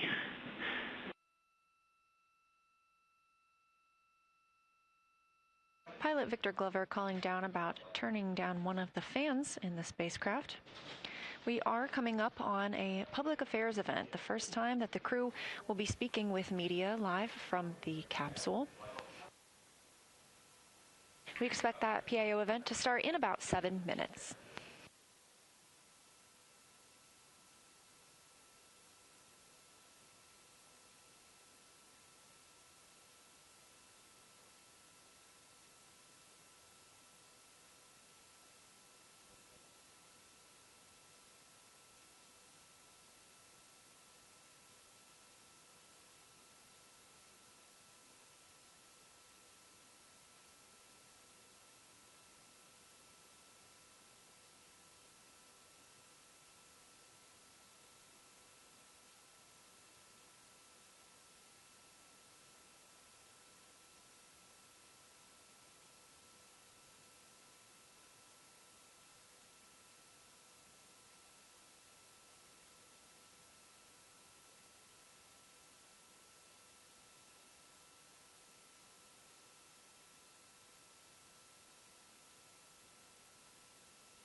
Our 4 astronauts have been configuring the cabin and the cameras for today's public affairs event.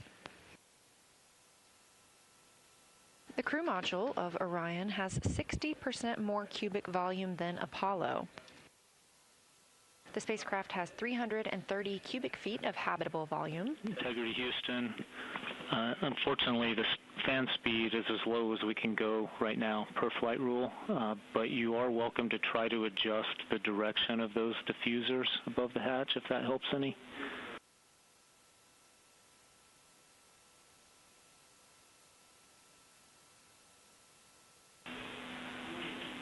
Copy your thumbs up, Reed.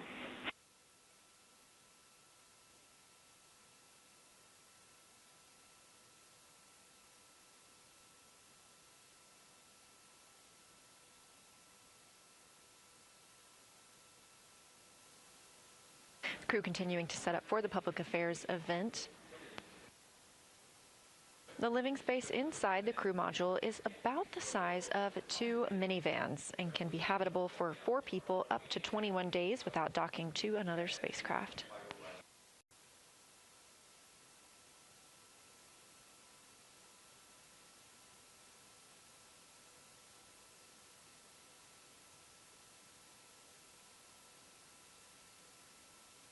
After the PAO event, the teams here on the ground are timelining some exercise for the crew. Commander Reed Wiseman was able to use the Flywheel device earlier. Pilot Victor Glover will do the same after this event, as well as mission specialists Christina Cook and Jeremy Hansen.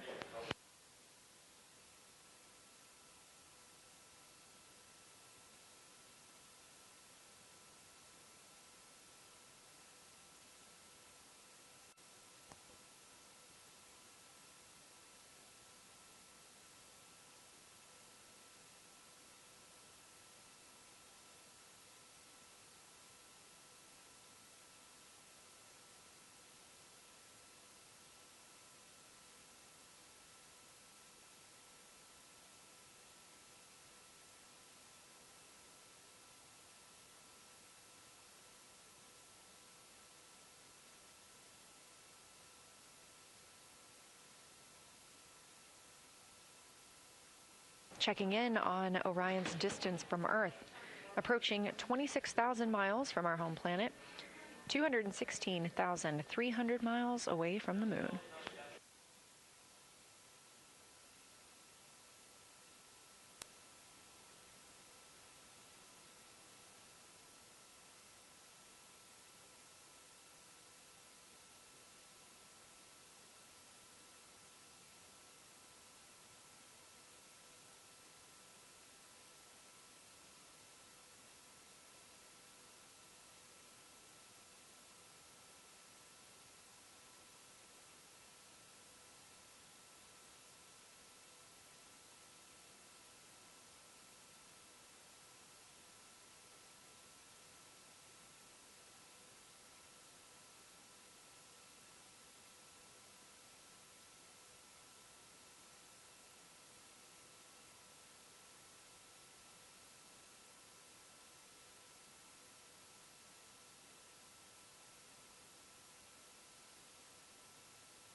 Standing by for the start of the public affairs event. Crew aboard Orion is ready to speak with teams here on the ground.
Integrity Houston, you ready for the event?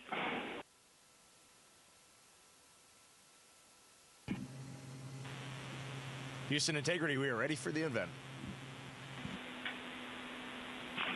ABC News, this is Mission Control Houston. Please call Integrity for a voice check. Integrity, this is Gio Benitez at ABC News. How do you hear me? Outstanding. We have you loud and clear. How about us?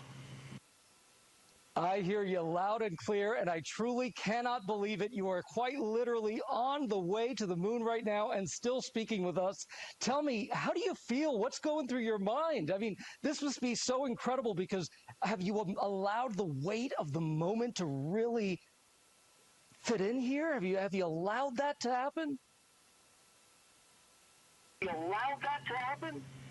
Well, first and foremost, we all wanted to give a shout out to our families first because we are pretty far from Earth and we have not gotten to say hi to them yet. But there was a moment about an hour ago where Mission Control Houston reoriented our spacecraft as the sun was setting behind the Earth. And I don't know what we all expected to see in that moment, but you could see the entire globe from pole to pole. You could see Africa, Europe, and if you looked really close, you could see the northern lights. It was the most spectacular moment, and it paused all four of us in our tracks. What has been most surprising to you about this so far?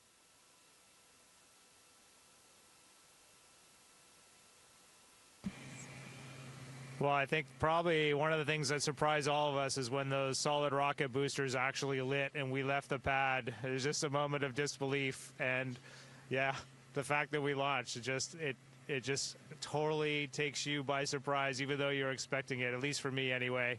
And I just had a huge smile across my face. Did it feel different? Because I can imagine that's such a powerful rocket that must have felt different for you.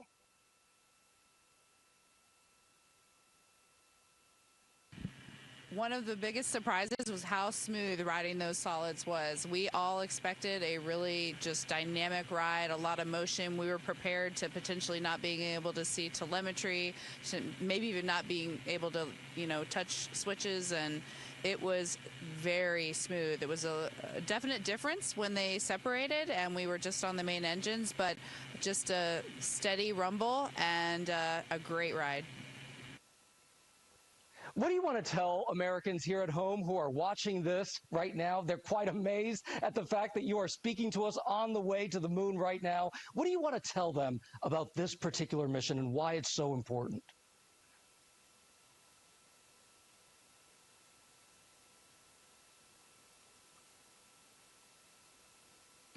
First and foremost, I would just like to say thank you. Your support and trust in us has enabled this, and so many people that have worked for so long to make this possible. But also, we're just getting started. You know, we've worked really hard, and even though we were a little surprised to actually launch yesterday, we have a lot of mission left ahead of us. And so I really want to tell them, stay tuned and keep tabs on what's going on. NASA's doing a great job of communicating all the things to come. I can't even tell you how many cheers were there on the ground. I was there watching you all lift off from the Kennedy Space Center, and everyone was so excited, so happy, and that was just incredible. Jeremy, I know this is your first time in space, and you're surrounded by all of these space vets. What's it been like for you that this is your first mission there?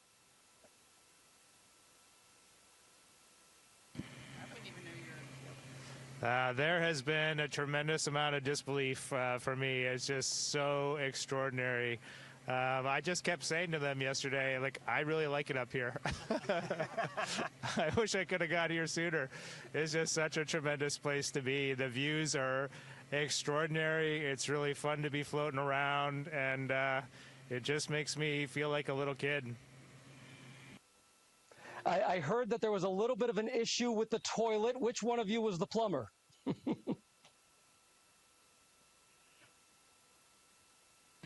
I'll take that one. I'm the space plumber. I'm proud to call myself the space plumber.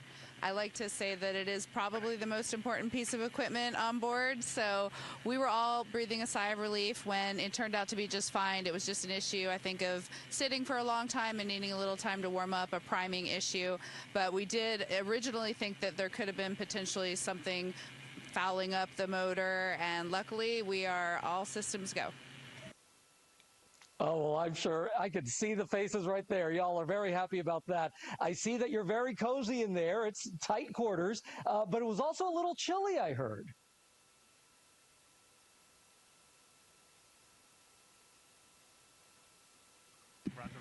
It is quite cold, and yeah, we're wishing we had the lower temperature sleeping bags with us. But right before this PAO event started, I pulled my knit cap off, and I'm ready to put it back on.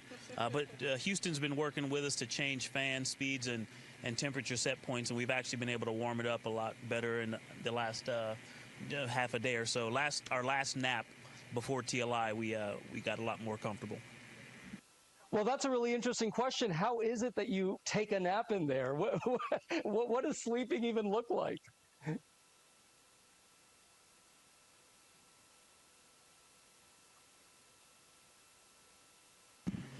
Well, let's see. So we've been off the planet for, what, about 30 hours now, and we've had 2 very short naps. We actually just gathered for our first meal together in space. That is how busy we have been the last day and a half. It has been really an amazing beginning flight plan, but sleeping here is it's actually sort of comical. Christina has been sleeping heads down in the middle of the vehicle, kind of like a bat suspended from our docking tunnel. Victor's been up where Jeremy is right now. He's got a nice little nook wedged in there, and then Jeremy has been stretched out on seat 1, and I've been sleeping under the displays just in case anything goes wrong. It's more comfortable than you would think, and it's nice to sleep in weightlessness again. Every time I was dozing off last night, I had that image that I was tripping off a curb and I was waking myself up, so my body's getting reacclimated. It's been a few years since I've been up here. I've heard it's the best sleep up in space. Do you feel the weight of history knowing that you're going to be traveling farther than any other human?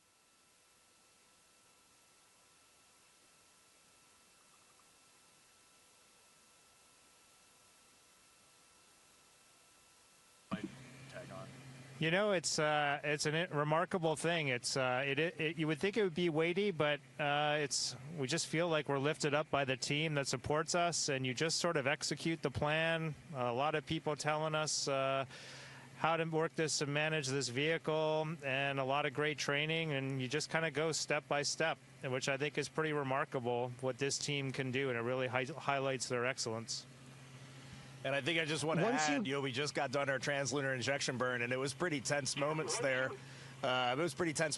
For a second, and when we got done that burn, we just kind of looked at each other as a crew. We have been to the moon before in 1968 through 1972. It's been a long time since we've been back. And I got to tell you, there is nothing normal about this. Sending 4 humans 250,000 miles away is a Herculean effort, and we are now just realizing the gravity of that. Yeah, nothing normal about this. What are you most excited about once you get to the moon?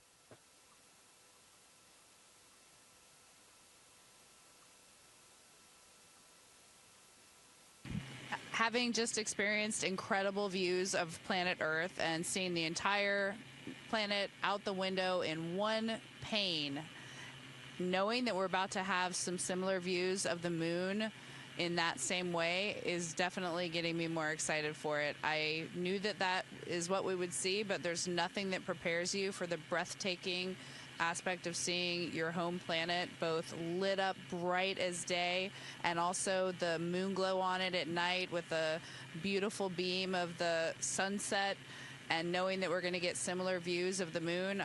I'm really excited for that. And then of course heading home. Right now we're in our cruise phase outbound, but we'll be turning our sights back on our home planet shortly. Shorter probably, it's going to fly by, but we're just excited for both of those milestones. As you all know, there is so much division at home right now. What is it that you're feeling, and what message do you want to send to the American people about what you're seeing out that window?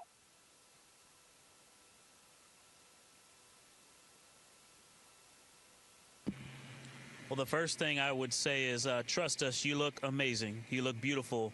And from up here, you also look like one thing. You know, Homo sapiens is all of us, no matter where you're from or you know, what you look like. We're all one people. And so, you know, this mission, one of the things that's amazing about being around and just being an astronaut, you know, serving our countries at this time is that we get to give ourselves a mission that we can hold on to say, hey, look at what we did for the rest of our lives. You know, we call amazing things that humans do moonshots for a reason, because this brought us together and showed us what we can do when we put, not just putting our differences aside, when we bring our differences together and use all the strengths to accomplish something great.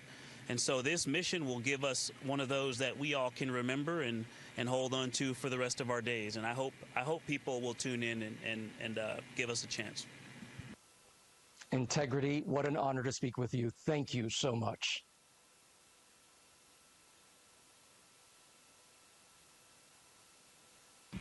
Thank you for being with us. Integrity. This is Houston ACR. That concludes the ABC News portion of the event.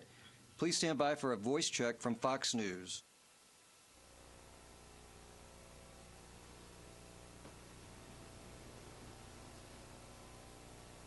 910 ready. Integrity, this is Trace Gallagher with Fox News. How do you hear me? Hey, Trace, we got you loud and clear. How about us?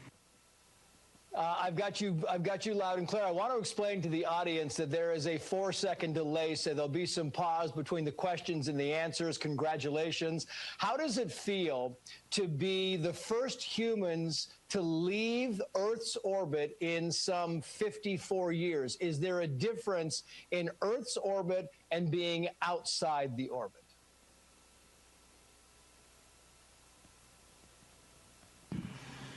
Well, we are still technically in Earth's orbit, although we did just do our translunar injection burn, and so we are definitely 100% on our way to the moon. The lunar gravity will take over in a couple of days here and start pulling us around the far side. At the end of our translunar injection here about an hour and a half ago, we just really looked at each other, and I know the United States has done this 1968 through 1972, but this is unbelievable that we can put our minds to something and pull it off. This is an unbelievable technical accomplishment. Yeah, I mean, it really is unbelievable to us. We watched this thing. It was just this flawless launch, and it was unbelievable to watch. And what really fascinates me about this is that you, in a few days, will become the first humans to travel the farthest in space, more than anybody else has ever done. It took us a long time to get back here, and now we're about to exceed that. Is that a moment of pride? Is it a moment of history? How do we feel about that?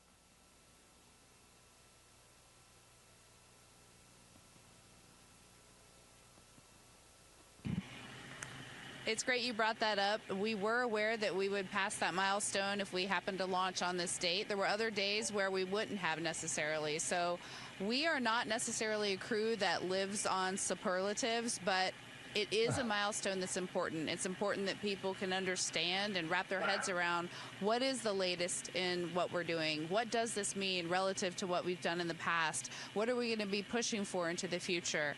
We think that the journey that we've been on and all of our teams have been on with us is so much more than just one number. But we also hope that that number just keeps being exceeded and exceeded by the future crews. That's why we're here, to build a legacy for the future.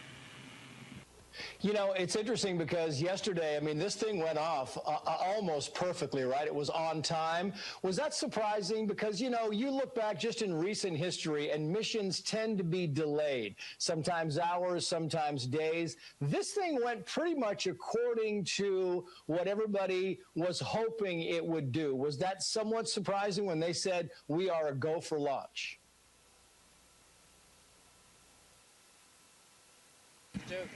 Yes.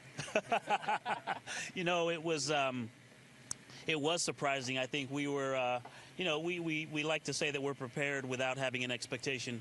But, you know, in the back of your mind, you kind of hope you launch. And then when we got really close, it was like, wait, we're getting ready to go to space. And when those solids lit, you know, it was a ride where you're trying to be professional, but the kid inside of you wants to break out and just hoot and holler. But what I wanted to say about that was, our exploration ground systems team, our launch control team, they have had some time to practice since February and March and really dial in their procedures and learn and grow. And so I just want to give them some credit. It was an example of how hard they've been working lately that we launched. And it was, even though we didn't get to really watch, but it felt beautiful. Yeah, they should give themselves a big round of applause because it really, I know it felt beautiful. It certainly looked beautiful. Very quickly, Victor Glover, while I have you on the microphone, we are broadcasting across the nation, but we're focused. We're based in Los Angeles. And I thought since you were from Southern California, maybe you'd like to give a shout out to your friends and family here. Oh, well, of course. My mom lives there, my grandparents, all the cousins, aunts and uncles, and just everybody in California. Thank you for all of the support and the love for all of these years. So many of my career milestones happened in that special place that will always be home, no matter where the government sends me. You're going with us. How has it been? Yeah, how has it been on board now for your first night? I know you haven't gotten much sleep. They keep waking you up. They kind of send out the songs they are doing. And I hear, Christina, that you are somehow sleeping upside down or face down. Maybe you can explain that to us. Sure. Yes, it has been a great couple of days just learning how to live in Orion. And I would love to give a quick shout out to our families before we keep going on with the questions, just because we haven't had a chance to say hi to them, and it's just so great to have had their support building up to the launch, and we miss you guys already. Living in Orion isn't quite the same as being at home with our families, but yes, some of the exciting things are the burns that we do. They kick off with such an acceleration that most things that you see Velcroed around that aren't actually fastened down all fall down to the floor of Orion. But speaking of floors and ceilings, it actually is just all by convention only. There is no difference between up and down, and so yes, I've been sleeping with my feet there and my head down here, and it's very comfortable. I think I'll probably stay there the whole mission unless someone kicks me out. So we're finding out how to make this space capsule a home. Maybe we can hand it to Jerry Hansen here. And Jamie, you can also say hello, give a shout out to your family. And I'm wondering, while you do that, if you'd like to tell us if there have been any glitches, any problems. I know we heard there was some kind of an issue with the onboard toilet, but beyond that, are we good so far?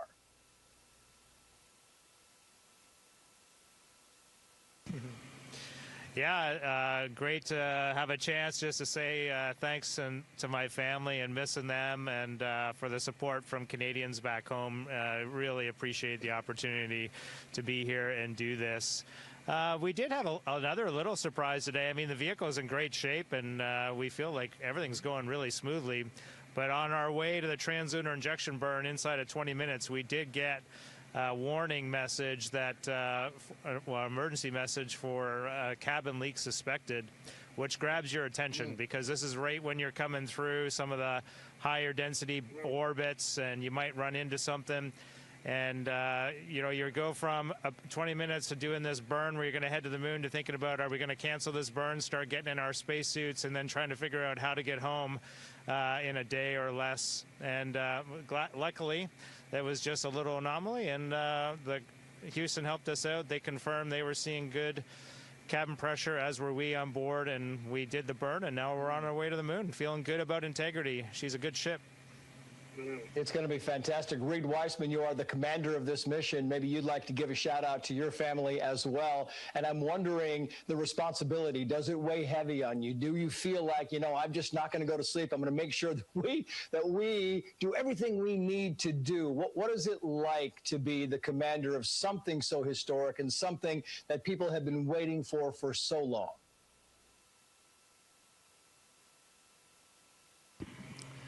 Well, to answer that, I'm learning from my crewmates here. I'm flying in space with two of the most skilled astronauts that we have, most accomplished astronauts, and Jeremy on his first day in orbit yesterday was just getting the job done 100%. So my job here is pretty easy. Definitely sometimes you get a little bit nervous. There's a couple things that caught our attention so far, but it's going great. And my job is very easy. I am definitely getting pulled along by my crewmates.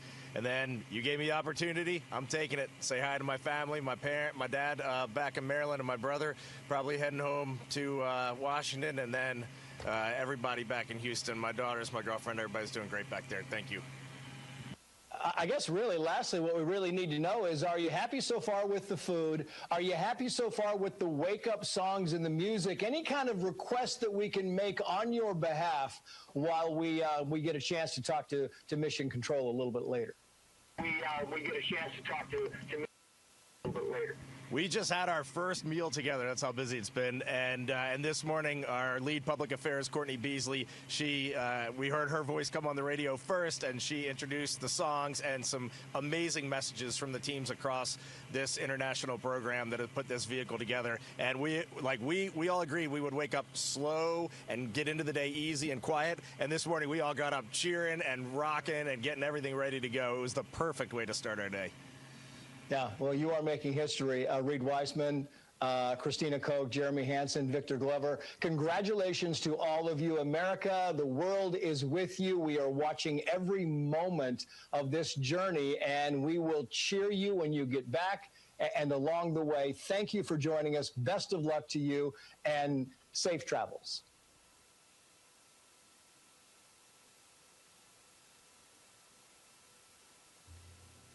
Integrity, this is Houston ACR. That concludes the event. Thank you.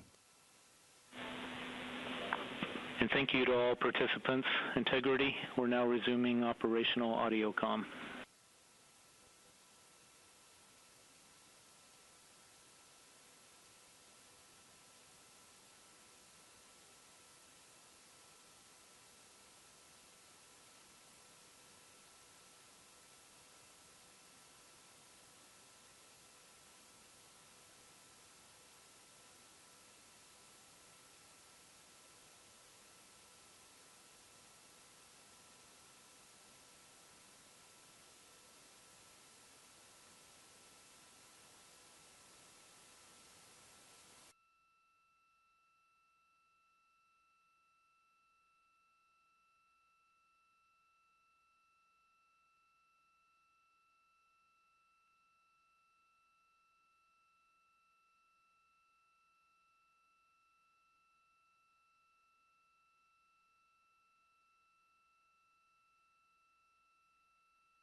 Integrity Houston for some PCD configs.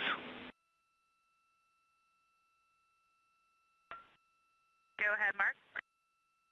Yeah, first we're going to need to hardline PCD3 in prep for the PMC.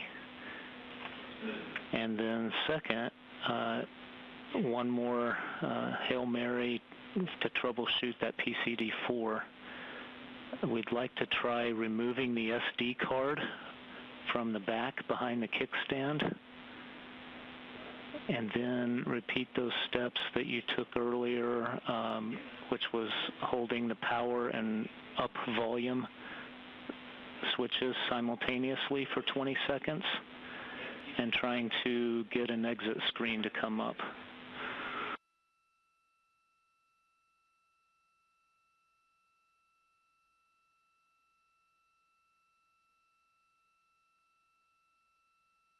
Okay, Mark, I'll work on getting the PCD hardlined right away for you. Thank you, Jeremy. Can you confirm you need that right now, or because I was going to use it for toilet maintenance, but I can use another PCD if you need this one hardwired right away.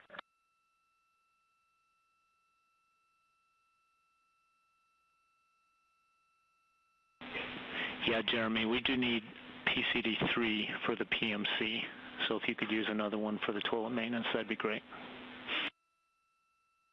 Yeah, absolutely. Okay, that'll be hardlined in the next 3 minutes. Okay, copy.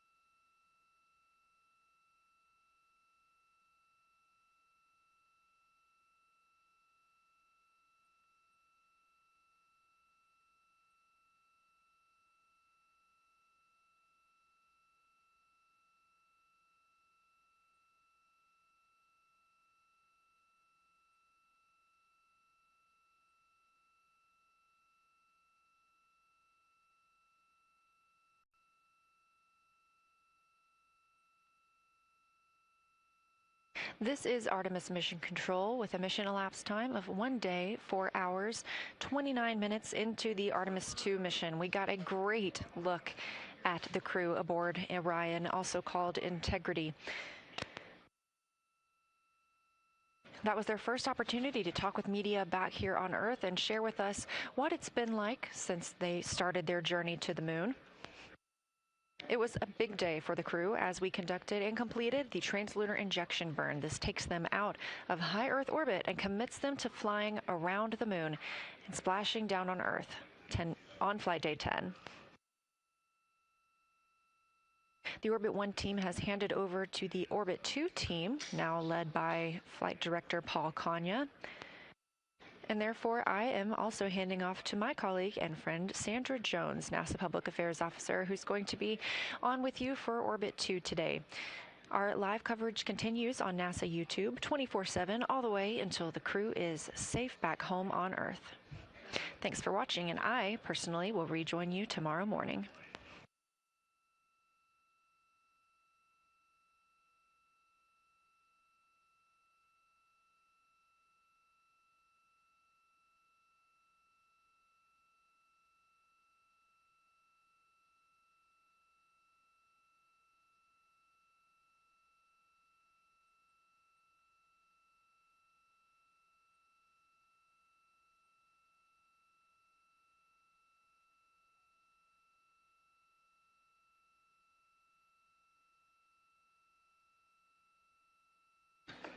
And good evening from Artemis Mission Control at NASA's Johnson Space Center in Houston, Texas.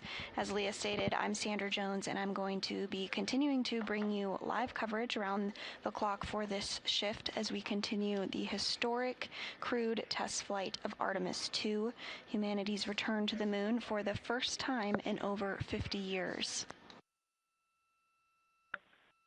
At this time, now 1 day, 4 hours, and 31 minutes. So let us know if that was successful. And then would you mind just telling us how you see the rest of the day's schedule going? We think we got a tiny bit out of sync with you.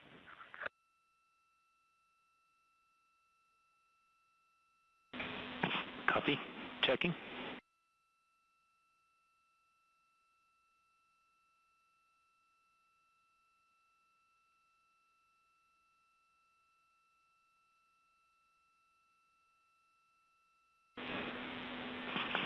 Yeah, Jeremy. Copy on the hardline PCD3, and then what we expect is the PMC next when you guys are ready, and then immediately followed by the flight director crew conference, and then followed by exercise the rest of the day in whatever order makes sense to you guys.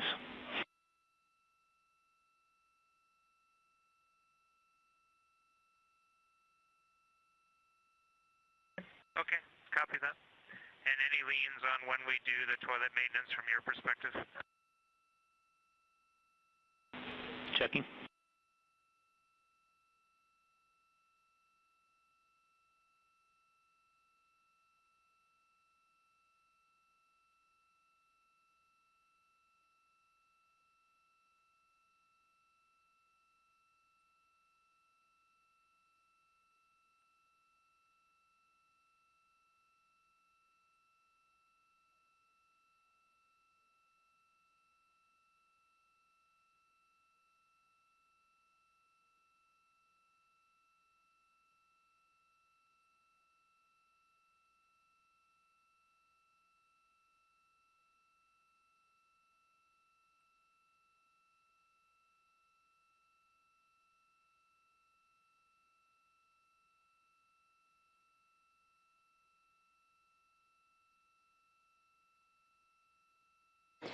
The Orion spacecraft, with its crew of NASA astronauts Reed Wiseman, Victor Glover, and Christina Cook, as well as Canadian Space Agency astronaut Jeremy Hansen, are now 30,000 miles away from Earth following the completion of their translunar injection burn, that 5-minute and 50-second long burn, sending them on a round-trip journey to the Moon.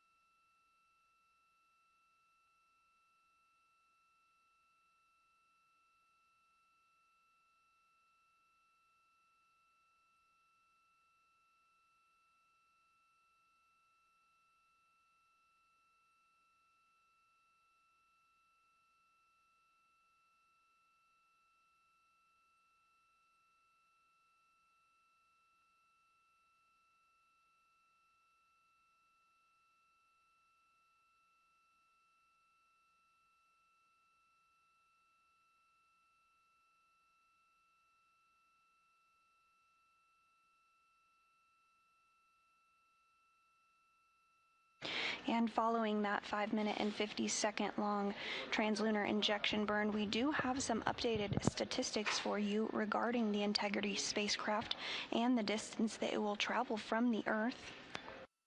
Integrity will reach a maximum distance from Earth of 252,021 statute miles, and this will surpass the Apollo 13 distance record by 3,366 statute miles.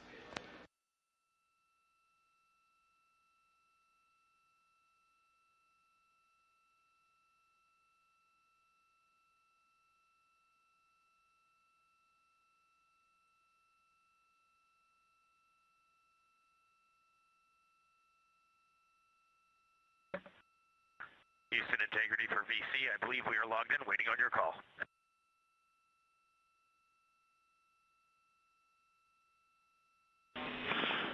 Copy, Reed. We are dialing now.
At this hour, now 1 day, 4 hours and 38 minutes into the flight of Integrity, the name chosen by the Artemis II crew for their Orion spacecraft, the crew's main priority is to adapt to the environment of space and the lack of gravity. Wiseman, Glover, and Cook have all flown in space before, but this is the first flight for Hansen.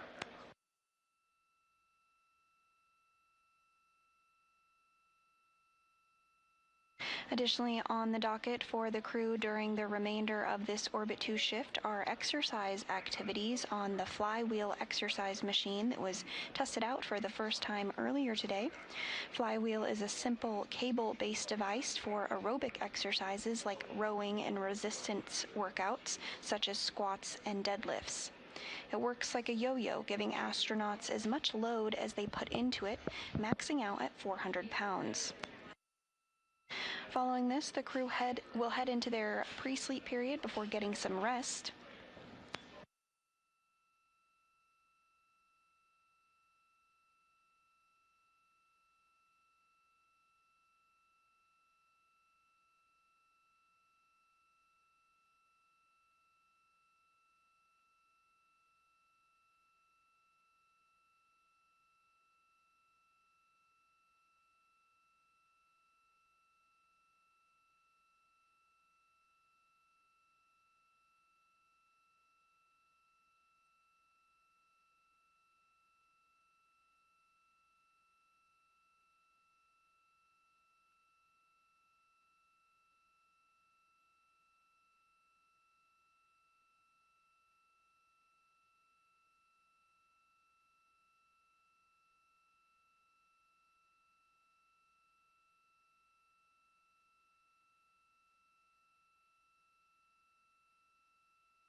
And if you're just joining us, you're looking at an animation of the Orion spacecraft.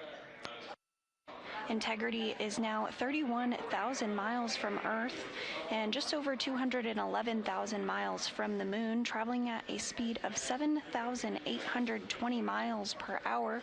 We did have a successful translunar injection burn earlier today, that 5-minute and 50-second burn, sending Orion on the path to the Moon.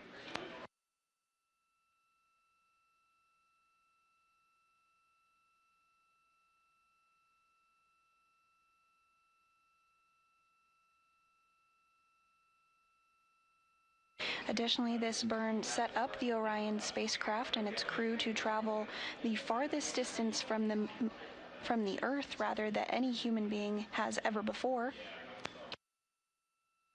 The maximum distance that we expect Orion to travel is 252,021 statute miles.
And you're looking at a live view of the Orion spacecraft.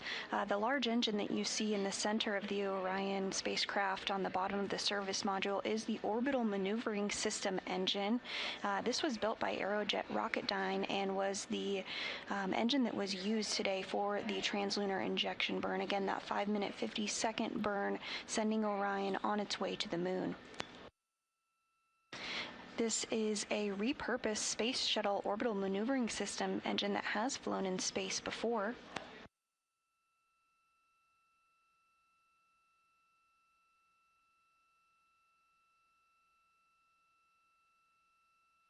This engine flew on the Space Shuttle Atlantis on several missions, including STS-101, STS-98,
And just to continue with the times that this Orbital Maneuvering System engine has flown on Space Shuttle Atlantis, that is STS-101, STS-98, STS-104, STS-108, STS-109, and STS-110.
We are continuing to bring you live coverage of NASA's first crewed flight test to the moon aboard the Orion spacecraft.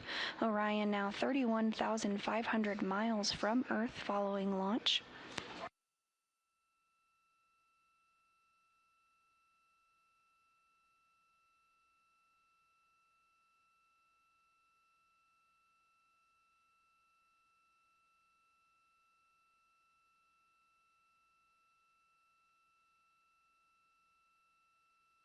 This view of the Orion spacecraft and mainly the orbital maneuvering system engine.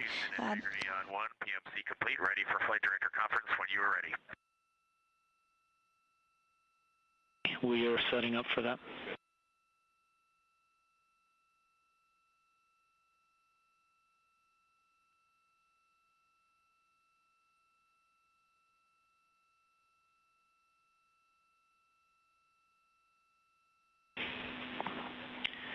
And while we're waiting for that to happen, Jeremy, the answer on this toilet maintenance is that we're already getting close to the bingo, so we'd like you to go ahead and get that started as soon as we're done with this flight director conference.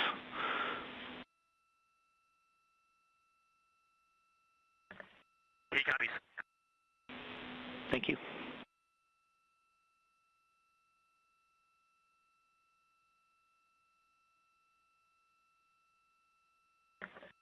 And we're just going to have Jeremy get going on the toilet maintenance now. Okay, copy that. Sounds good.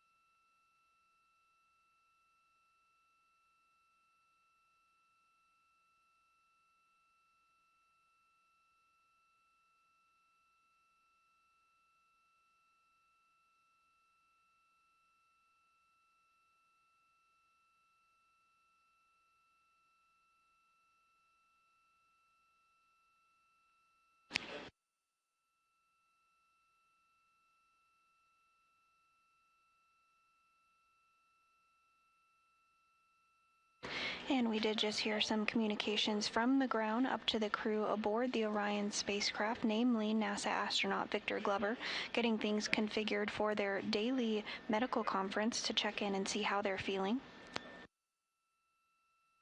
Everything continuing to go smoothly now, 1 day, 4 hours and 55 minutes into this historic test flight of NASA's Orion spacecraft.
This is Artemis Mission Control, and we're continuing to bring you live coverage around the clock during this historic crewed test flight of Artemis 2 and the Orion spacecraft named Integrity, humanity's return to the moon for the first time in over 50 years.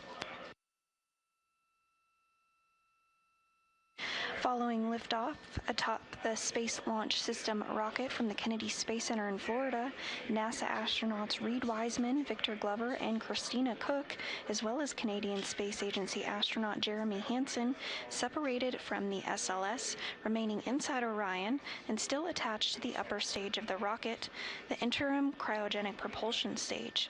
They then orbited the Earth twice to ensure the spacecraft's systems were working as expected, while still close to home, and demonstrated new capabilities, including manually piloting Orion.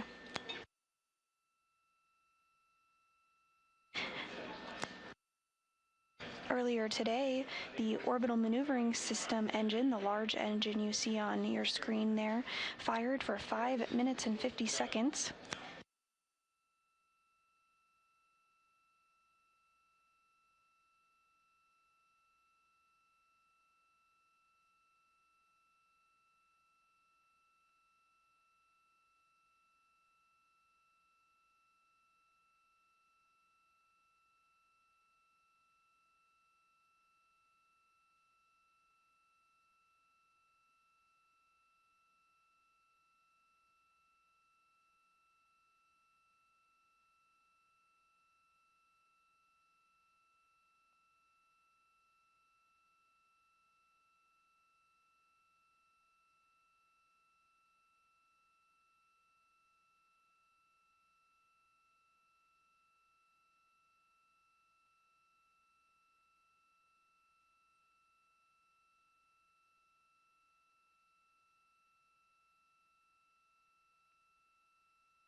And from this view of the Orion spacecraft, we're also getting a look at the auxiliary engines.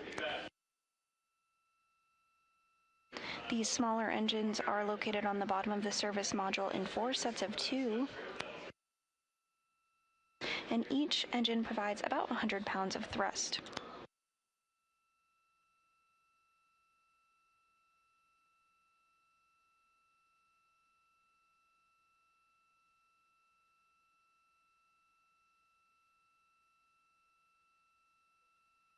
But again, that larger engine, the orbital maneuvering system engine, really went through its paces today as it performed the translunar injection. 5 minutes and 50 seconds long, that burn, sending Orion and its crew on a round trip path to the moon.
Integrity Houston for exercise.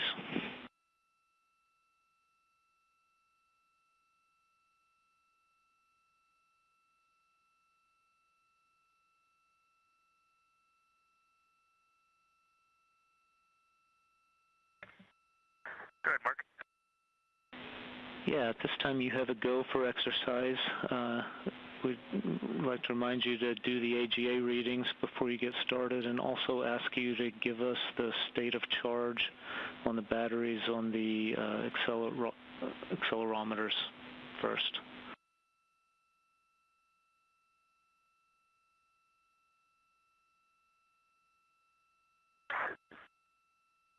To get the state of charge on the batteries on the accelerometers, am I going to have to go plug PCD into each of those 2 accelerometers? I'm guessing you're talking on the exercise device.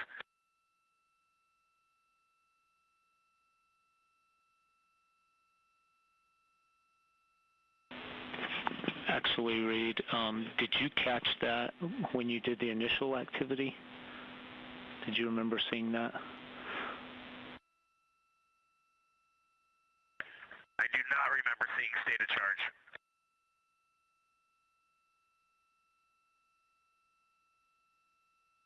Okay.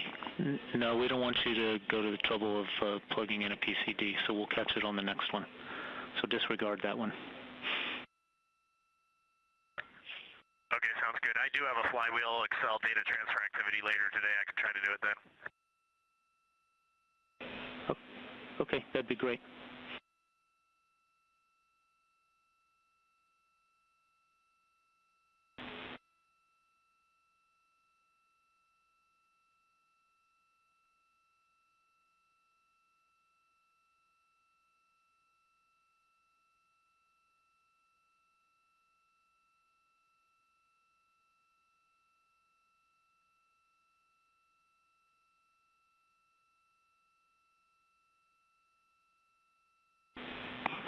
And Reed, when you do that later, that is only on one accelerometer, and that'll be fine. We'll just take that reading from the one, whichever one you choose. Okay, we'll see where we get to today. Sounds good. And those communications to the Orion. When you're ready. We are ready. CO2 1.3, O2 19.0, 4.3 psi, and 73.2 degrees Fahrenheit. Okay, copy. Thank you.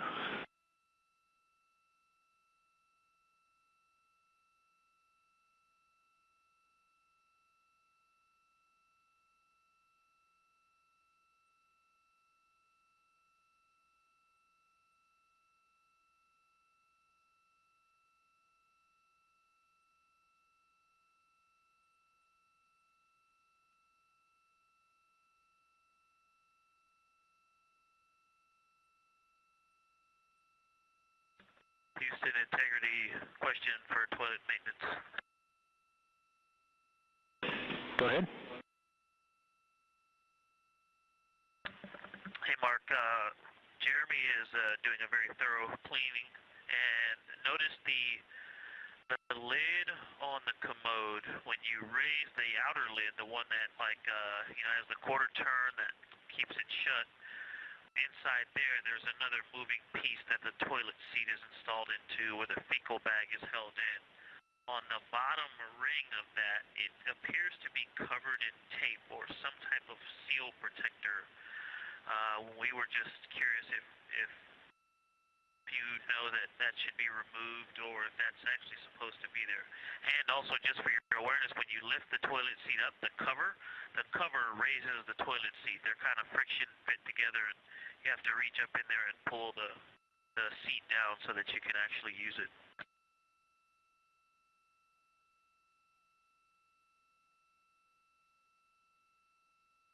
Okay, checking on that.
Hey, Victor, we are checking on the tape question.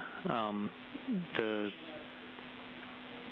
seat lifting issue you described is a known feature, and you're right, you need to make sure you separate them and that the lid is down properly for use.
Integrity Houston, the answer on the tape on the toilet seat is that does belong there, so let's please leave it that way.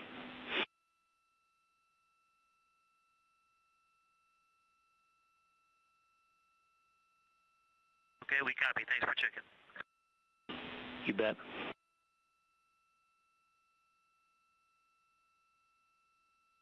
And we did just hear communications from here on the ground, Capcom Mark Reagan relaying to the crew on board Integrity that that tape that they noticed on the toilet is indeed supposed to be there. No action on the crew's part for the crew at this time.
The Integrity spacecraft with NASA astronauts Reed Wiseman, Victor Glover, and Christina Cook, as well as Canadian Space Agency astronaut Jeremy Hansen, closing in on the 200,000-mile marker to the moon. They're currently 207,485 miles away from the moon, and they're 36,600 miles away from planet Earth.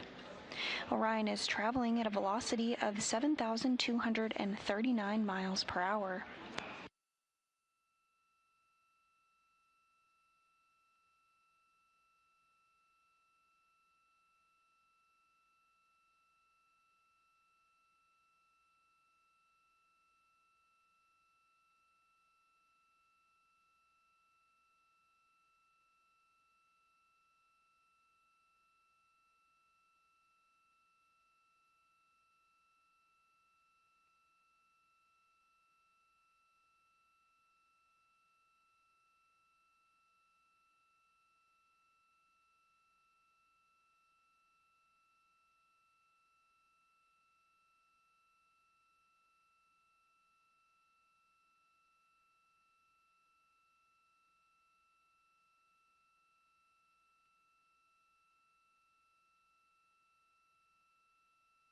This view of the Orion spacecraft showcasing the Orbital Maneuvering System engine, or OMS engine, which provided the burn today for the translunar injection burn. That burn was 5 minutes and 50 seconds long, sending Orion and its crew on a trajectory to the moon. We can also see a view of some of the auxiliary engines on the Orion spacecraft. There are 8 in total. These engines provide trajectory corrections and can be used as a backup to the main engine if needed. Each engine provides about 100 pounds of thrust and can provide steering during burns by pulsing on and off. Also, on the very top of your screen, as well as behind the large orbital maneuvering system engine, we do see a portion of the solar arrays. These serve as the primary power source for the European service module.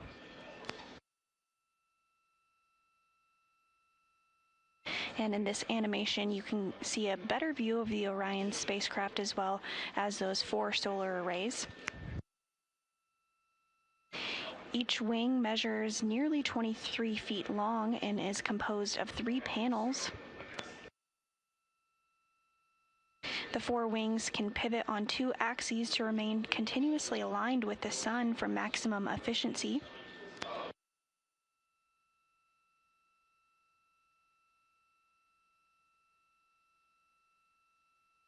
And the arrays provide enough electrical power to power 2 3-bedroom homes, which keep the crew safe and the systems running during their journey.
and integrity on one. Can we start a very quick stream of the HHP camera just for an object?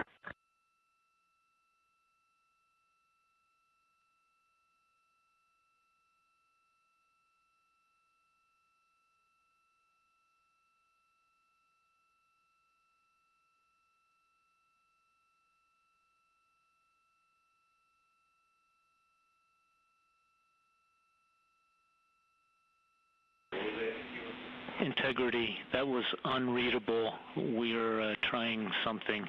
Hang on a second.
Integrity Houston, we are doing some config changes here. When we're ready for a two-way comm check, we'll let you know.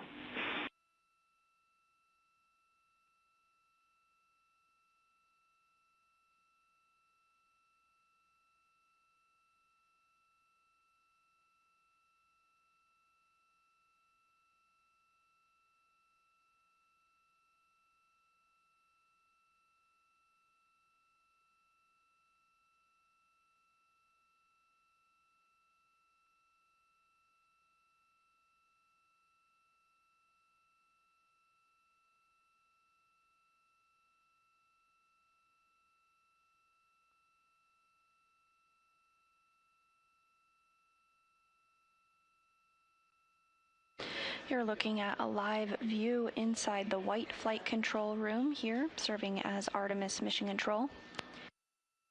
The team of flight controllers on console during this Orbit 2 shift are currently being led by NASA Flight Director Paul Kanya. Serving as Capcom is Mark Regan. And next to him is Sandra Moore.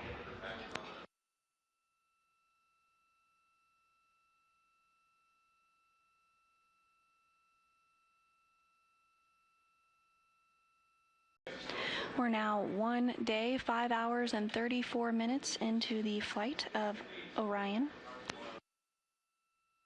Orion is 36,930 miles away from the Earth and 207,214 miles away from the Moon.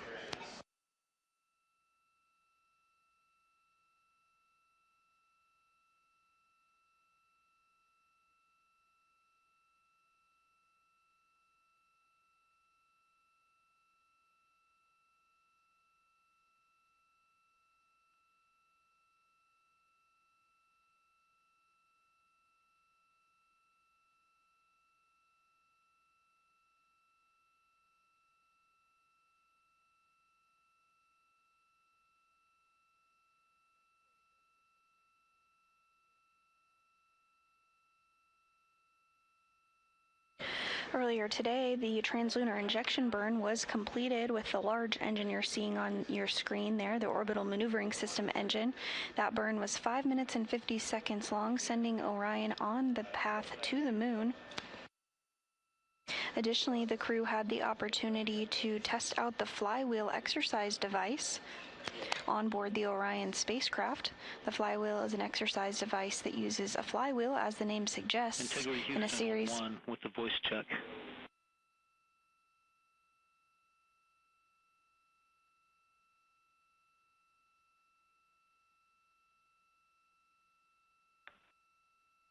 Integrity has you loud and clear, Houston. Hey Reed, we were configured to do some high-speed file transfers, and it looks like maybe that squeezed out the voice range a little bit, is what our problem was. But go ahead and repeat your call, just to make sure we are on the same page.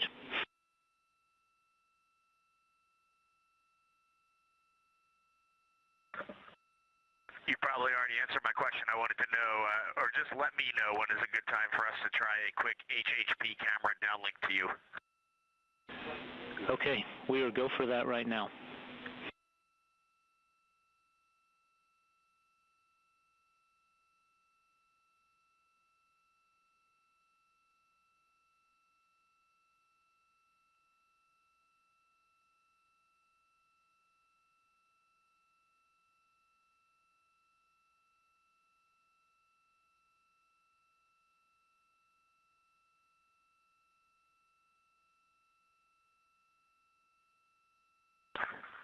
Not 100% sure I did everything right, but you should have a HHP camera downlink with no audio.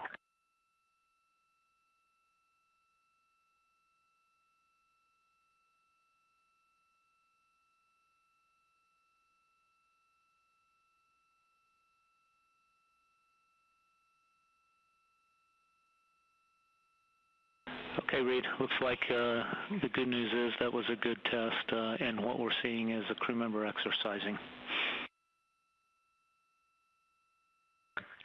Yep, Ike was totally fine with that. We just wanted to do the test real quick. So I'll go ahead and stop it now. We know it's got a good end-to-end work. All right, excellent. Thank you.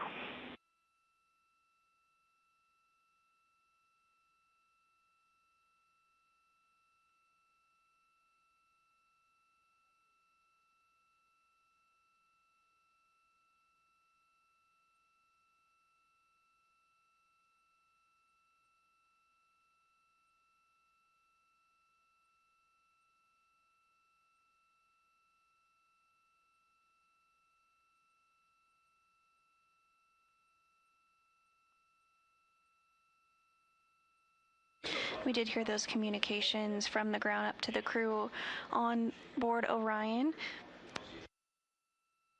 One of the crew members is utilizing the Flywheel exercise device, which uses a series of pulleys and a torque limiter encased in a frame the size of an extra-large shoebox, which functions like a rowing machine.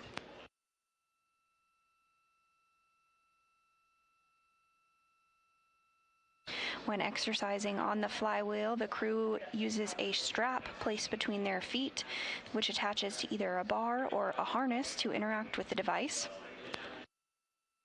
Pulling on the strap allows the crew to perform aerobic, resistive, and rowing exercises. Crew member straps their feet against the footplate of the device, which is held at a slight angle from the front of the frame, and using the bar, the crew can perform exercises such as bicep curls, bent over rows, and deadlifts for resistance training, as well as rowing for aerobic training.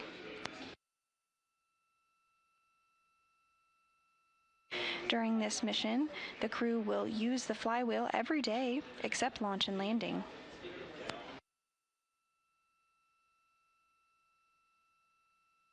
Each astronaut will spend about 30 minutes per day performing exercises, and the teams on the ground will be gathering data the entire way to verify information about the Flywheel. And this data, amongst other observations, such as video of exercise, will be used to further develop the Flywheel in preparation for future Artemis missions.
Houston Integrity for comments about the PWD when convenient.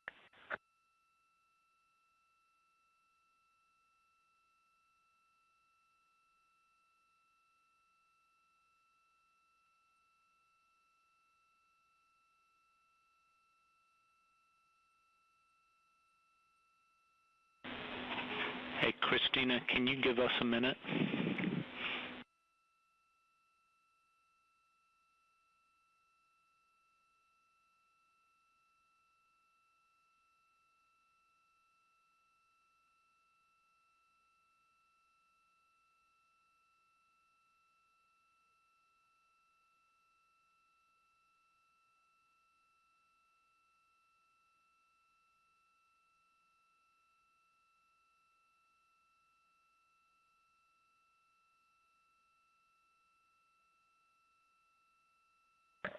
Of course.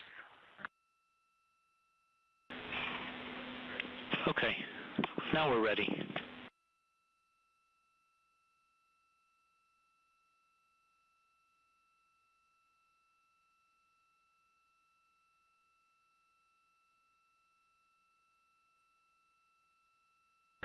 Excellent.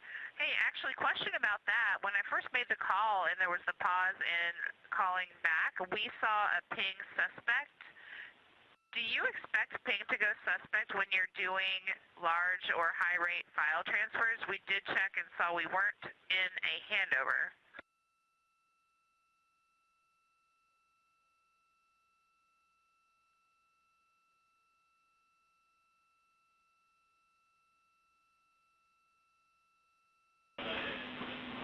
Yeah, Christina, that was an artifact of us trying to push up file transfer rates. We're kind of playing with that in the background to see if we can find a place where we can get files faster, but also not impact comm and overload the buffer.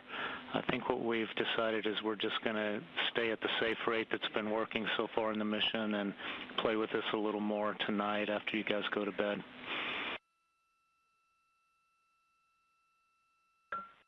Okay, copy all, makes sense. We're just trying to understand our displays, and we love the exploration on that one. The original call was about the PWD. Wanted to let you know that after doing a fill, we have been having to wait 30 seconds minimum so that when we remove the water bag after closing the valve, there's not residual water coming out of the dispenser. We've just been implementing that as a workaround to wait that 30 seconds, but wanted to let you know both for your awareness and also to see if there could be a workaround. Okay, copy the report. Let us talk about it. We'll let you know.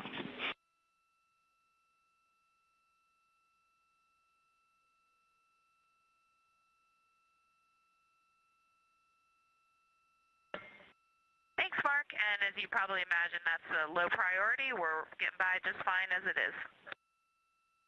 Copy that, and glad to hear it. And you certainly look like you're doing great up there.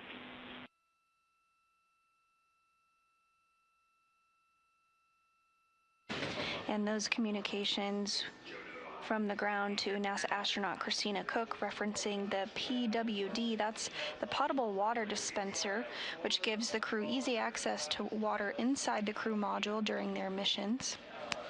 It's also used to rehydrate food and drink packages.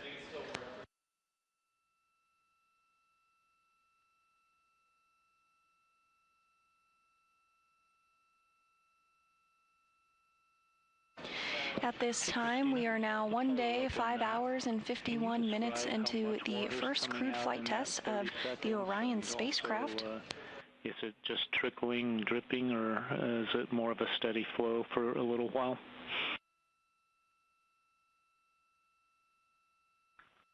Hey, Mark, we will take a video, but if you remove a bag after closing the valve prior to about 30 seconds, a steady stream of water continues to come out, and it might be just a little less than what the standard flow is, but it's definitely a steady stream.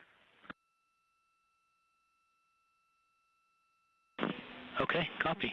Thank you. And to be fair, I've never actually seen the full bore, what it would be if the valve were open without a bag on it, so I can't compare, but the stream is steady and maybe about 1/8 of an inch wide. Okay, thank you. Copy. Could you give me a guess of how much volume it ends up being?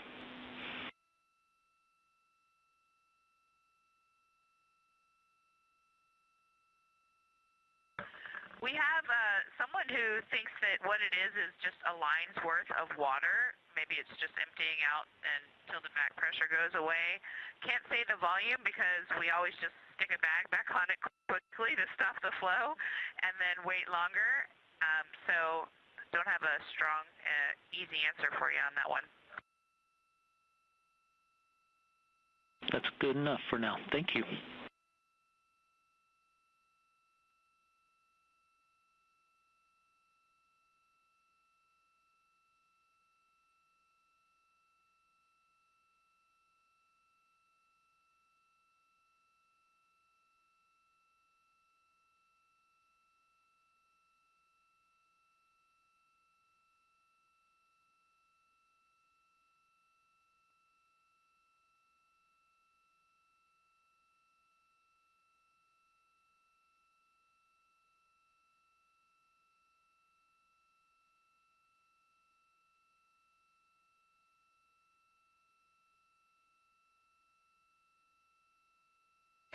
If you're just joining us, we're continuing to bring you live coverage of the first crewed flight test of the Orion spacecraft to the moon.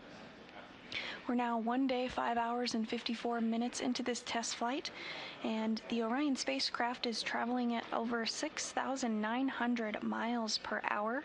And as you can see on your screen there in this visualization, is about 40,000 miles away from the Earth, with 204,000 miles remaining between the Orion spacecraft and its destination, the moon.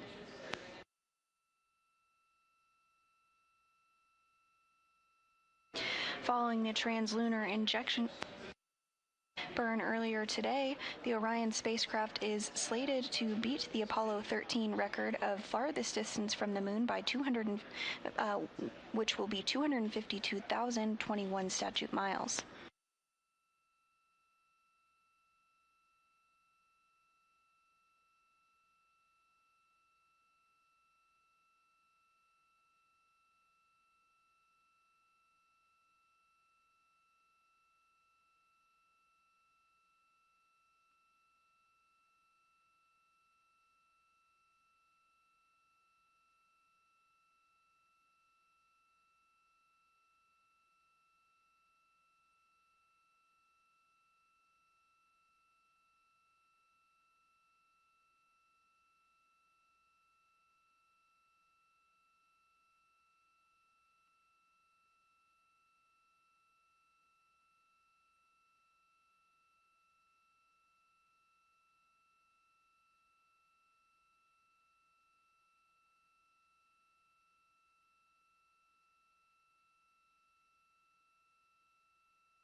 Integrity Houston for Victor.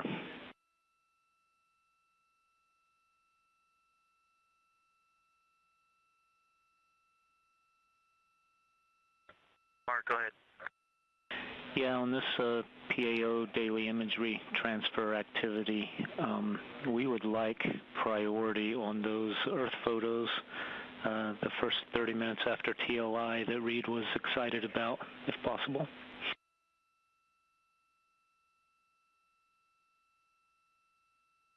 Okay, copy that. No work, thanks. Thank you.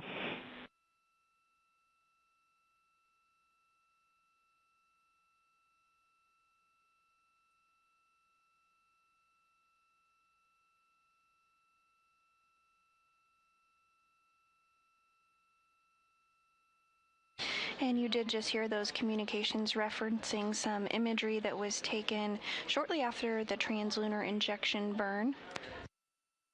We did hear that Commander and NASA astronaut Reed Wiseman was quite excited about the imagery of the Earth that he was able to capture. So they're going to work on getting that down to the ground, and we will share with you all once we do have that available to be shared, and are looking forward to seeing it, as are you.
And you're looking at a live view inside the white flight control room here at NASA's Johnson Space Center in Houston, Texas. This Orbit 2 team on Flight Day 2 being led by Flight Director Paul Kanya.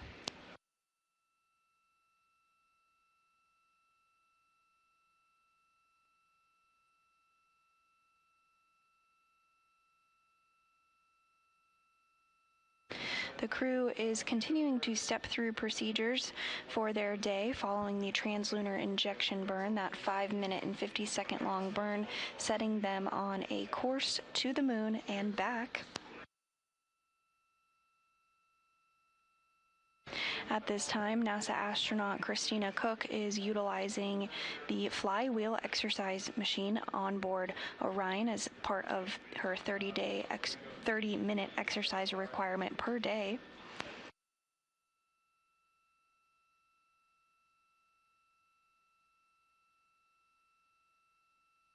Meanwhile, NASA astronaut Victor Glover is working to downlink some of the imagery taken earlier today.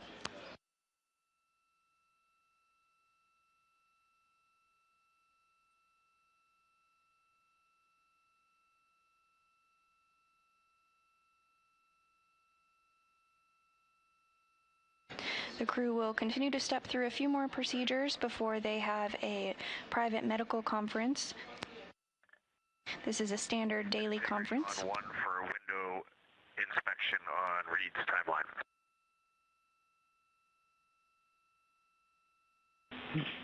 We're with you. Hey Mark, is there anyone there that can tell us what the end goal is of this?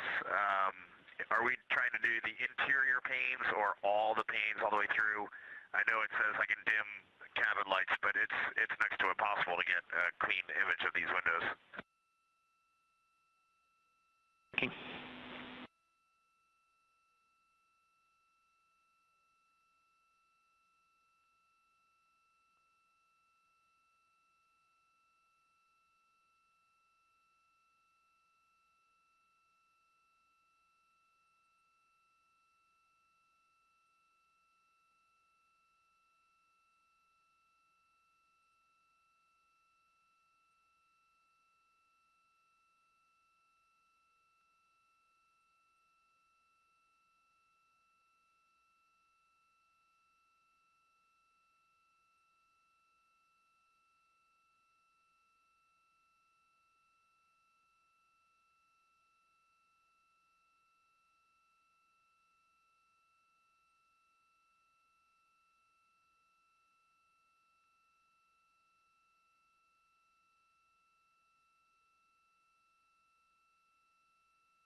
Hey, Reed, we're trying to just get a good characterization of all the panes and understand how clear they are before we go and do the observations through them. So understanding the overall condition is the goal here. So if you see any scratches or imperfections, that's of most interest, and especially if it looks like it's in the outer panes. And understand that the photos might be difficult in the lighting, and so just best effort on that if you find anything that warrants a photo. Okay, sounds good. I will do my best. Thank you. Yes, sir. Thank you.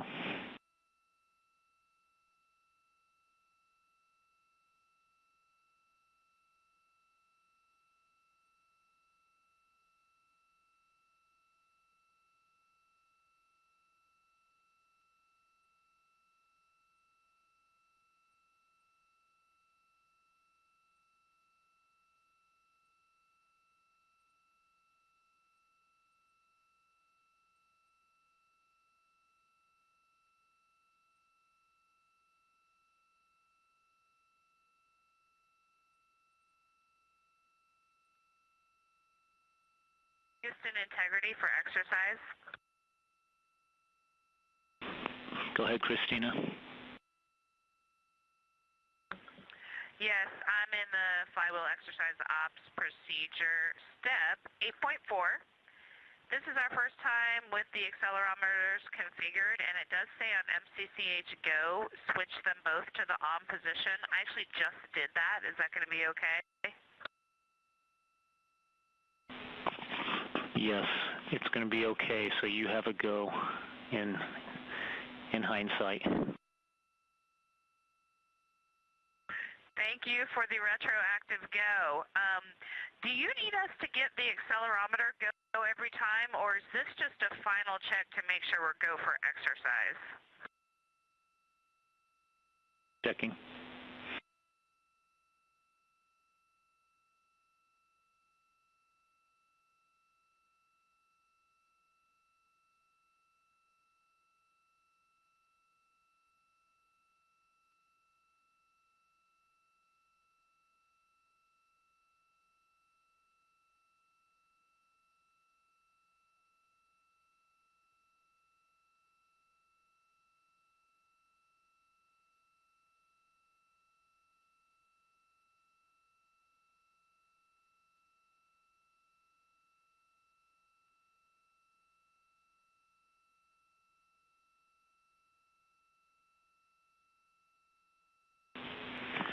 Hey, Christina. Those files are basically only able to record as long as the exercise is scheduled. So the important thing here is that you turn it on right before you start, and that you also turn it off when you finish, and then we get a new file going for the next person. So if you guys can remember that and understand that, then you don't have to report that every time.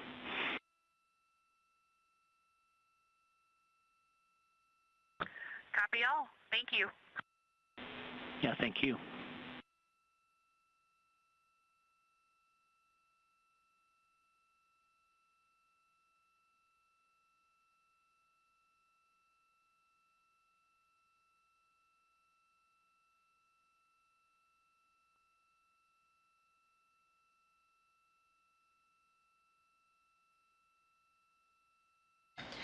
And those words to NASA astronaut Christina Cook as she wraps up her exercise for the day on the Flywheel machine.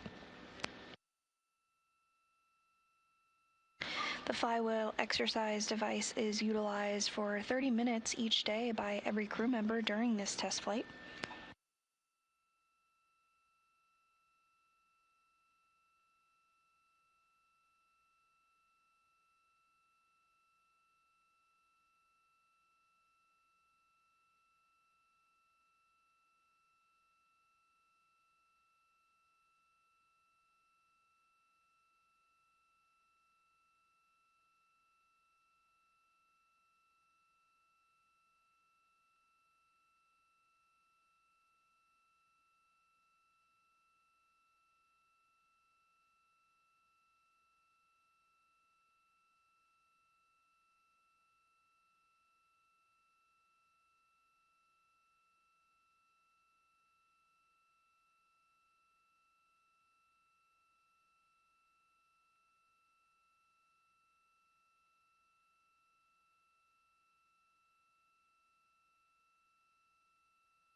Houston integrity on 1 for window inspections. With you on 1. Hey Mark, I will put all those images on PCD1 in a folder under imagery for downlink window inspection. I'll make sure that's what it says in the procedure. I'll double check that.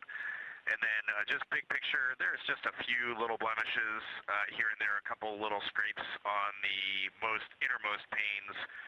And then there are some blemishes on the outer panes. Obviously, we're not going to be able to do anything about. The most notable one is on window 1. So what we're calling window 1 is the portmost window. There it looks like just a touch of charring on the outer edge. I think it occurred during last jettison. I noticed it on the way uphill. Shouldn't be a factor for our photographs, but you'll hopefully see it in the picture. It's really hard to get a picture of it. It's very small.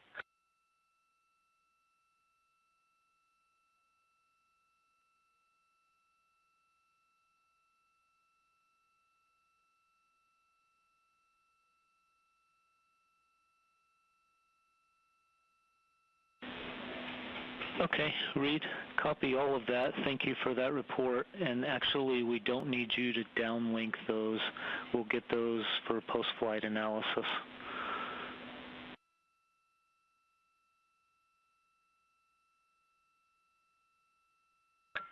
Oh, that's outstanding. Okay, perfect. Thank you.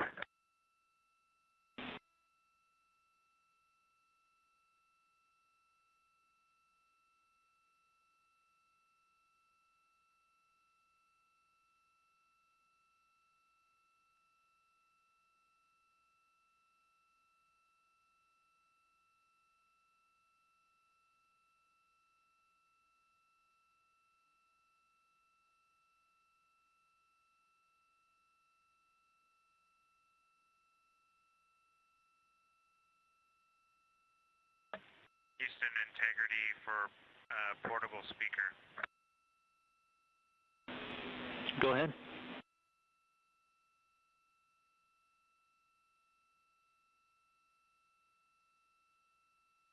Okay, I've connected the portable speaker to Beat 1's AIU. I put it into J2 instead of J3. I don't think that makes a difference, but if it does, let me know. I can swap it over. We had a Peltor headset hooked up in J3 already, just sitting there. I was just going to leave it connected.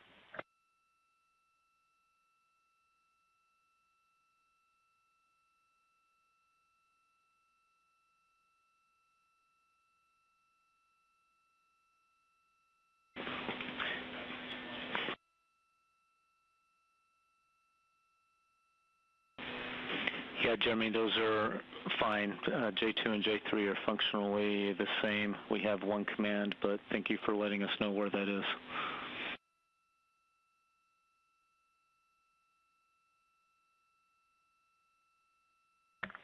Okay, and so over to you guys to do your configuration then, and I guess the speaker will just start working.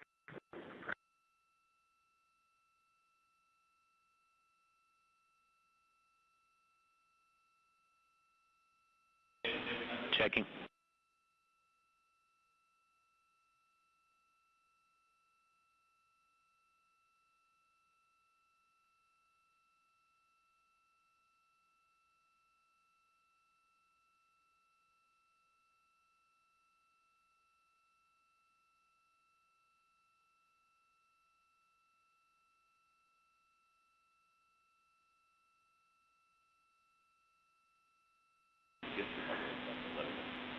Yeah, Jeremy, our command is to prevent feedback.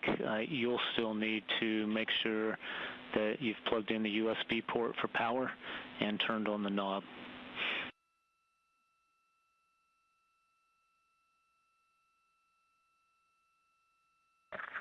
Okay, those are done, and it has a light on it, and the knob is full volume.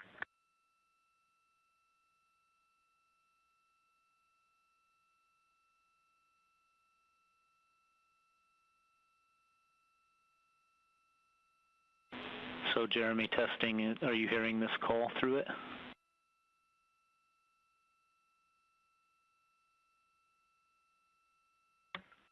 Try one more test, Mark. Give us a 5 count. Testing on the portable speaker. 5, 4, 3, 2, 1.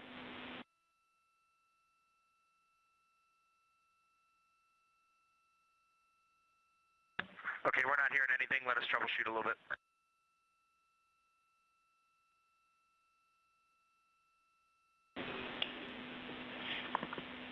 If there's nothing you see that's obvious, we'll go ahead and send that command as a first troubleshooting effort.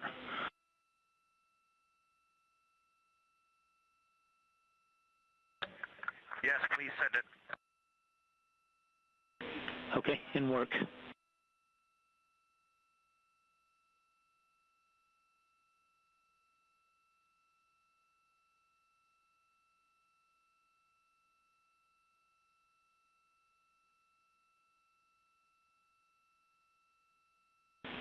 Okay, that has been sent. How are you hearing me now through the speaker?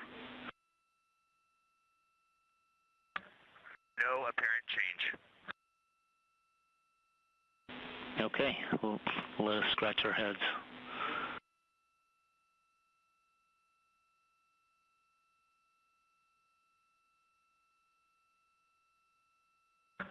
Jeremy is unplugging the Peltor and putting it in J3. Okay, copy. Copy.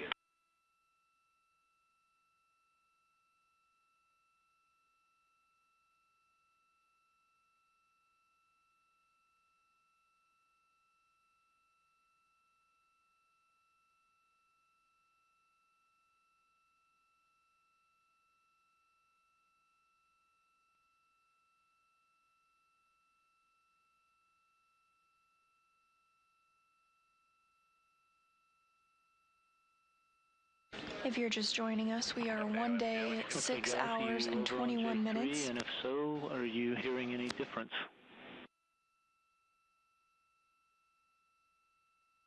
First question, Mark. This is on C1 umbilical, so don't we need C1 on listen?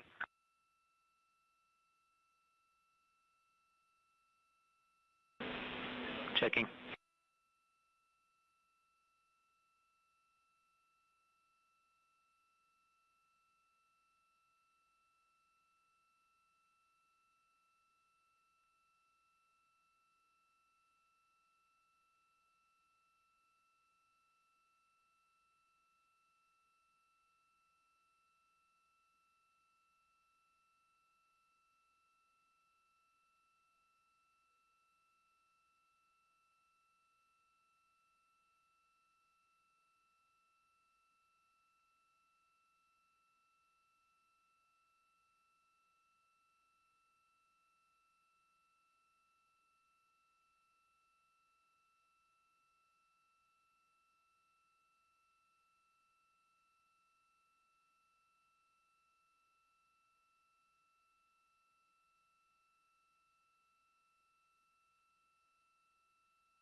Okay.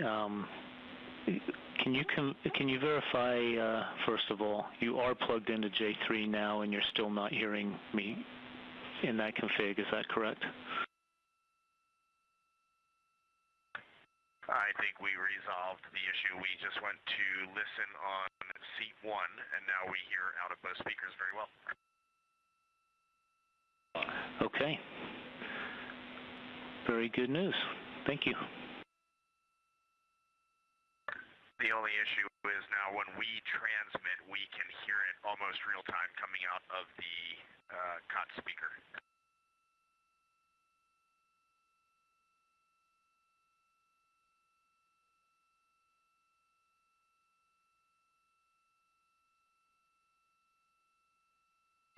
Okay, copy that. We're talking about it.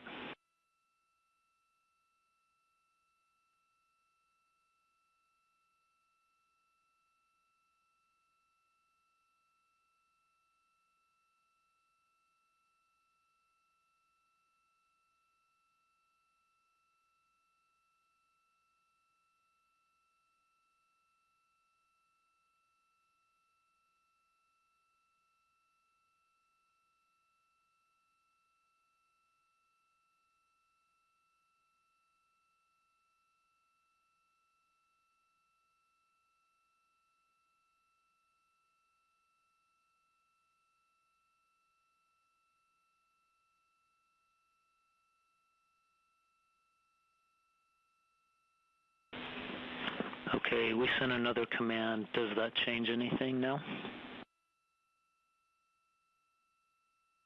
We're checking. Yes, we do not hear that feedback at all. Like magic. All right, good news.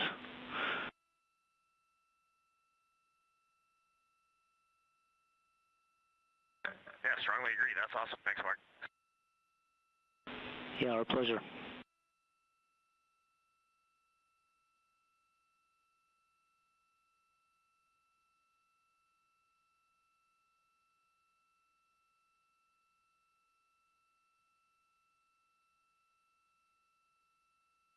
And the crew on the Orion spacecraft continuing to step through some procedures to configure audio, all working as expected now at this hour, 1 day, 6 hours and 27 minutes into the flight of the Orion spacecraft with the crew on board for the very first time. Orion is now 43,380 miles away from the Earth and closing in on the Moon at a speed of 6,608 miles per hour. Orion is 201,994 miles from the Moon, as you can see in this visualization of the Orion spacecraft on your screen.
Inside Orion are 4 human beings, 3 of them NASA astronauts. That includes Commander Reed Wiseman, pilot Victor Glover, and mission specialist Christina Cook. Additionally, Canadian Space Agency astronaut Jeremy Hansen is also on board. Cook, Glover, and Wiseman have all flown to space before, but this is the first flight for Hansen.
Houston integrity, any leans against starting the third exercise set in the next 5 to 10 minutes?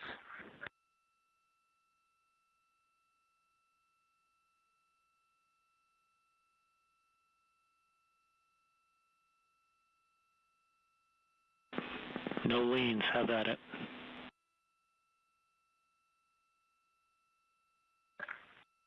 Copy. This is Artemis Mission Control. 1 day, 6 hours and 43 minutes into the flight of the Orion spacecraft with crew on board for the first time.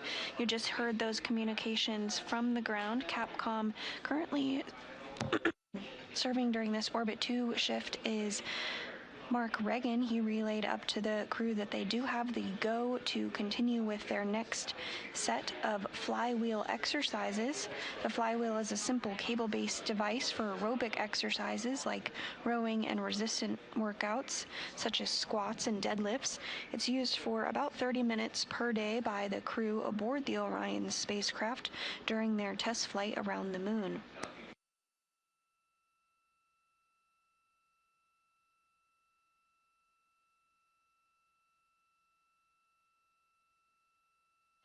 Earlier today, the crew worked to install accelerometers on the Flywheel exercise device.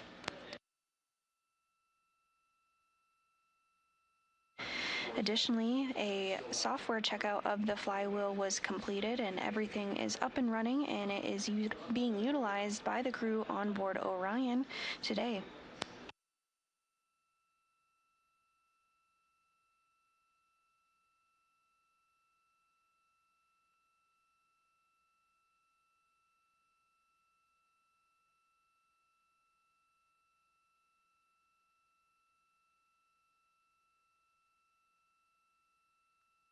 Observations and data from the Flywheel, such as video of exercise sessions, will be used to further develop the Flywheel in preparation for future Artemis missions.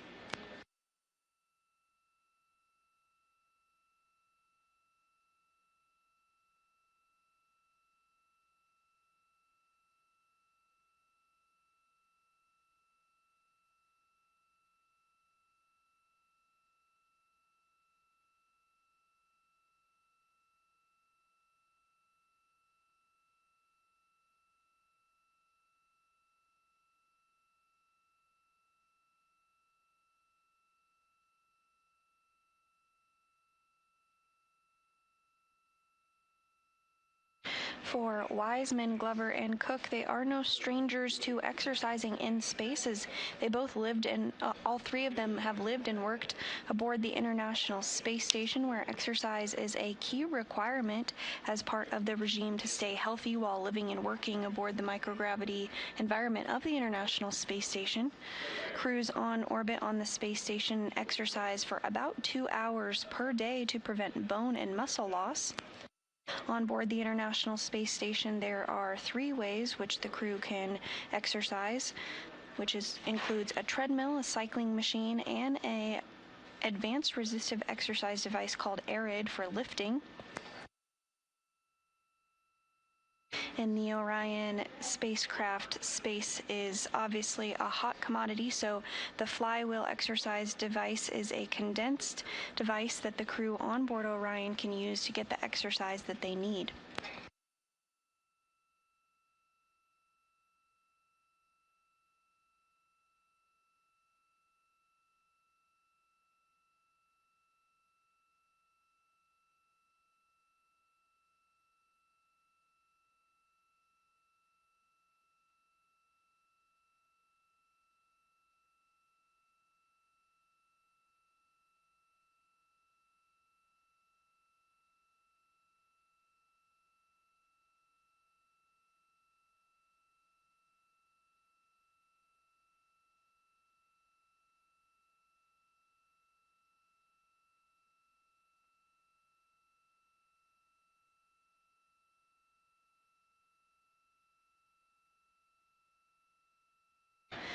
Coming up here shortly at about 1 a.m. Central Time, the crew will settle in for their pre-sleep period before getting some rest. The crew on board Orion sleeps in lightweight sleeping bags that attach to the wall.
A short time ago, we did hear communications about the procedures that were being utilized to take photographs of the windows of the Orion spacecraft.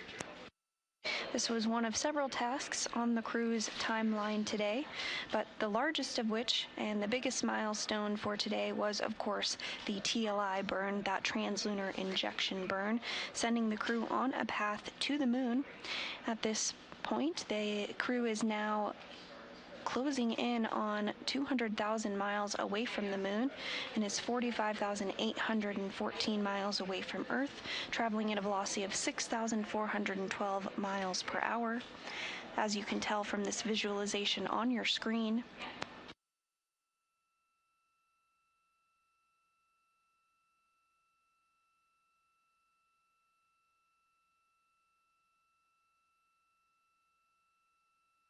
from this visualization, you can see the Orion spacecraft as well as the solar arrays, those 4 solar arrays which help provide power to the Orion spacecraft throughout its mission. On the backside of this animation are the engines on the Orion spacecraft, including the Orbital Maneuvering System engine, or OMS engine, which was responsible for that translunar injection burn earlier today.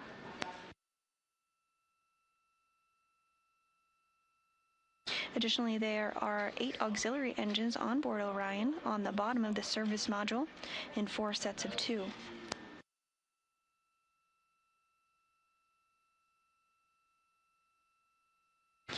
These engines help provide about 100 pounds of thrust and can provide steering during burns by pulsing on and off. And here you're looking at a live view from a camera on the solar array wing of that OMS engine as well as the auxiliary engines.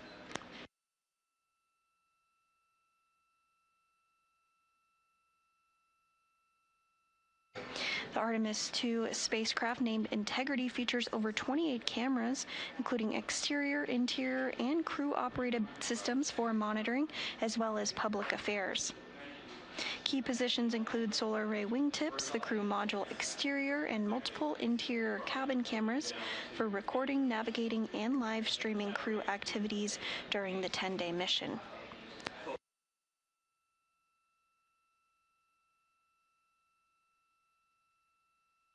Back inside Artemis Mission Control, you're looking at a live view of our Capcom, or capsule communicator console.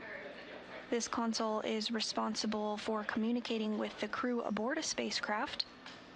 Capcom this evening during this Orbit 2 flight is Mark Reagan.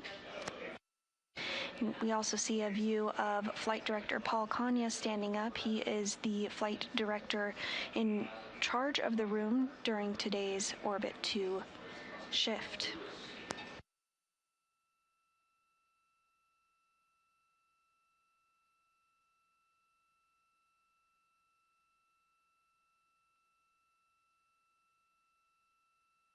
There are a variety of other console positions which help monitor the Orion spacecraft and its systems, such as PROP, which played a key role earlier today during the translunar injection burn, sending Orion on a course to the moon. And here you can see an overview of the room here inside of the White Flight Control Room at NASA's Johnson Space Center in Houston, otherwise known as Artemis Mission Control.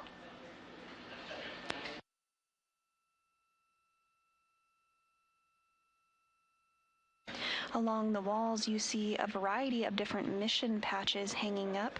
These represent each of the missions that have been controlled and flown out of this flight control room.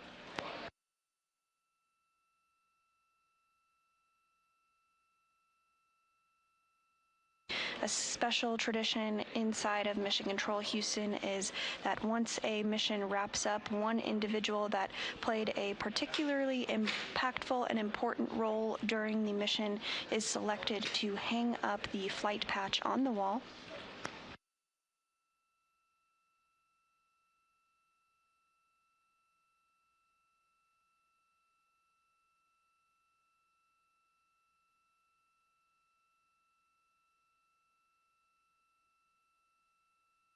And another view recognizing the flight control team here that is helping to monitor the crew as well as the spacecraft, ensuring everything is working as expected, as well as communicating with the crew. This room will be staffed around the clock 24/7 throughout the duration of the Artemis II mission.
And you're looking now at a live view inside the science evaluation room here at NASA's Johnson Space Center in Houston. This room was built specifically for the Artemis missions. And this team consists of scientists who support the crew's lunar observations, photograph, and provide video activities to evaluate data, which helps inform and plan for future lunar landing sites.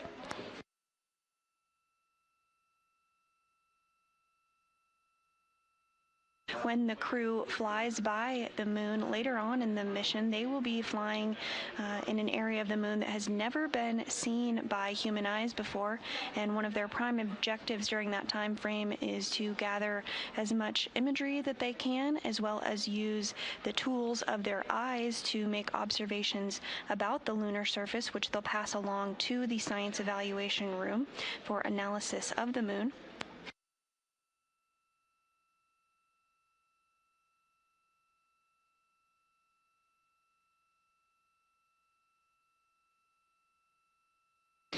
The SIR will provide real-time support to the main flight control room, the white flight control room here at the Johnson Space Center, which you're seeing a view of there on the left-hand side of your screen. But the SIR will be primarily focused on geological observations, imaging, and data collection.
This is Artemis Mission Control. We are 1 day, 7 hours, and 1 minute into the historic test flight of Orion with crew on board.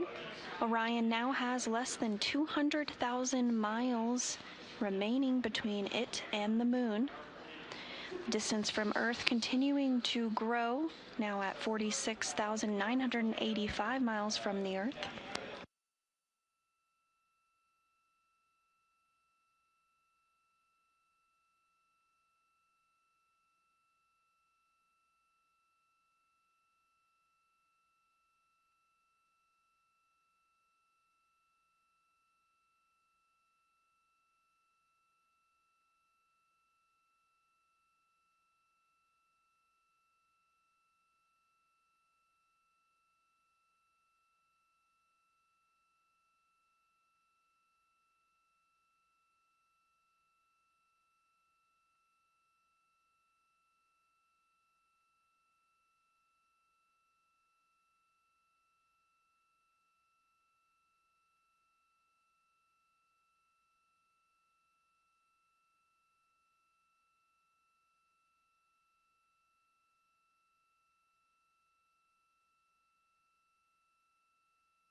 This is Artemis Mission Control. Orion and its crew of 4 human beings, including NASA astronauts Reid Wiseman, Victor Glover, and Christina Cook, as well as Canadian Space Agency astronaut Jeremy Hansen, are on their way to the moon following the translunar injection burn that occurred earlier today. That burn lasting 5 minutes and 50 seconds, placing the crew inside Integrity on a trajectory to the moon and back.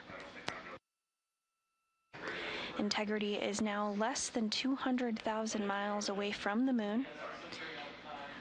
The distance between Integrity and Earth continuing to grow at this hour, now 47,770 miles away from Earth. We are 1 day, 7 hours, and 9 minutes into this test flight of the Orion spacecraft around the moon to test out key systems on board the Orion spacecraft.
As we've mentioned, the crew inside of Integrity is on their way to the moon. That crew does consist of NASA astronaut Reid Wiseman, Victor Glover, and Christina Cook, as well as Canadian Space Agency astronaut Jeremy Hansen. Wiseman was selected as a NASA astronaut in 2009 and is the Artemis II commander. This is Wiseman's second trip into space.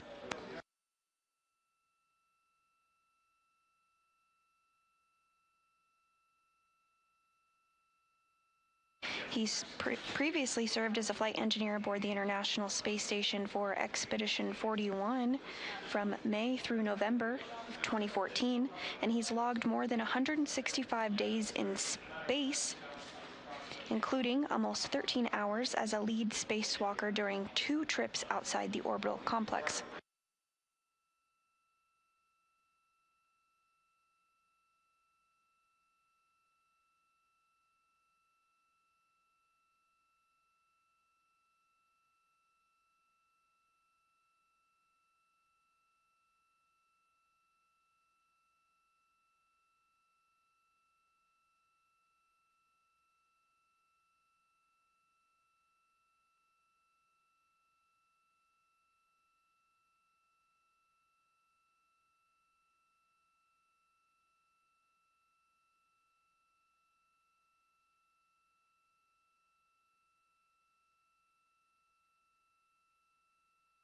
Also on board Integrity is NASA astronaut Victor Glover, who was selected in 2013 and is serving as the pilot of Artemis 2.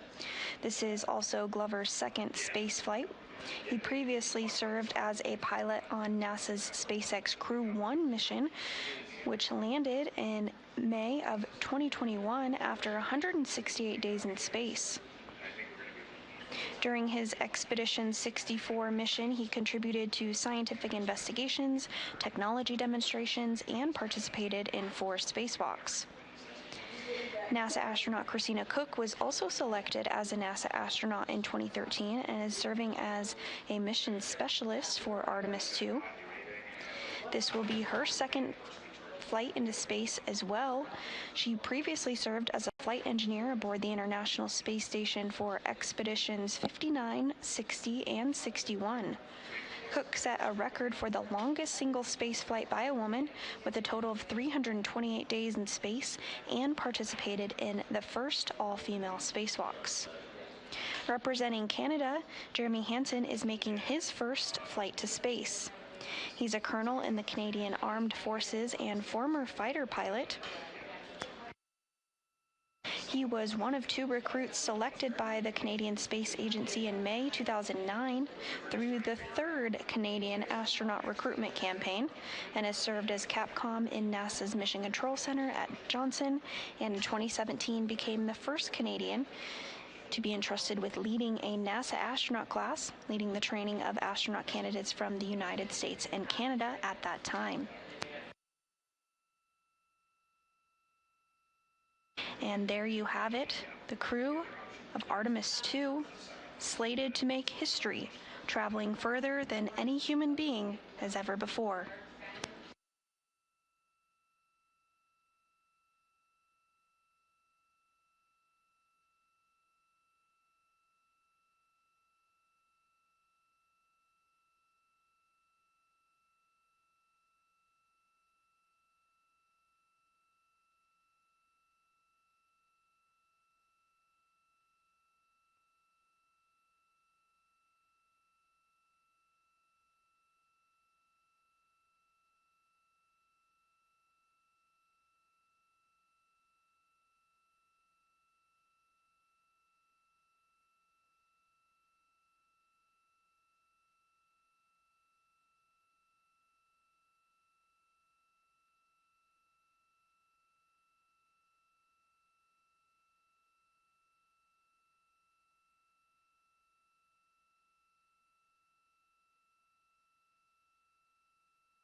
And you're looking at a visualization of the Orion spacecraft. Orion now 48,586 miles away from Earth and less than 200,000 miles away from the Moon. Orion is currently the only spacecraft capable of crewed deep spaceflight and high-speed return to Earth from the vicinity of the Moon.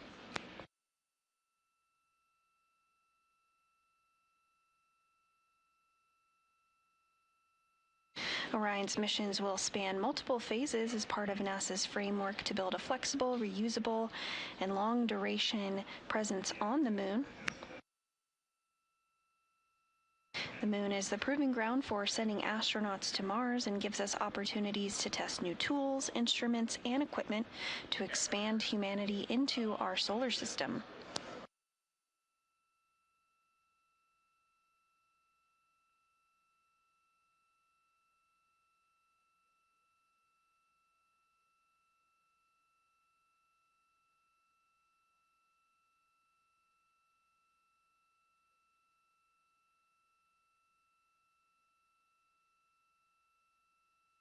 The Orion spacecraft, with NASA astronauts Reid Wiseman, Victor Glover, and Christina Cook, as well as Canadian Space Agency astronaut Jeremy Hansen, launched from the Kennedy Space Center in Florida 1 day, 7 hours, and 19 minutes ago.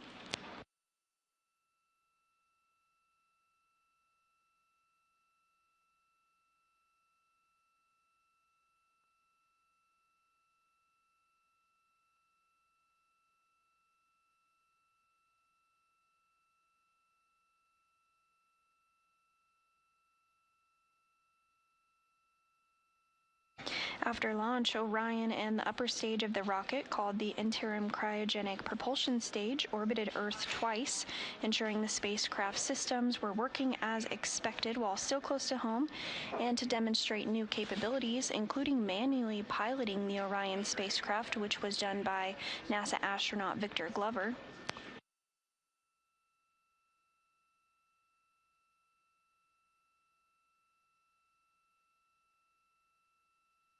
That initial elliptical orbit around the Earth lasted about 90 minutes before the upper stage fired to send the crew to a higher elliptical orbit around the Earth.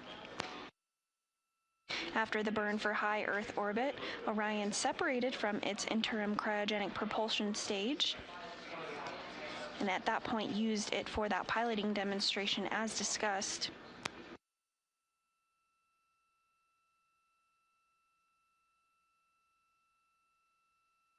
Additionally, checkouts of the life support system, communications, and navigation elements were conducted before Orion continued its journey into deep space.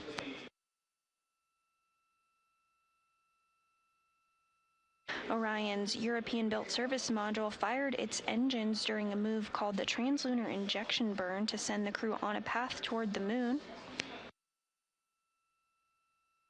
It will take the crew about 4 days to reach the Moon. During this phase, astronauts will fly around the far side of the Moon in a figure 8. Artemis is slated to set a record for the farthest distance anyone has ever traveled from the Earth.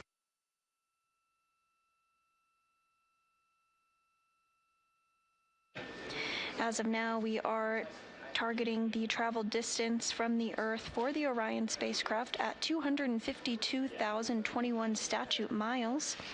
This beats the Apollo 13 record by 3,366 statute miles.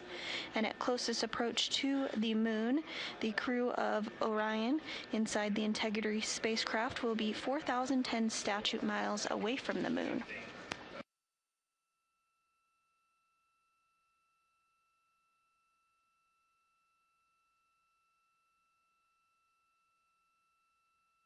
A fuel-efficient trajectory was created for this mission to harness the Earth-Moon gravity field to minimize how much propellant is required on the 4-day trip home.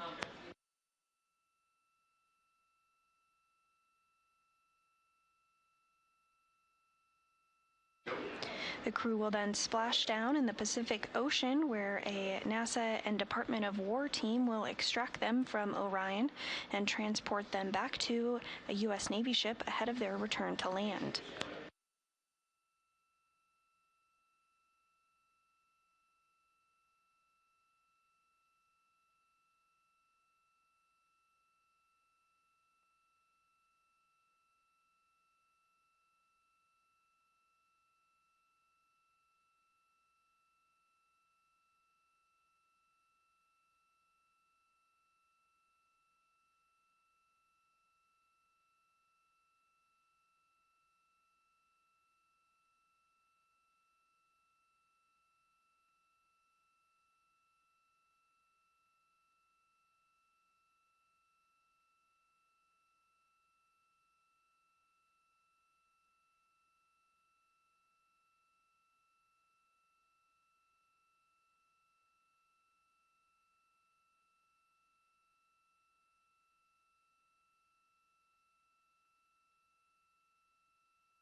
We're continuing to bring you live coverage of the first crewed flight test around the moon in over 50 years. At this time, Orion and its crew now less than 200,000 miles away from the moon. You're also looking at a live view inside the White Flight Control Room here at NASA's Johnson Space Center in Houston, Texas.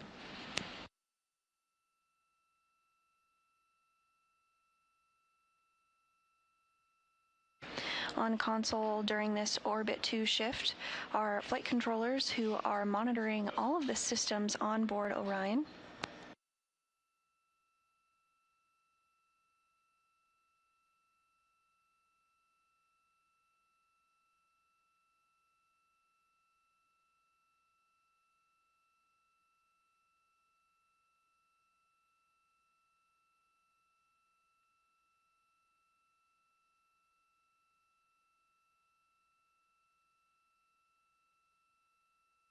The team inside of the White Flight Control Room here in Houston, Texas is currently being led by NASA Flight Director Paul Kanya.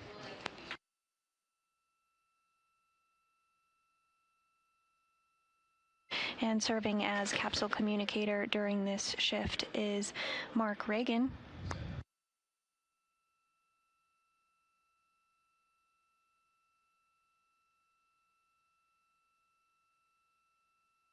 This room is staffed 24/7 throughout the duration of the Artemis 2 mission in a format of 3 orbits, orbit 1, 2, and 3. We are currently in that orbit 2, as I mentioned.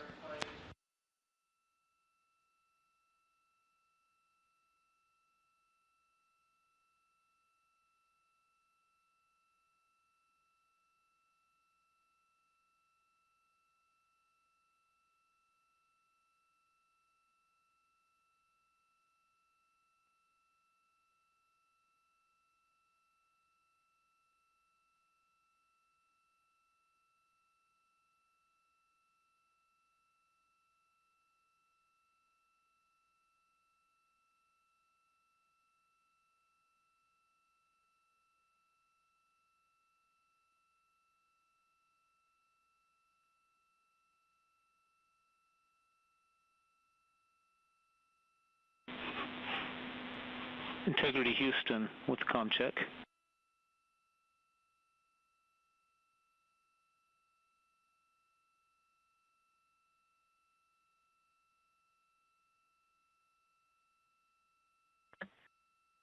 Mark, was that a call for us? It was broken, but we thought we heard the word integrity.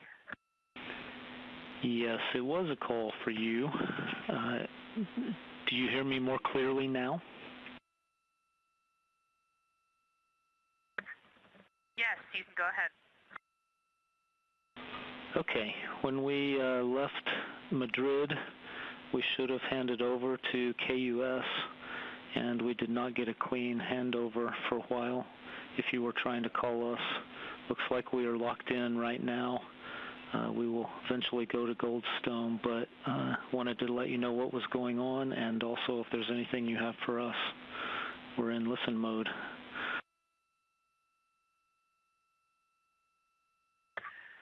Thanks for letting us know. We were not aware. We've just been busy around the cabin. Well, then I'm sorry I interrupted you, and carry on. Always great to hear from you. Thank you. And those communications from Capcom Mark Reagan up to the crew on board Integrity, namely NASA astronaut Christina Cook. We did have a brief period of handover while we transitioned to the Deep Space Network. We do have communications with the crew, and as mentioned by Christina, they've been busy stepping through their procedures, continuing to get things configured as they prepare for their sleep period here beginning in just about a few minutes from now. The crew does have a time period ahead of their sleep period to prepare for sleep. It looks like we have this crew preference event for Victor that's scheduled now. Do you guys still want to do that? When it comes to sleeping inside the Orion spacecraft, the crew actually sleeps in hanging sleeping bags. Is it just over one of the Orion to Earth loops? Yeah, we would privatize too.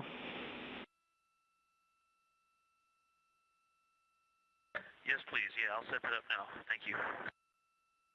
Okay, Wilco, and just be advised it could drop out too with the problems we've had, but it looks like it's been pretty solid for a few minutes. Understand. Thanks for the heads up.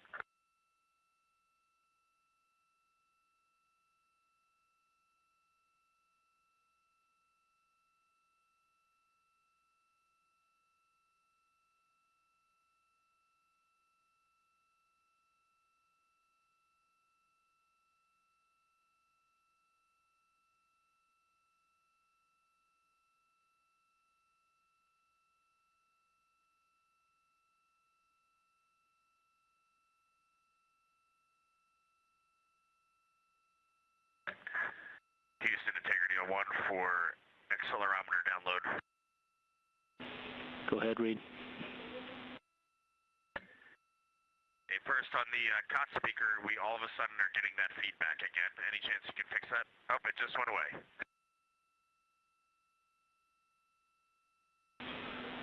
Okay, let us know if you hear it again. Actually, it went away because we just turned the volume down on it. I didn't know that.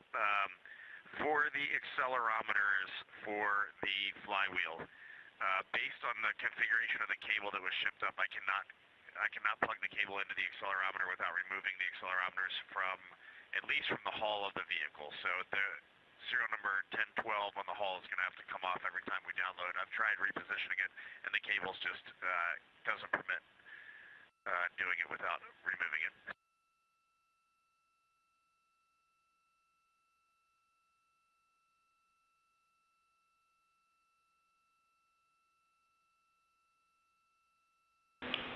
Okay, Reed, your go to remove it and replace it each time you need to do that. Yeah, I'm sorry, it's just with the O2 part there. There's just no way to do it. And then on the app itself, the Orion Crew Seat Accelerometer, the procedure, 28.3.300, 28.3.300. Let me know when you got that up, and I'll tell you where I'm having a little bit of difficulty. Give me a sec.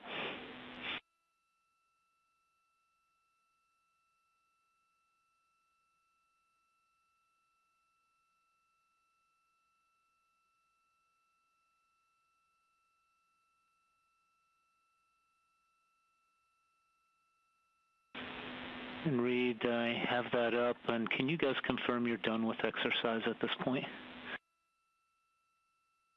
We are complete with exercise, and you can go to step 4 of that procedure. Okay, I'm there. Okay, step 4.5.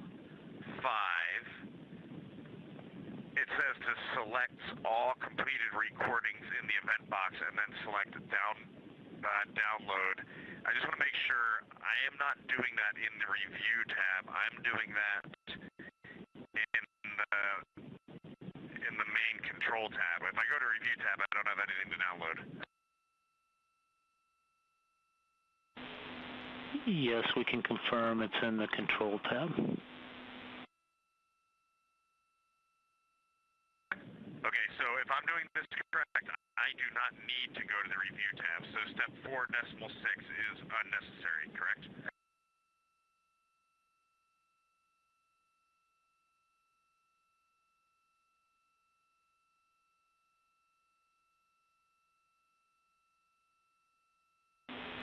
Yeah, Reed, the intent there is that after it's been downloaded, you should see them show up in that review tab, and you can see that it was successful.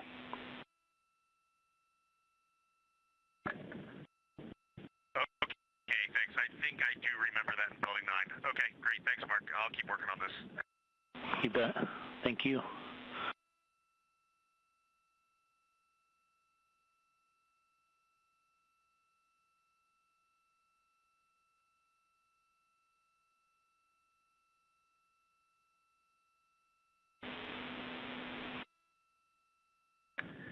Mark, for some reason, even though you're done transmitting, there's still a lot of gravelly static coming across the speaker.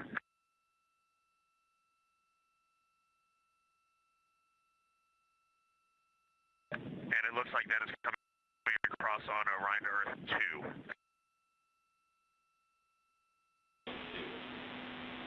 2. Yeah, Reed, we are hearing that too. We think that's just a function of kind of a weak signal with this ground site that we're over right now.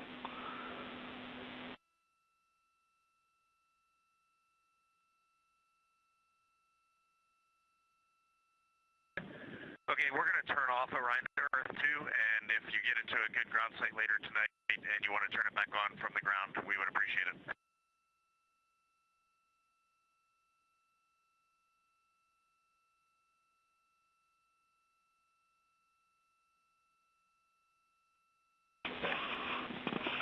Okay, Reed, we have privatized 2. We're working to get that Teams call in, so do we want to just abort that, cancel that?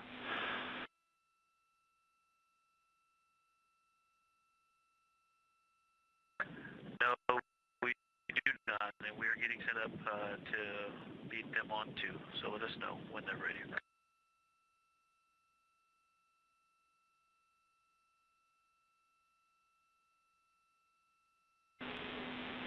Okay, Victor, you are ready to go, 1-2.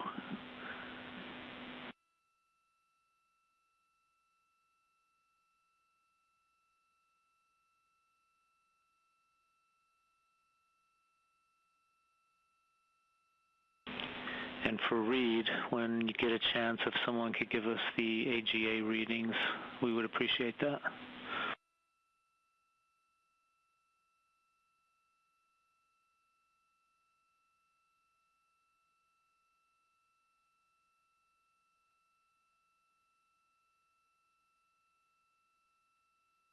Okay, I'm simulcasting on both OE1 and OE2. We can't talk to both of you at the same time right now.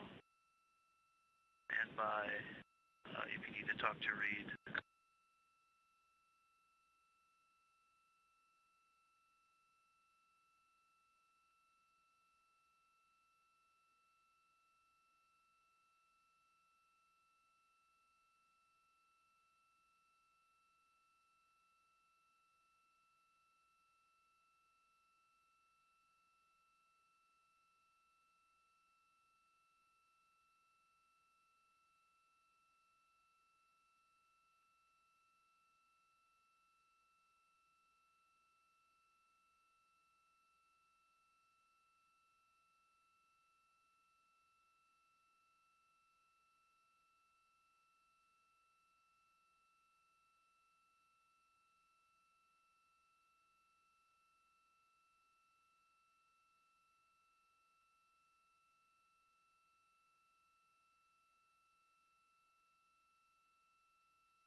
If you're just joining us, we're continuing to bring you live coverage now 1 day, 7 hours and 45 minutes into the first crewed flight test of the Orion spacecraft with 4 human beings on board.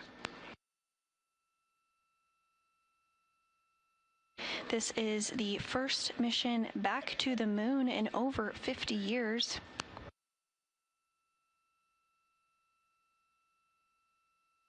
During this test flight of the Orion spacecraft, Orion is slated to travel further away from the Earth than any human being has ever traveled before, at a distance of 252,021 statute miles.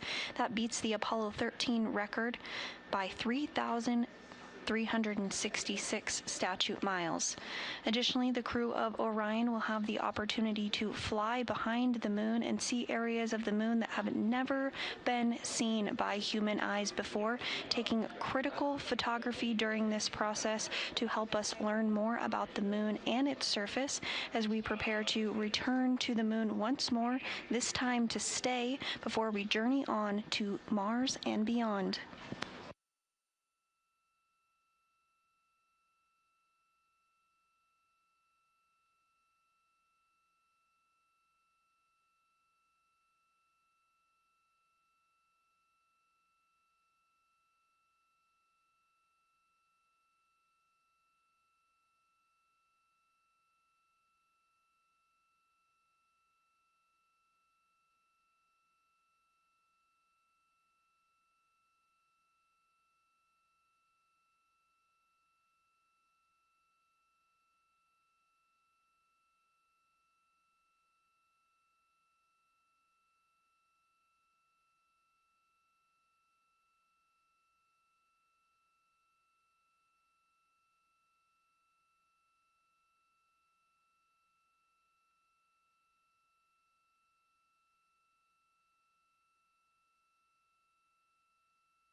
You're looking at a live view inside the White Flight Control Room here at the Johnson Space Center in Houston, Texas. The Orbit 2 team on console during this Orbit 2 shift being led by NASA Flight Director Paul Kania. Flight controllers in the room continuing to monitor Orion and its systems, as Orion is now on course to travel further than any human being has ever before. Wiseman, Glover, Cook, and Hansen now on a trajectory to beat a record that has stood for 56 years since the Apollo 13 mission. They will beat the Apollo 13 record by 3,366 statute miles, traveling a maximum distance from Earth of 252,021 statute miles.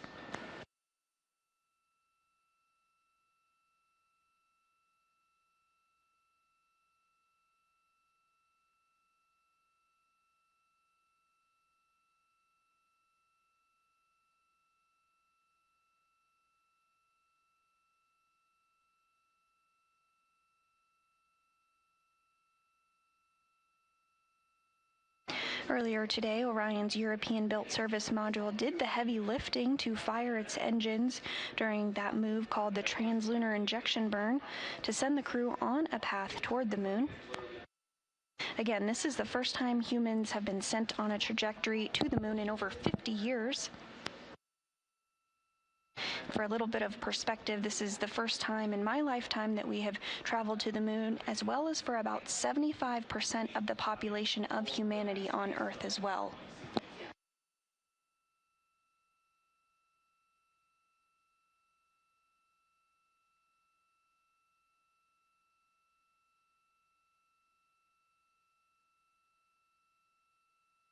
It will take about 4 days to reach the moon.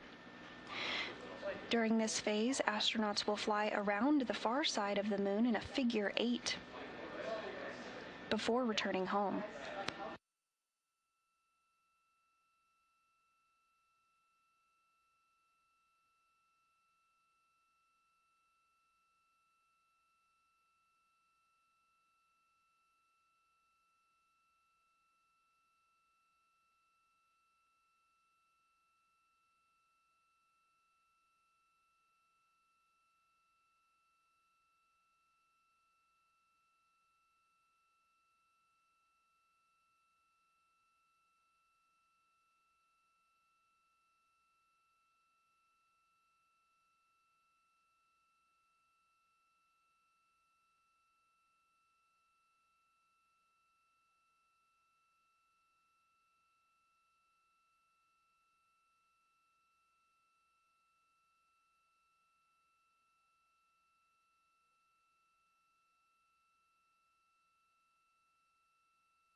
Integrity on V1, we are complete with the conference on 2.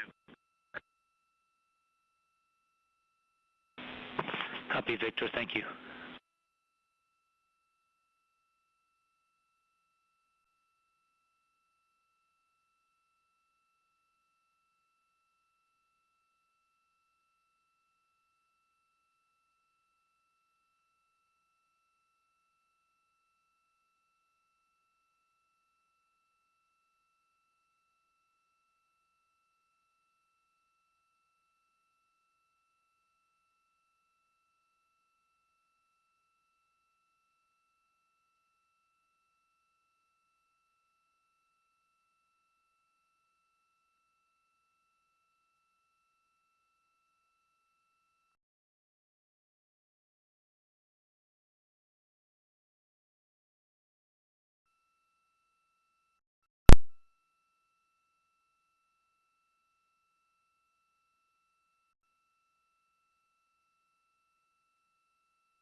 At this time, the crew aboard the Orion spacecraft, NASA astronaut and commander of the Integrity spacecraft Reed Wiseman, as well as pilot NASA astronaut Victor Glover, mission specialist Christina Cook, and mission specialist from the Canadian Space Agency astronaut Jeremy Hansen have entered their pre-sleep period and are beginning to wind down from a very busy day, which included the translunar injection burn, setting them on a course to the moon.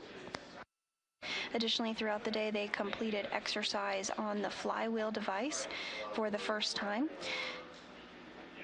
The crew will exercise aboard the Flywheel exercise resistive device about 30 minutes per day throughout the course of the mission, except for on launch day and splashdown day.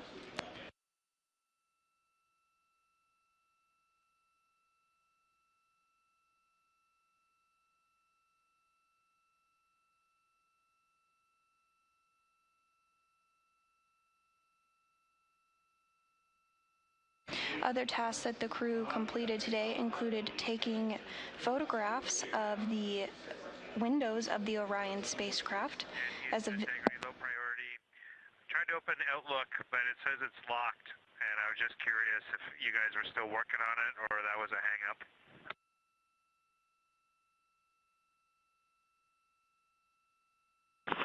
Yes, we are still working on that. We got interrupted by that LOS.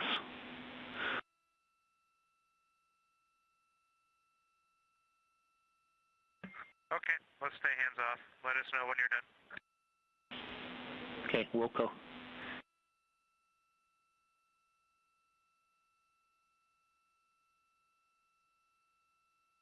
Other events for the crew today aboard the Orion spacecraft included capturing imagery of the windows and sending that back down to the ground for standard inspections. Additionally, the crew completed their first public affairs event, having the opportunity to speak to media on the ground and provide an update to the world about their mission thus far.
Houston, integrity update on cabin config when convenient.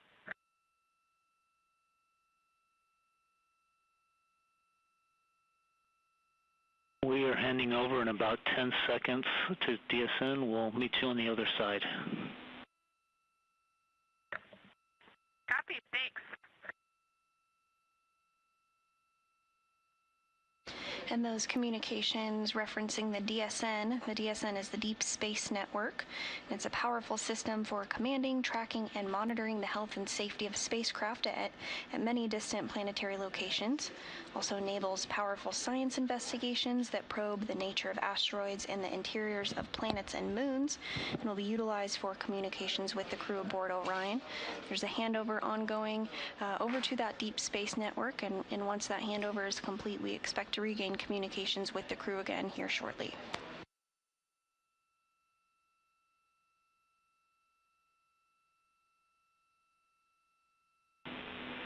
Okay, Christina, looks like we're back with you. Go ahead.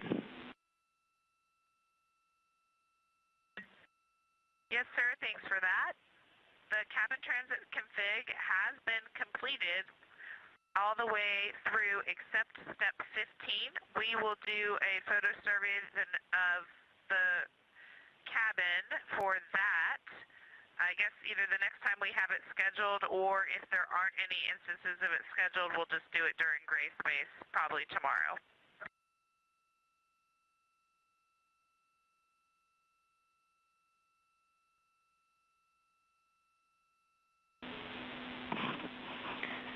And we are fine with that plan. Good work today.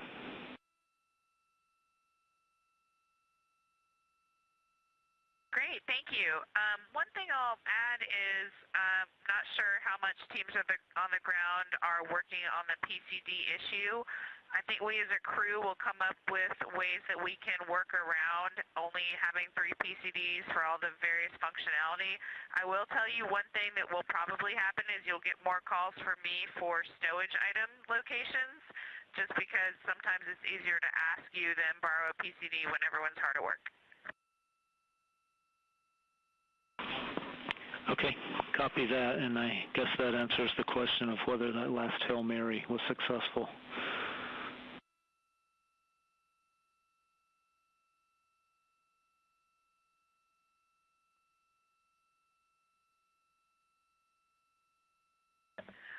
Yes, I never did let you know, probably because it wasn't successful, that we still had no activity on the PCD with that. Okay, copy all. Thank you.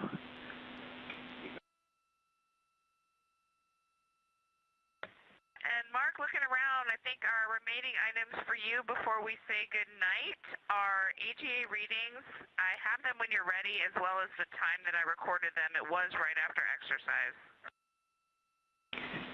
We are ready, and in fact, we have a little short list of odds and ends we wanted to sync up on with you too. So go ahead with the AGA readings. That was first on our list. Excellent, thank you. The time of the reading was flight day 1, 7 hours, 40 minutes, CO2 1.1, O2 19.7, temperature 73.9, pressure 14.3.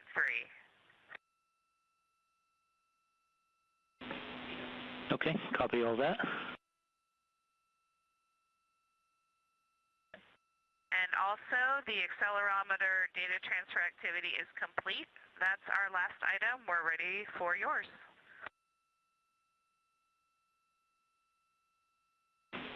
And that was a single accelerometer, Christina?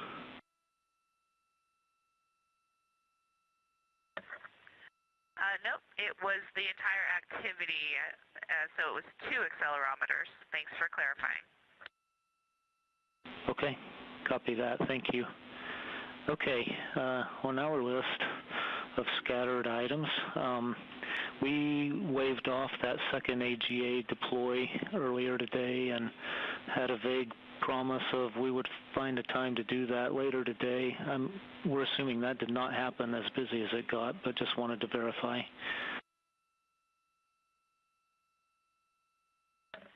And Mark, I can let you know in a few minutes, but I believe that was heroically done by Ike over midday meal.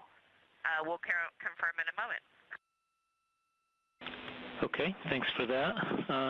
Also, we'll plan to do the ARS state change to mode it to sleep tonight from the ground. And then we had a couple of photo-related things. Is there a PCD that these PAO daily photos went onto that we can be looking for?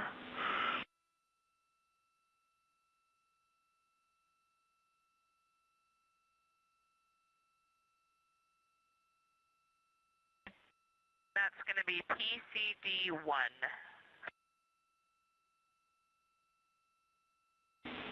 Okay, awesome, thank you.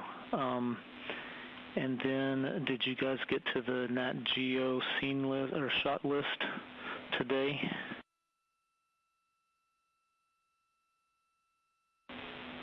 Actually, I think that's in your pre-sleep timeline, so maybe you haven't got there yet.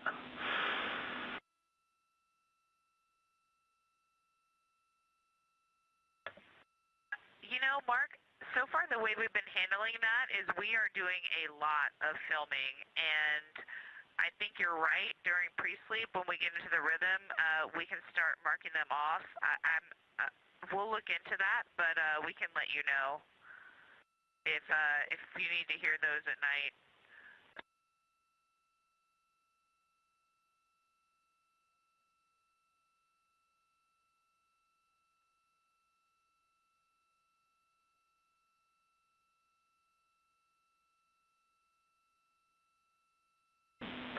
Okay, thanks for that, Christina. Do you have any other items for us? We did think of one more for you.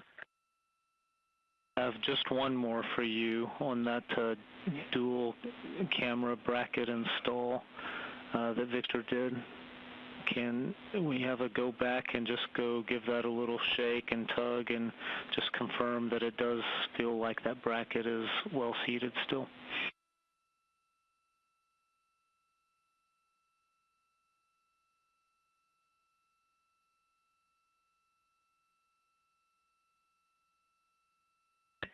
Okay, he just confirmed it is well seated and those fasteners are only hand tight. Also, speaking of Ike, he did complete the secondary AGA activity. All right, great, thank you. All right, we're ready for your last item. All right, thank you. We actually ended up with two, turns out. First one is we were told that you all will be turning the temperature a bit warmer for nighttime. Wanted to make sure that's still going to happen. And second, we were wondering for the remaining water offload offs if you will be hard scheduling those tomorrow.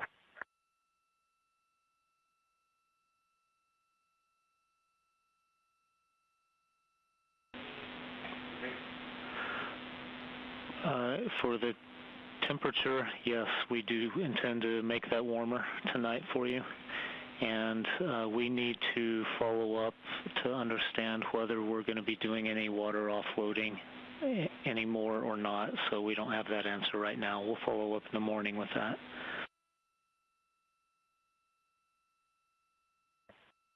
That's perfect, and thank you for the temperature.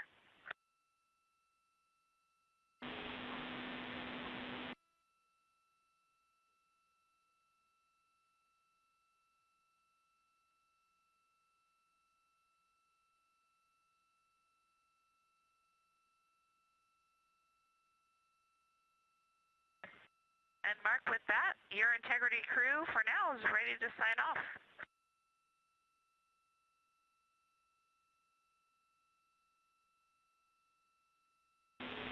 Sorry, one sec, Christina. We're getting a couple of last second thoughts here too.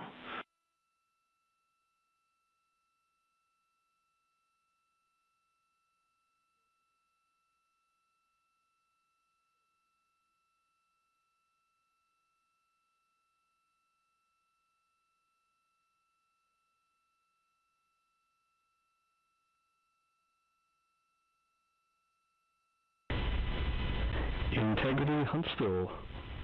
Just wanted to have one clarification for Ike. Were you able to get those saliva kits set up for tomorrow?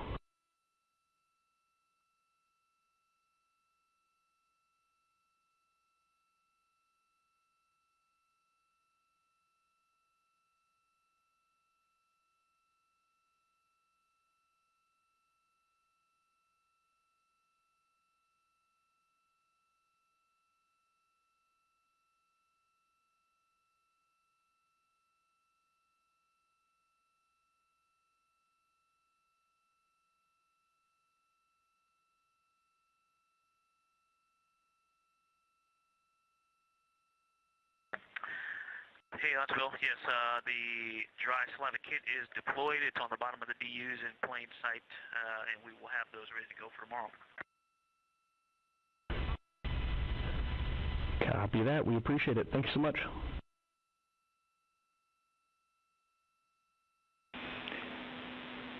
In Integrity, Houston, I think we've got our last two things here. The first is, Ike, when you deployed that secondary AGA, did you copy readings down? And if so, do you still have those? And if not, we can just get them tomorrow.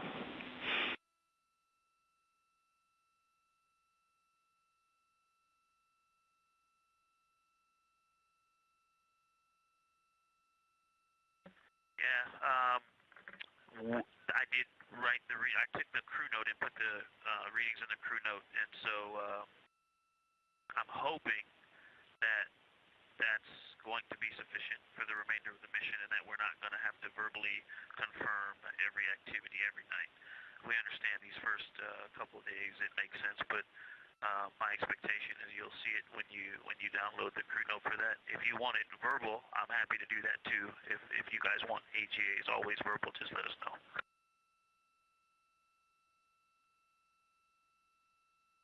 That's the right answer. No, that's good enough, Victor. It takes a while for us to get those crew notes. It's a lot slower than it is on station, so we just haven't seen that it's out there yet, but that'll be fine. The last thing was we need to power cycle both ACUs and then do a voice check 10 minutes after that. If you guys could put that in work when it's convenient. I'm sorry, my bad. We'll do that from the ground, and then we'll do a voice check 10 minutes after. Copy, confirm you're going to do that now. Yes, we'll put that in work now.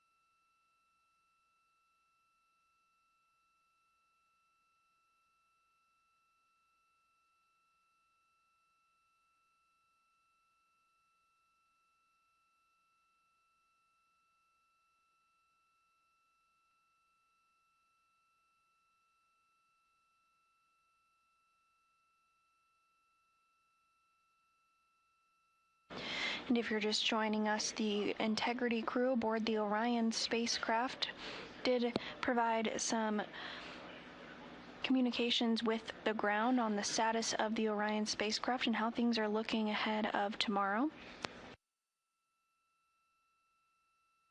Everything continuing to go smoothly now. 1 day, 8 hours and 17 minutes into the historic first crewed test flight of the Orion spacecraft. Orion is now 193,819 miles away from the moon. We did hear a couple of communications about the status of the spacecraft and the go-forward plan for tomorrow, including some communications about the PCD.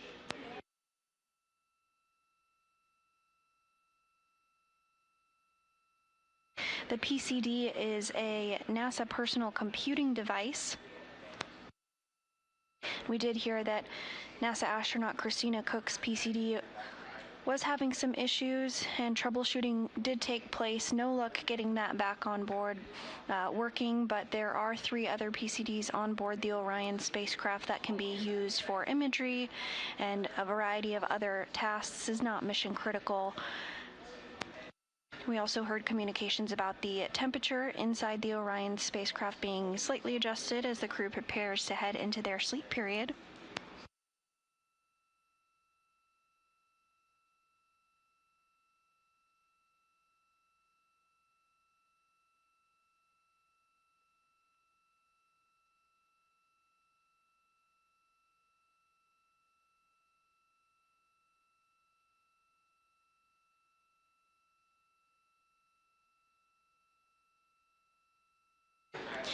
And we also did hear some communications with NASA astronaut Victor Glover regarding the saliva biomarkers collection experiment and getting that prepared for utilization tomorrow.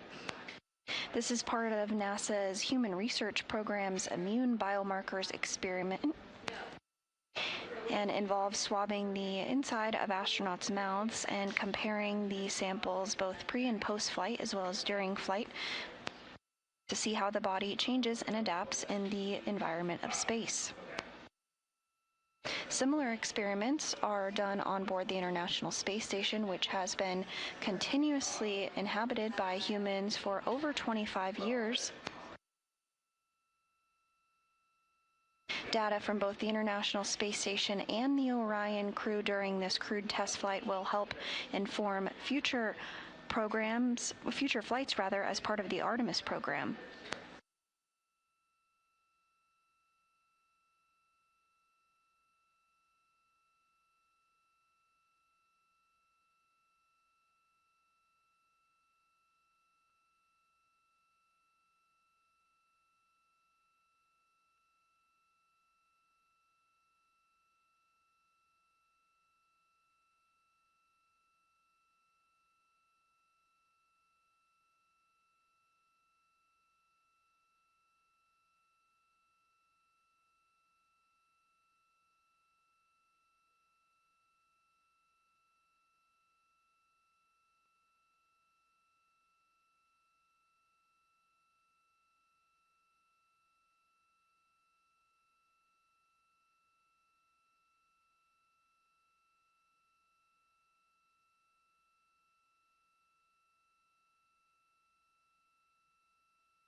If you're just joining us, we are continuing to bring you live around-the-clock coverage of the Artemis II mission, humanity's first crewed mission to the moon in over 50 years. On the left-hand side of your screen, you're looking at a visualization of the Orion spacecraft as it makes its way to the moon, now 193,213 miles away from the moon. Earlier today, the Orion spacecraft completed the translunar injection burn, which placed it on a trajectory towards the moon. On the right-hand side of your screen is Mission Control Houston, namely the White Flight Control Room, or Artemis Mission Control, where the Orion and its subsystems are being controlled out of. This room is staffed 24/7 throughout the duration of the mission. Currently, we are being led by the flight director leading the Orbit 2 team. That is NASA Flight Director Paul Kanya.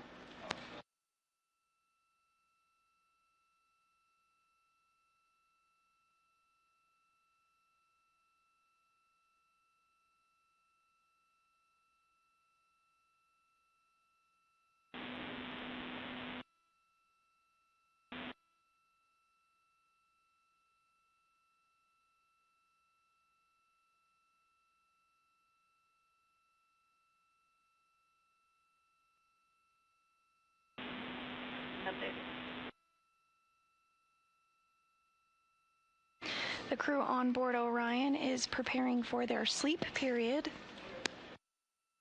But before they do that, they're stepping through a few more procedures with the ground here, helping to coordinate those.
Integrity Houston with a voice check on 1.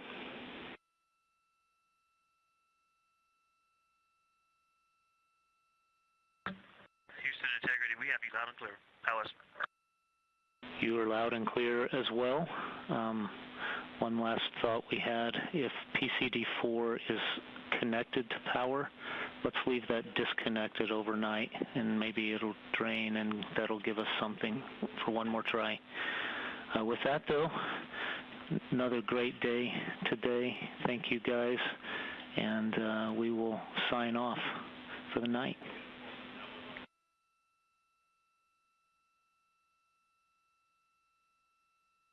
Many thanks to you and the team, and good night. Good night. See you tomorrow.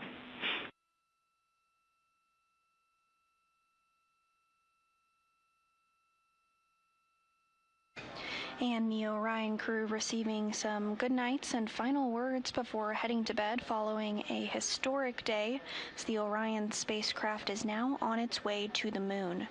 For the first time since 1972, a crewed spacecraft is heading to our nearest celestial neighbor. Now 192,860 miles away from the moon.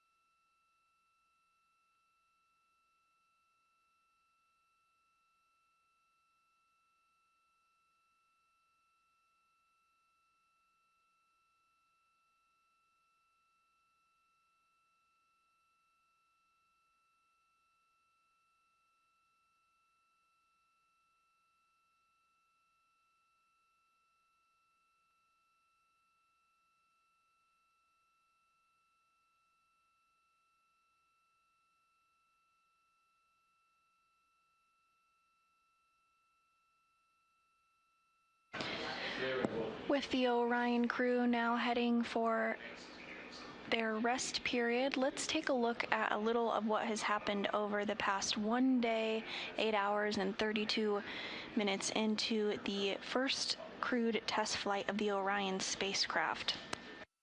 Following liftoff atop the Space Launch System rocket from the Kennedy Space Center in Florida at 6:35 p.m. Eastern on April 1st, NASA astronauts Reed Wiseman, Victor Glover, and Christina Cook, as well as Canadian Space Agency astronaut Jeremy Hansen, separated from the Space Launch System, remaining inside Orion, still attached to the upper stage of the rocket, the interim cryogenic propulsion stage.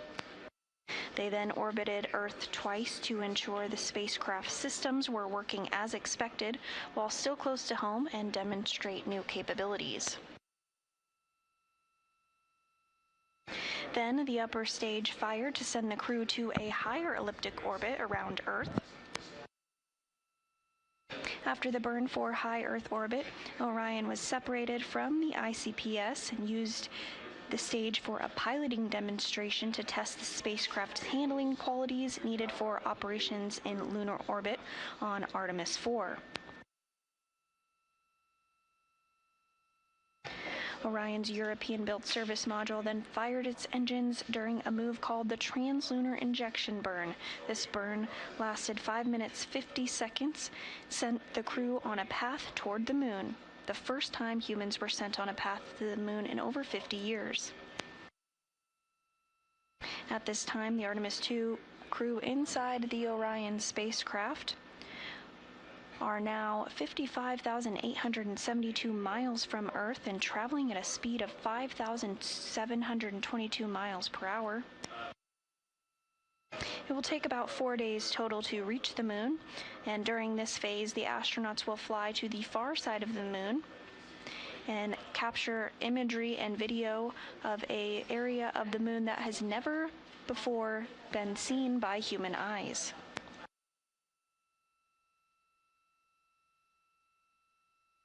The crew will fly around the far side of the moon in a figure-8 maneuver, where they are slated to set a record for the farthest anyone has ever traveled from Earth.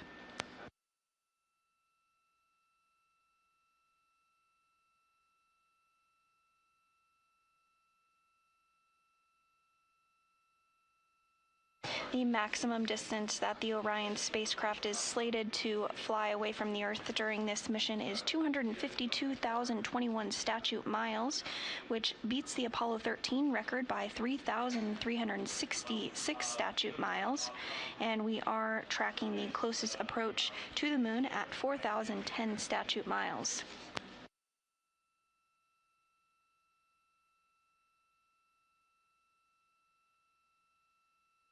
Following this, the crew will continue their journey back home before splashing down off the coast of California, where they will be transported back to a U.S. Navy ship ahead of their return to land.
And if you're just joining us this evening, the crew aboard the Orion spacecraft is on their way to the moon.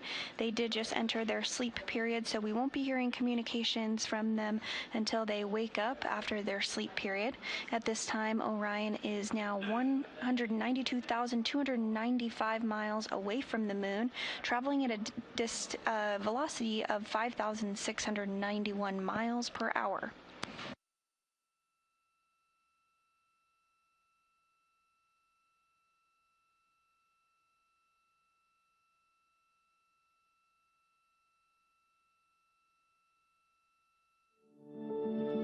The moon, to me, it's the thing that connects me together with all the other humans in my life. I remember being a little kid lying in bed at night and just looking out at the moon in whatever phase it was in, and I was thinking, man, my friends that live like 20 miles away, they can probably look out and see that same exact moon. And then when I was in the Navy and I would look out at the moon and I'd be halfway around the planet, and I would think, man, my brother can see that moon where he is, and he's halfway around the planet from where I am. And it's a connection of life on Earth. We can all look up and see that moon. It represents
And as the crew inside the Orion spacecraft continue their journey to the moon following the translunar injection burn, that 5-minute, 50-second long burn, putting them on a course to the moon and back, let's learn a little bit more about that burn. The Artemis 2 mission, at its heart, is a test mission of the Orion space capsule. This is going to be the first time that humans have ridden inside that capsule and that everything on board keeps us alive. The mission itself consists of a couple big orbits and very high orbits around Earth, and then doing a translunar injection burn to the moon. Our TLI burn, the burn that gets us going to the moon, is also our deorbit burn. And what that means is, as soon as we take that burn, we have bought off on basically the rest of the mission, save a couple options to do a U-turn burn that are in there as well. But the truth is, we are re-entering before and at the moment we do TLI. And recognizing that our team has to be ready for that full mission as soon as we buy in, that is a really interesting risk posture. And that's why I'm so glad we have spent so much time with our team, super integrated. It's been quite a journey getting to have the technical know-how on this vehicle as much as we have. And as an engineer, I've really loved that process.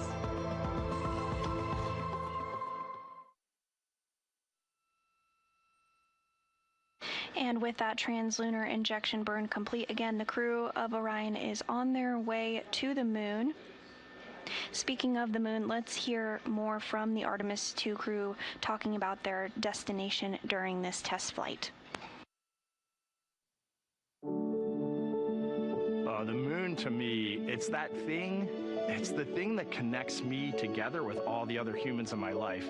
I remember being a little kid lying in bed at night and just looking out at the moon in whatever phase it was in, and I was thinking, man, my friends that live like 20 miles away, they can probably look out and see that same exact moon. And then when I was in the Navy and I would look out at the moon and I'd be halfway around the planet, and I would think, man, my brother can see that moon where he is, and he's halfway around the planet from where I am. And it's a connection of life on Earth. We can all look up and see that moon. It represents history. It is a witness plate. Everything that's ever happened to the moon is still written on the moon. There's no processes of wind or change in the Earth, geologic processes like we have here that change it. And something that's been telling and can read out the story of its own evolution, there's something beautiful about that.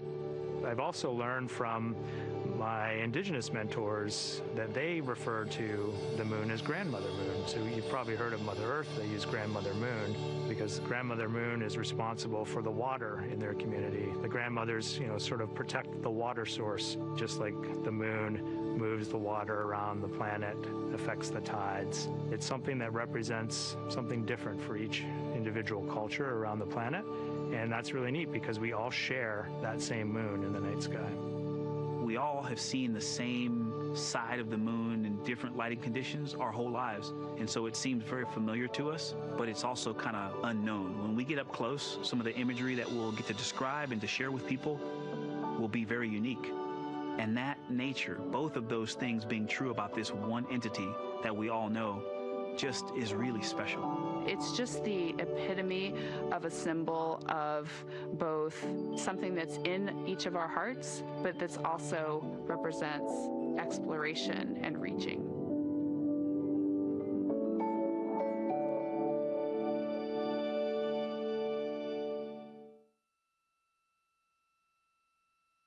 This is Artemis Mission Control. We are 1 day, 8 hours, and 46 minutes into the first crewed flight test of the Orion spacecraft, heading to the moon for the first time since 1972, a crewed spacecraft heading to our nearest celestial neighbor.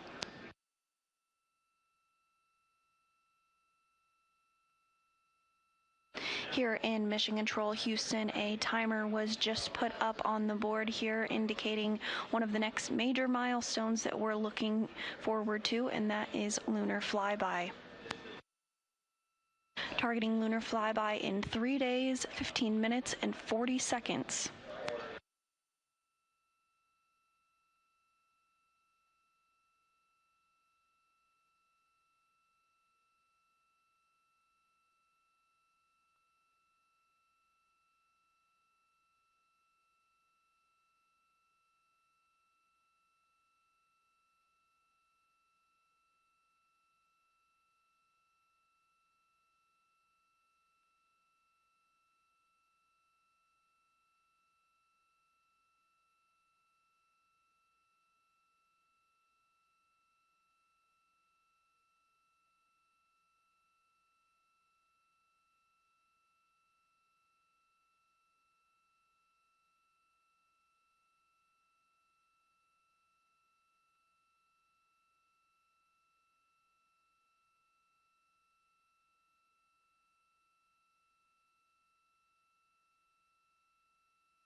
You're looking at a live view inside the White Flight Control Room here at NASA's Johnson Space Center in Houston, Texas. This Orbit 2 crew is being led by the flight director, Paul Kanya.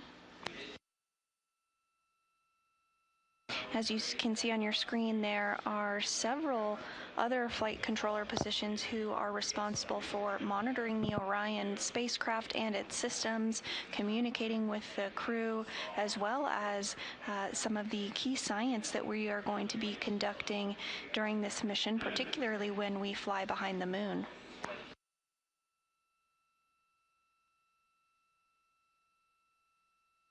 During the lunar flyby, areas of the moon that have never before been seen by human eyes or photographed will be visible. We're with you on one. Hey, Mark. I know right before TLI we had the cabin leak warning, and I see an advisory now for cabin leak detect off, and just wondering if that's some troubleshooting y'all are doing. I've never seen that advisory before.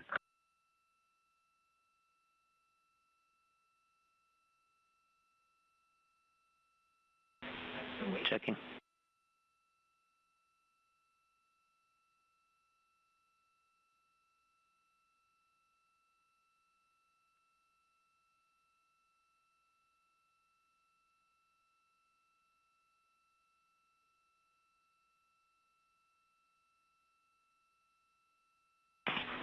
Yeah, read that cabin leak indication that you got before TLI.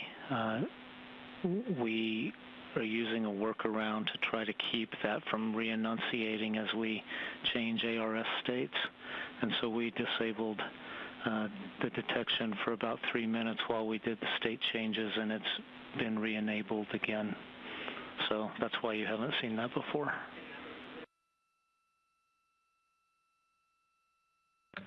Makes a lot of sense, Mark. I'm glad I asked, and thanks, and have a great night down there. Thank you, sir. You too.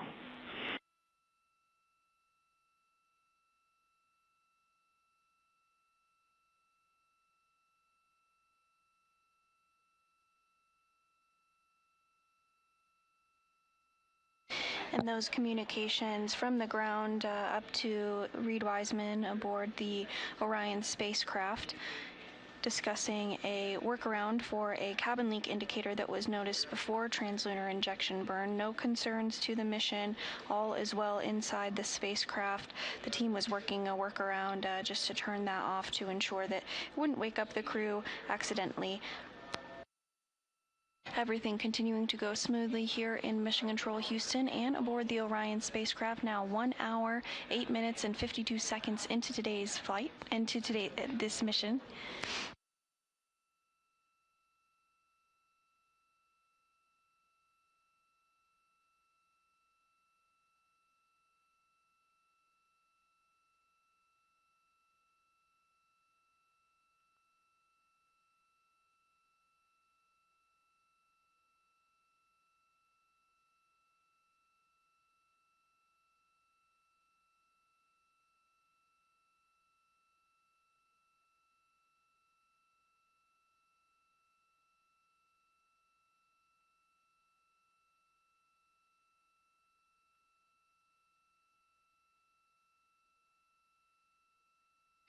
You're looking at a visualization of the Orion spacecraft. As you can see from the analytics on your screen, Orion is currently traveling 5,623 miles per hour and is 57,556 miles away from the Earth, and now less than 200,000 miles away from the Moon.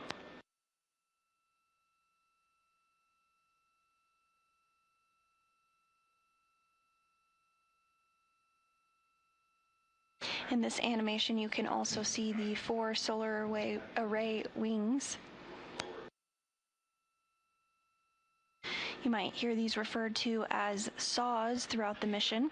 These are critical for producing power for the Orion spacecraft throughout its 10-day flight.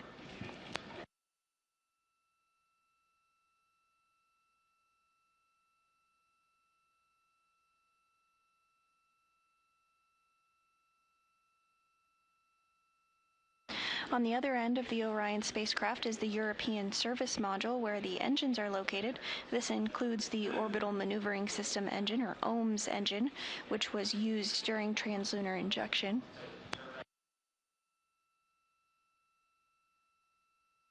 Translunar injection was a key burn that lasted 5 minutes and 50 seconds, placing Orion on a trajectory toward the Moon, and also serves as the deorbit burn for the Orion spacecraft as well.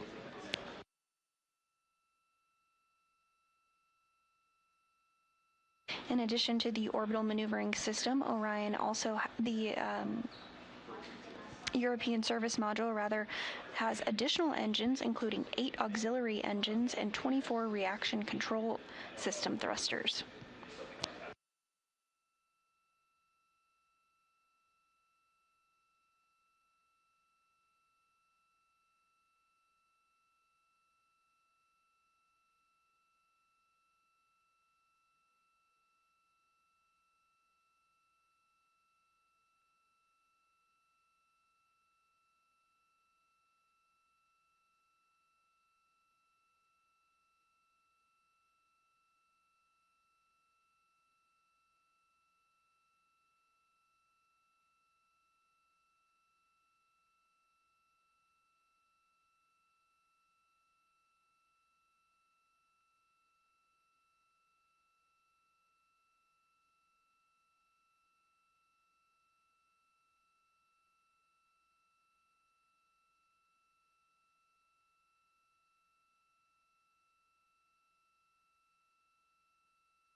And if you're just joining us, while the crew is currently in their sleep period, we are continuing to bring you live coverage of the Orion spacecraft's journey to the moon following translunar injection.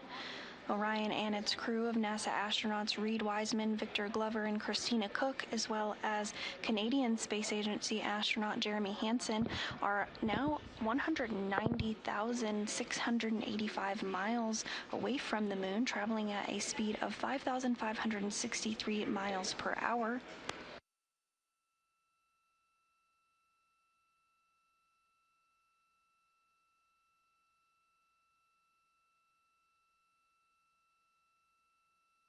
The crew launched from the Kennedy Space Center in Florida on April 1st at 6:35 p.m. Eastern.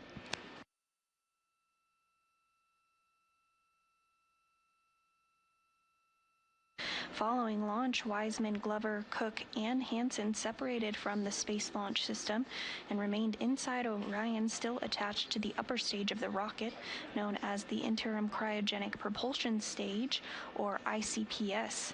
They then orbited the Earth twice to ensure the spacecraft systems were working as expected while still close to home and demonstrate new capabilities. Then the upper stage fired to send the crew to a higher elliptical orbit around Earth. After the burn for high Earth orbit, Orion separated from its ICPS and used the stage for a piloting demonstration to test the spacecraft's handling qualities, which will be needed for operations in lunar orbit on Artemis 4.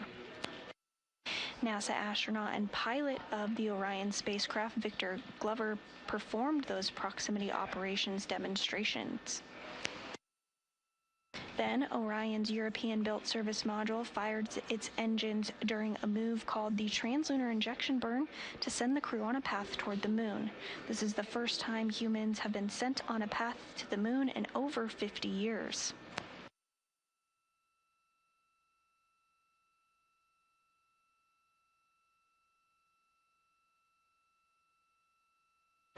It does take about 4 days to reach the moon. At this time, we are counting down 3 days, 15 hours, and 21 minutes until the lunar flyby.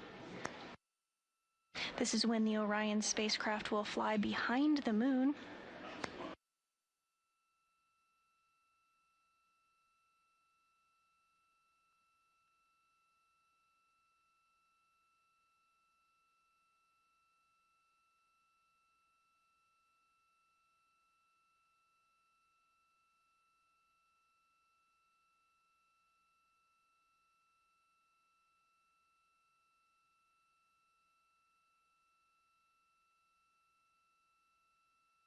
As part of this historic test flight, Orion and its crew are slated to travel further from the Earth than any human being has ever before. We are targeting a maximum distance from the Earth of 252,021 statute miles, which beats the current record held by the Apollo 13 crew, beats the record by 3,366 statute miles. At closest approach, Orion will be 4,010 statute miles away from the moon. Following lunar flyby, the crew will begin its journey back home. As a reminder, that translunar injection burn also serves as the deorbit burn.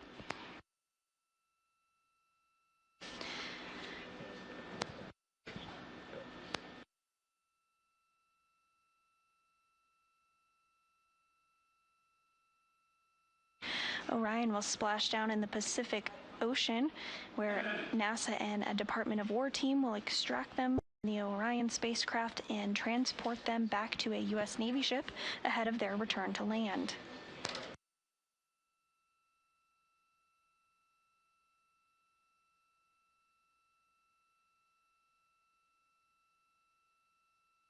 You're looking at a live view inside the White Flight Control Room here at NASA's Johnson Space Center in Houston, Texas. The team during this Orbit 2 shift is being led by NASA Flight Director Paul Kanya.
This is Artemis Mission Control. We are 1 day, 9 hours, and 16 minutes into the first crewed flight test of the Orion spacecraft.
This is Artemis Mission Control. The crew aboard the Orion spacecraft is currently in their sleep period.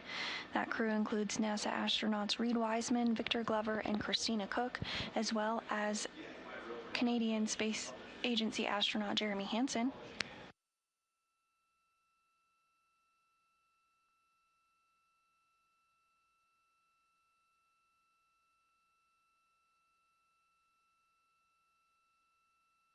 The crew had a busy and exciting day as they received the go for their translunar injection burn and completed that 5-minute and 50-second burn using the orbital maneuvering system engine, sending them on a course to the moon. Additionally, the crew stepped through procedures to set up and utilize the Flywheel exercise device for the first time. Exercise is an essential requirement for crewed spaceflight missions. The Artemis crew exercises inside Orion using the Flywheel exercise device. This device uses a flywheel, a series of pulleys, and a torque limiter encased in a frame the size of an extra-large shoebox, which functions like a rowing machine.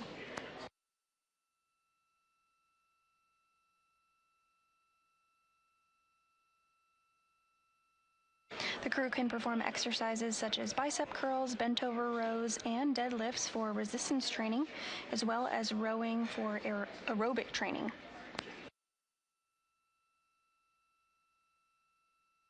Each astronaut will spend approximately 30 minutes a day performing exercises. And during this time period, data collection and analysis of the flywheel and its utilization will be collected by the team on the ground. And this data, amongst other observations such as video of exercise sessions, will be used to further develop the flywheel in preparation for future Artemis missions.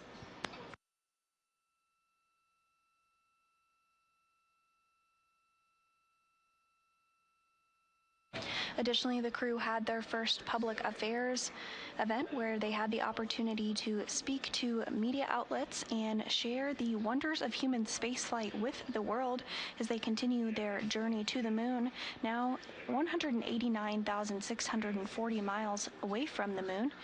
The Orion spacecraft traveling at 5,482 miles an hour, now 60,041 miles away from Earth.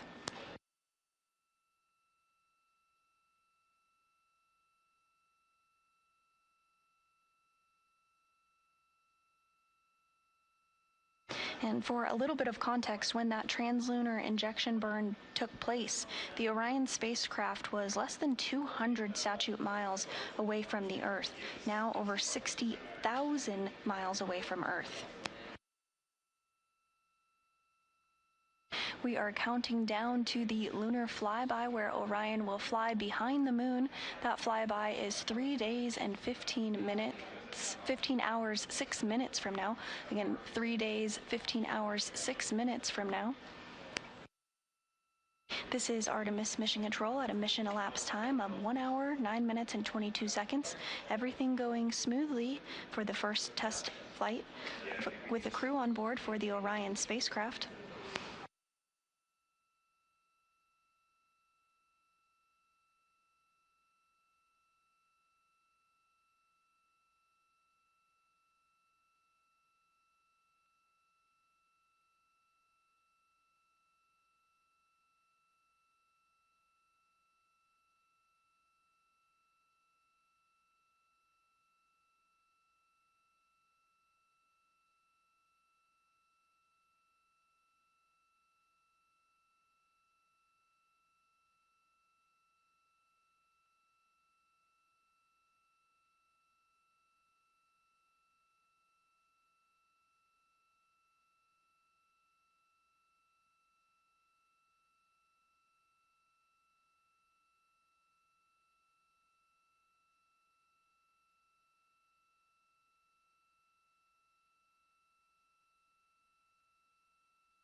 And you're looking at a live view from the Orion spacecraft.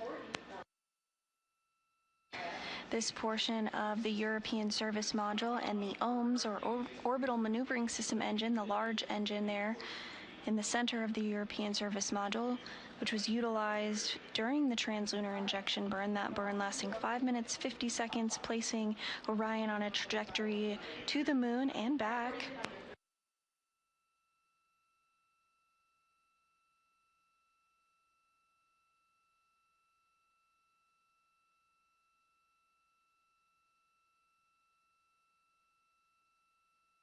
Inside the Orion spacecraft, the crew is getting some rest at this hour.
This is Artemis Mission Control. We are now 1 day, 9 hours, and 30 minutes into the first crewed flight test of the Orion spacecraft.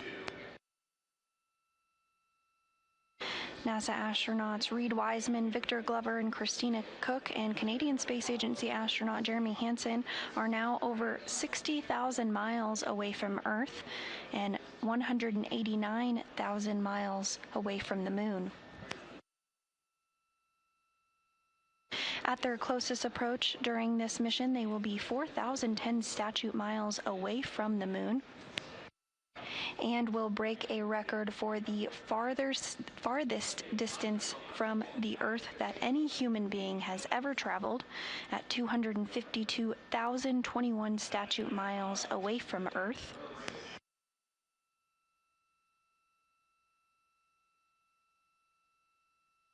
This will beat the previous Apollo 13 record by 3,366 statute miles.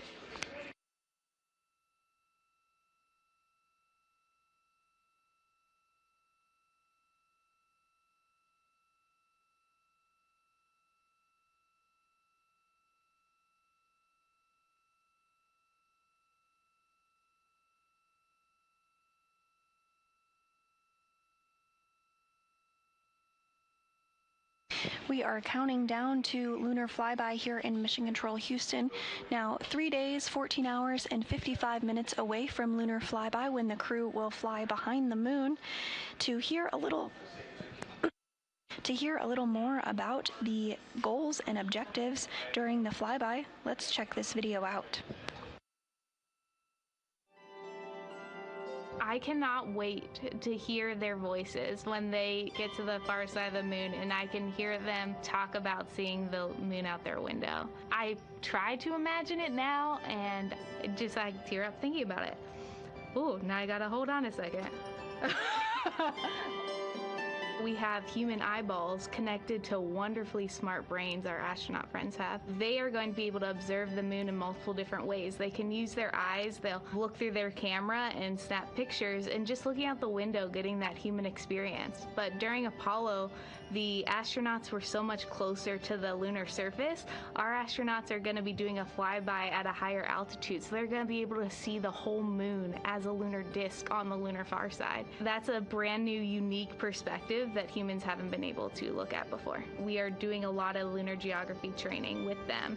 They have study sessions and quizzes they can do that are assigned to them. You know, even if you're an astronaut, you still get homework. We actually get in the mock-up. In that enclosed physical space, we have to think through the hardware that they have, the cameras, the computers, their microphones to make these observations. There's 4 windows up front. Through one of those windows, one of our astronauts will be using a Nikon D5 camera with an 80 to 400 millimeter lens. So something that allows them to zoom in really far and actually take more detailed observations of the surface. It's almost like looking through a pair of binoculars as well. It's just like being a geologist out in the field. They're telling us what they're seeing, looking for colors, textures, different morphologies, and comparing the region that we're having them look at to the regions that are around them. We have a science team that is planning the targets that are going to be observed, putting them all on the timeline of how they're going to be observed, and then taking the first look at the data when it comes down. The Apollo astronauts were only on the Moon for 300 hours total, and they only went to the equator. That's like going to places that were safer landing sites, and they only saw so little, 300 hours total. And so we have so much more to explore and so much more to learn, and we are the beginning of the next generation that gets to start being a part of these discoveries. And that's a look ahead at what we can expect to see when the crew does complete the lunar flyby. Now 3 days, 14 hours, 53 minutes from that lunar flyby.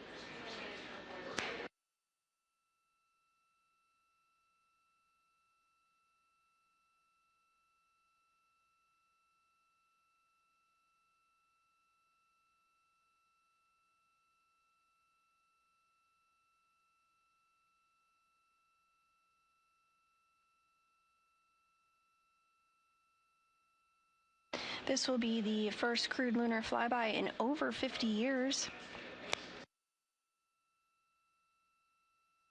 NASA's Reed Wiseman, Victor Glover, Christina Cook, and Canadian Space Agency astronaut Jeremy Hansen will fly around the far side of the moon, proving the technology needed for long-term presence in future Mars exploration.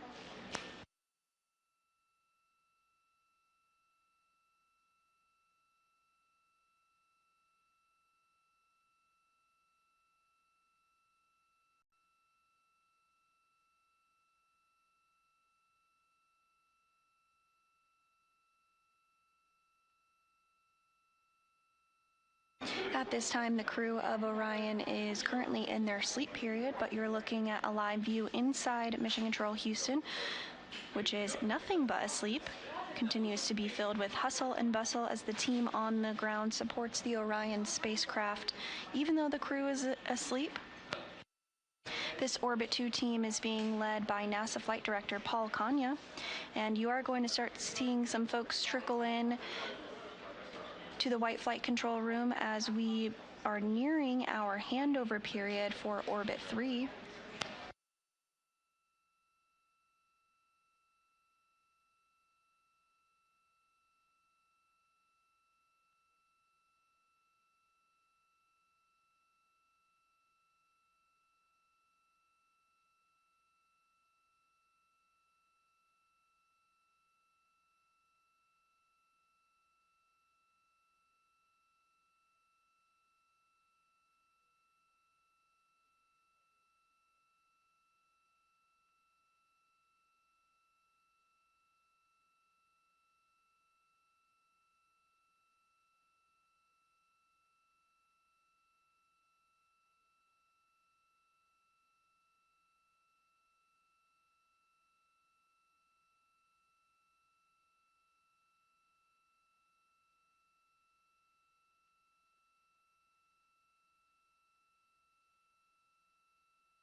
You're looking at the main engine on the European Service Module, the orbital maneuvering system, which was responsible for the translunar injection.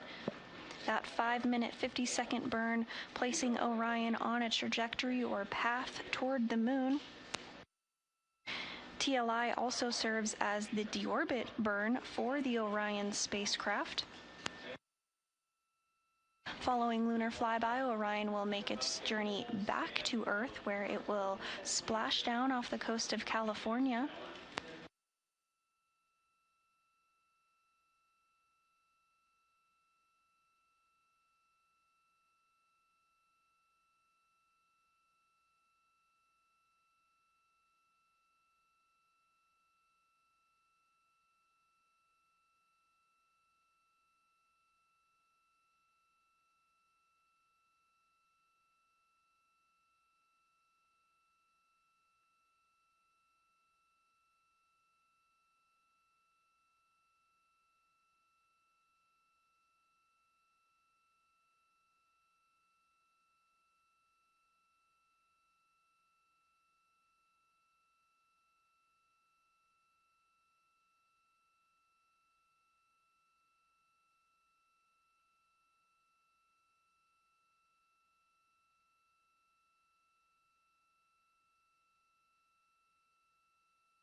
This is Artemis Mission Control. We are 1 day, 9 hours, and 40 minutes into the first crewed test flight of the Orion spacecraft with 4 human beings on board.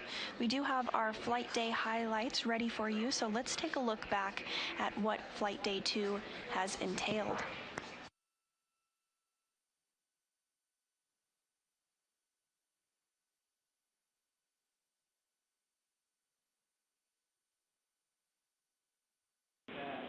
And Integrity Houston, we do have you on video for the 4K encoder checkout. That is great news. Stand by for audio checks with the wireless mic. Copy. 6 hours and 10 minutes since liftoff. Amy, I just did audio with the wireless mic. Did you copy? You have good audio on. And we copy good audio on the handheld mic.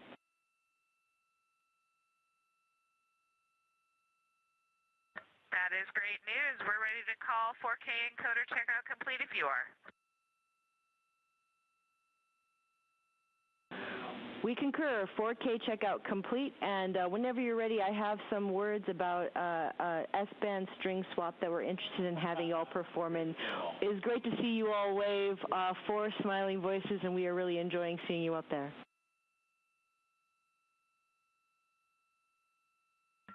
Not as much as we're enjoying being here. That is true.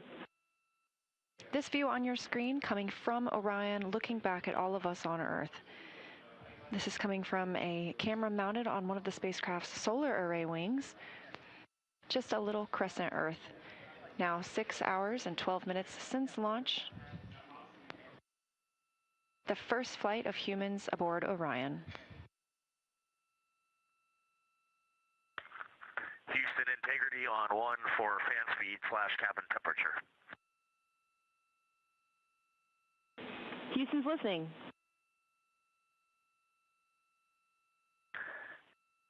Amy, is it possible to lower the cabin fan speed a bit? There's a lot of airflow in here, and if that is not possible, can we increase the temperature?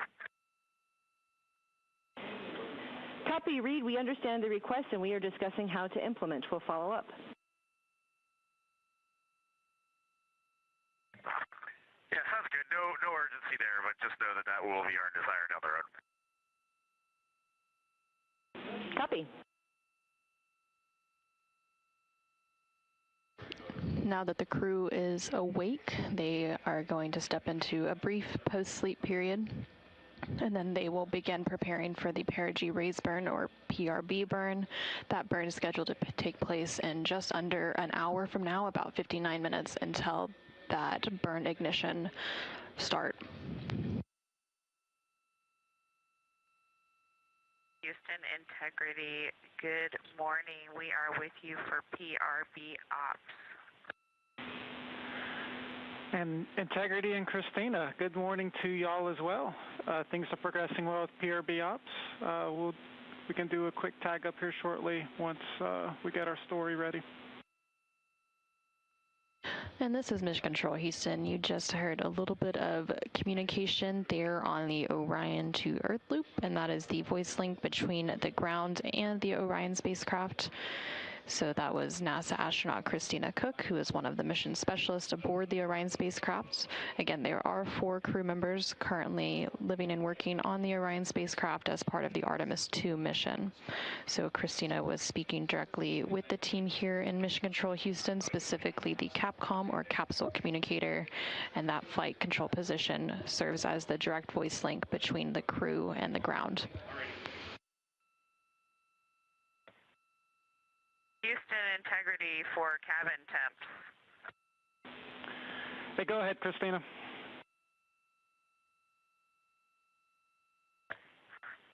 Yes, it is very cold in the cabin. Any chance you can make it warmer or reduce the cabin fan speed a bit more so the ventilation is not blowing as hard?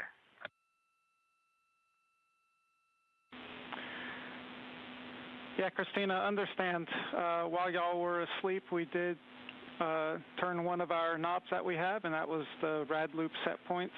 And we saw a very small increase in the temperature.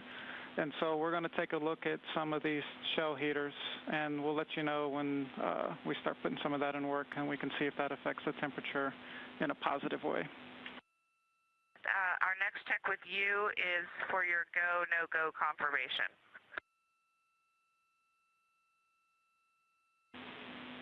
And Christina, Houston is go for the burn. Integrity copies.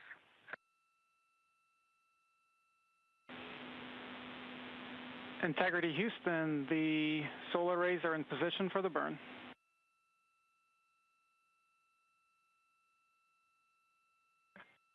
Integrity copies. And this is Mission Control Houston. We are about 1 minute out from the perigee raise burn. That burn expected to last about a minute. The burn will adjust Orion's perigee, or the lowest point of its orbit, into the correct orbital geometry to set it up for its translunar injection, or TLI burn. And that perigee raise burn is now underway.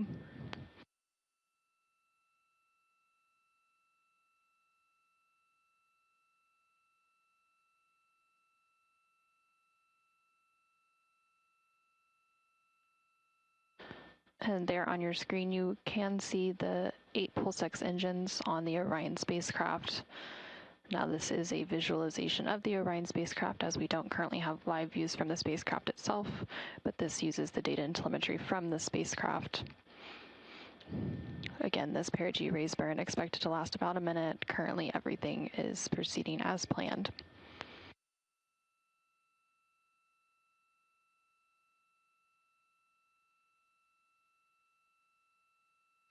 And we do have confirmation that that burn is complete. It was a good burn. We're tracking a good burn.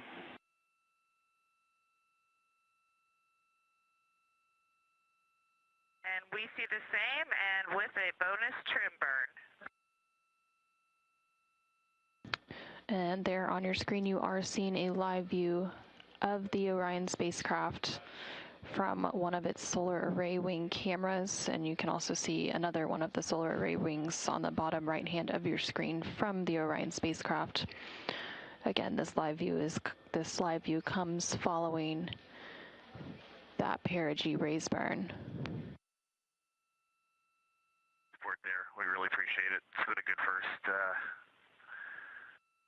Well, it's been 2 orbits of Earth, I guess, and this one's just got a 38,000 mile apogee. We're going to pick up in 26-1-100 pre-sleep checklist, and then we're going to dim the cabin down and get some rest. Thanks for your support. Yes, great PRB day. Excellent flight day 1, y'all. Get some good rest, and we'll be in touch in a couple hours. You as well. Good night, Earth. Good morning, Artemis 2 crew. While you're soaring beyond Earth, we're sending a little piece of home your way. Here are some messages from your NASA team to brighten your flight day. From your friends in the R3 Flight Systems Branch, we are go for exercise. Godspeed, Artemis 2. Let's go fly from the Orion Human Engineering Team. Wishing you an excellent mission around the moon from the Huntsville Operations Support Center's Systems Engineering Team. Go Artemis!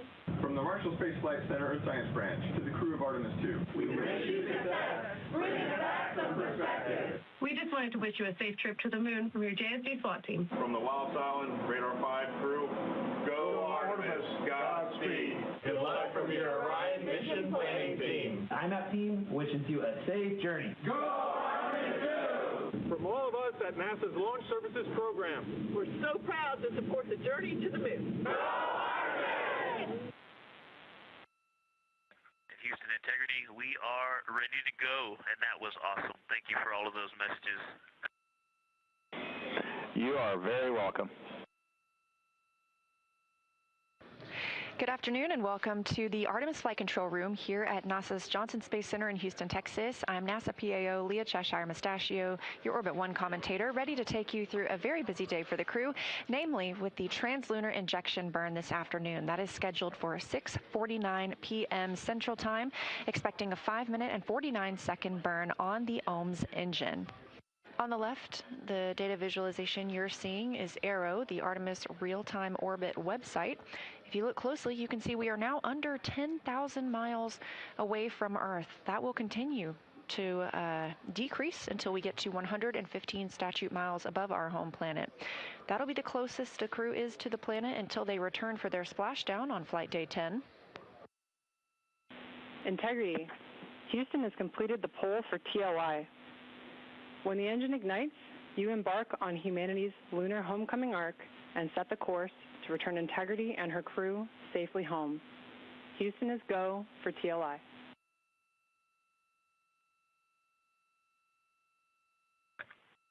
Integrity copies, and your Integrity crew is go for TLI. With this burn to the moon, we do not leave Earth, we choose it. Mission control is go, the crew is go. You're getting a live view from Orion now of Earth.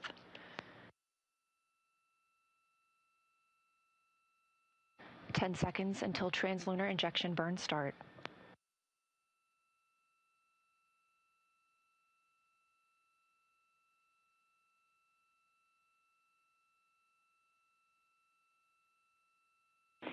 Integrity, good engine, good control.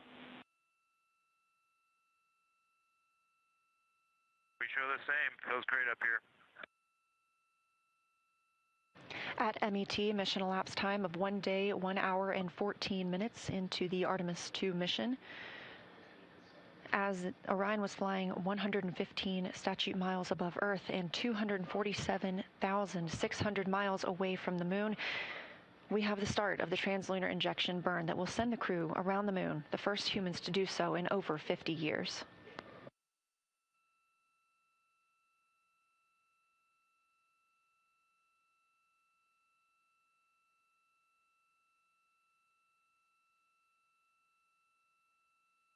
Velocity of the spacecraft ticking up, now over 23,900 miles per hour.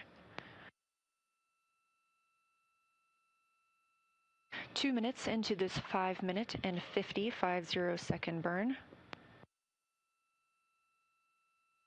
Continuing to get good calls here in Mission Control Houston from all flight controllers. Integrity, we copy the enabled caution, no crew action. Integrity copies. Over 3 minutes now into the translunar injection burn.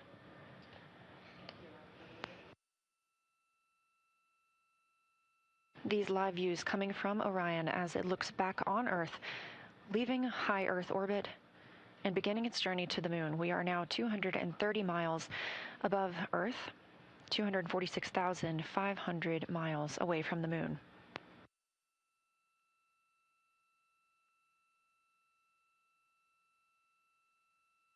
We have 1 minute left in the translunar injection burn. Everything continuing to look good. We have less than 20 seconds left of this burn. This is the final major burn for the mission because this also serves as our deorbit burn. Integrity looks like a good burn. We're confirming.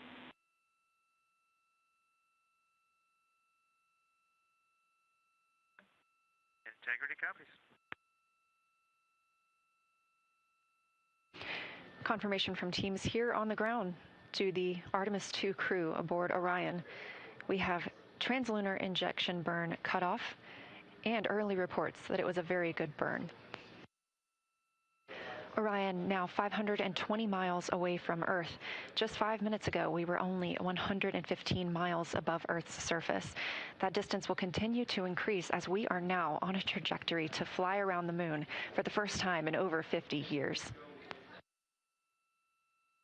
Live views from the Orion spacecraft as it looks back on Earth following completion of the translunar injection burn, the burn that commits us to flying around the moon. It also commits us to a return to our home planet on flight day 10 and a splashdown in the Pacific Ocean. But for now, these views of Earth as Orion starts its journey.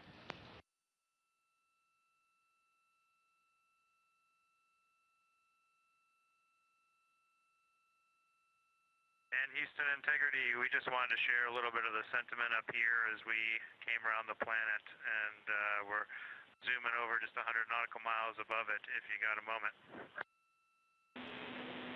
Please, Jeremy, we are all ears.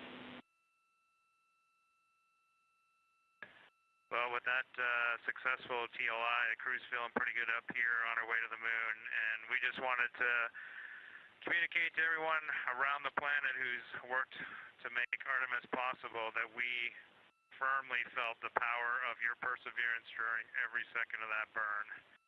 Humanity has once again shown what we are capable of, and it's your hopes for the future that carry us now on this journey around the moon. Hugs there at the Capcom console from NASA astronaut and Capcom, or capsule communicator, Chris Birch, with Artemis II backup and Canadian Space Agency astronaut Jenny Gibbons.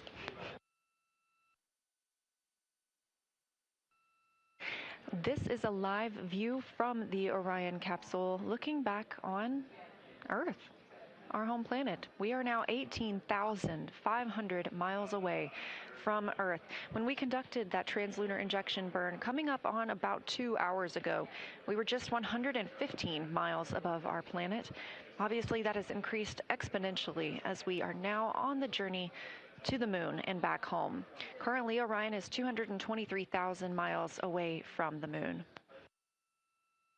This is Artemis Mission Control, now MET, or mission elapsed time, 1 day, 3 hours, and 10 minutes into the Artemis II mission, the first flight of humans around the moon in over 50 years. And we are going to the moon.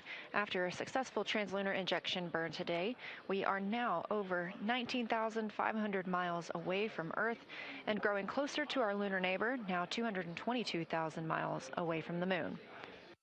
The view on the left side of your screen is from Orion, a live view looking back at our home planet, that small dot. And down in the bottom right-hand screen, you can see Capcom Chris Birch wrapping up her Orbit 1 shift today, as well as Flight Director Jeff Radigan. They've been leading the teams throughout Orbit 1 and the translunar injection burn. Integrity Houston, you ready for the event?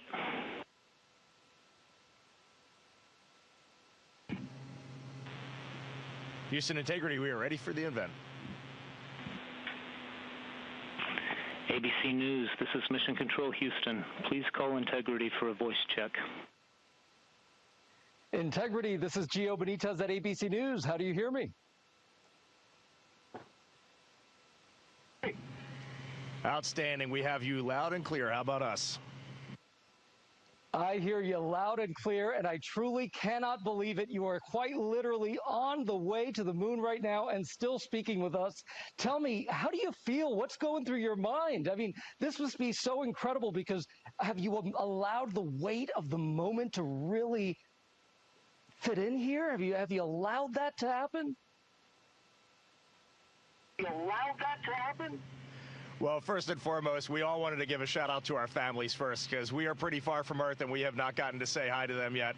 But there was a moment about an hour ago where Mission Control Houston reoriented our spacecraft as the sun was setting behind the Earth. And I don't know what we all expected to see in that moment, but you could see the entire globe from pole to pole. You could see Africa, Europe, and if you looked really close, you could see the northern lights. It was the most spectacular moment, and it paused all four of us in our tracks.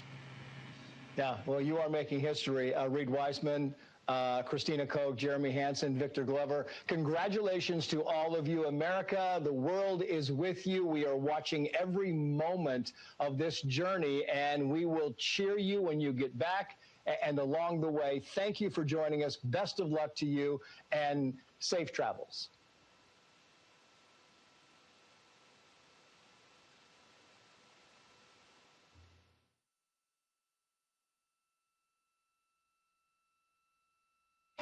And that was an overview of this flight day 2. We are now 1 day, 10 hours on the dot into the first crewed test flight of the Orion spacecraft.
This is Artemis Mission Control. We are 1 day, 10 hours and 6 minutes into the first crewed flight of the Orion spacecraft, who are on their way to the moon. The Orion spacecraft is now less than 200,000 miles to the moon, approaching 186,800 miles to the moon, now 63,950 miles away from the Earth, traveling at a speed of 5,274 miles per hour. Again, this is the first crewed flight test of the Orion spacecraft and the first time that humanity is heading back to the moon in over 50 years. Inside the Orion spacecraft, named Integrity, are NASA astronauts Reid Wiseman, Victor Glover, and Christina Koch, as well as Canadian Space Agency astronaut Jeremy Hansen. We are counting down to lunar flyby, now 3 days, 14 hours, and 20 minutes away from flying behind the moon, where the crew will have the opportunity to take imagery and video of areas of the lunar surface that have never before been seen by human eyes. Additionally, during this flight, the crew will break the distance record for a human being to ever be away from the Earth. That maximum distance will be 252,021 statute miles, breaking the Apollo 13 distance record by 3,366 statute miles.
You're looking at a visualization of the Orion spacecraft as it continues its journey to the moon, as well as a view inside the White Flight Control Room here at NASA's Johnson Space Center in Houston.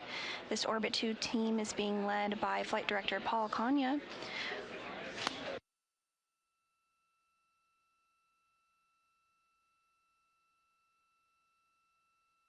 We will soon conduct a handover to the Orbit 3 team. You can see some of those folks beginning to come on console and step through procedures. During a handover, the individual on the console just prepares a summary to the oncoming member to provide any updates and status on what happened during their shift.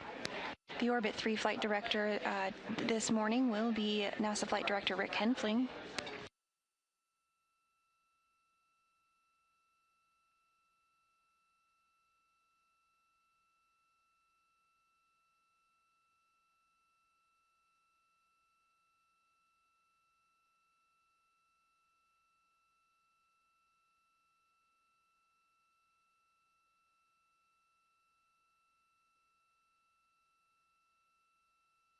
And here's a view of the entire flight control team that has been supporting during this Orbit 2 shift.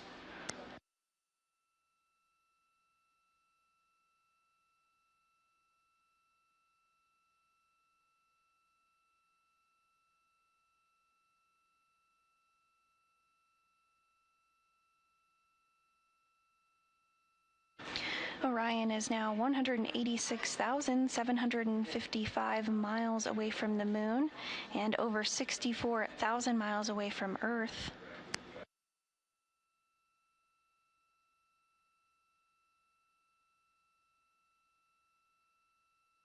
Following the translunar injection burn, which was 5 minutes and 50 seconds long, Orion is well on its way to the moon.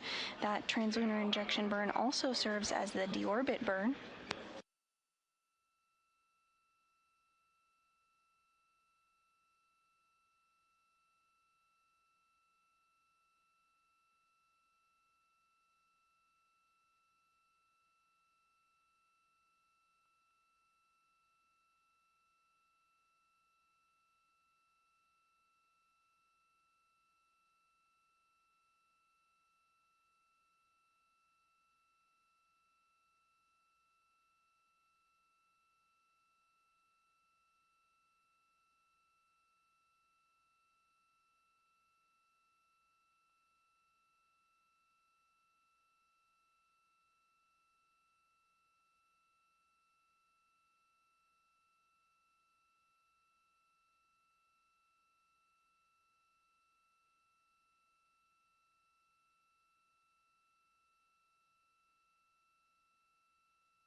And we're continuing to bring you around-the-clock coverage of the first crewed flight test of Orion to the moon. You're now looking at a view from the Orion spacecraft looking at the moon.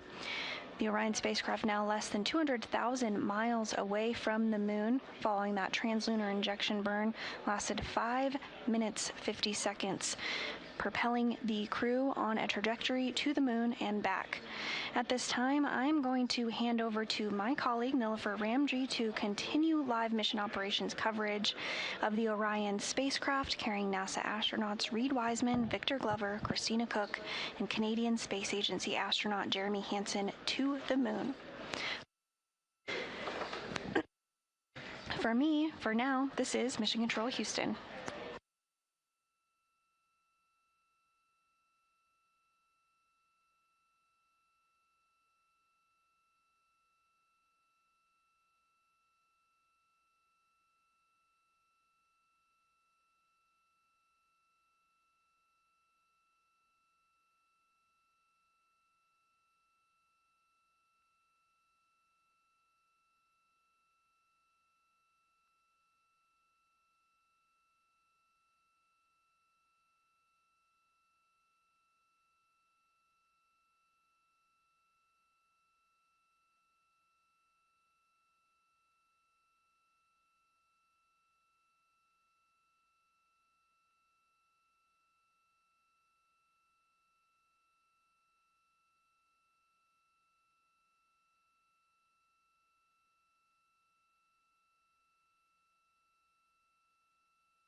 Good morning from Mission Control Houston inside the Artemis Flight Control Room here at the Johnson Space Center.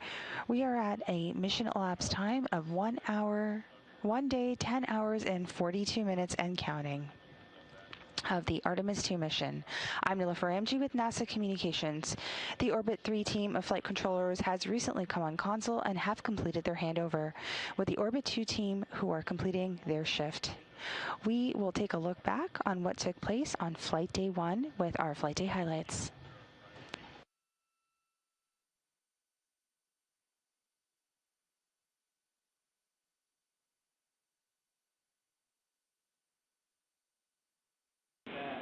And Integrity Houston, we do have you on video for the 4K encoder checkout.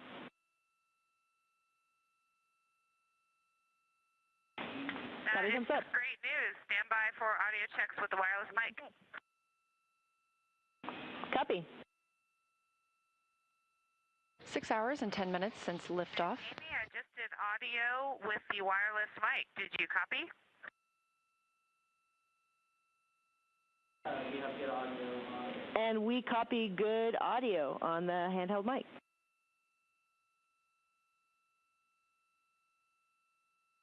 That is great news. We're ready to call 4K encoder checkout complete if you are.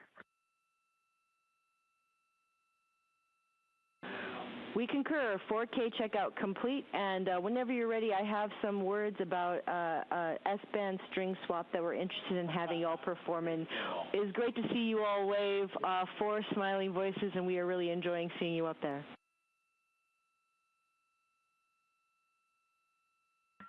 Not as much as we're enjoying being here. That is true. This view on your screen coming from Orion, looking back at all of us on Earth. This is coming from a camera mounted on one of the spacecraft's solar array wings.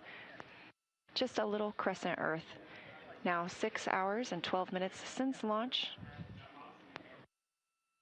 The first flight of humans aboard Orion. Houston, integrity on 1 for fan speed / cabin temperature. Houston's listening.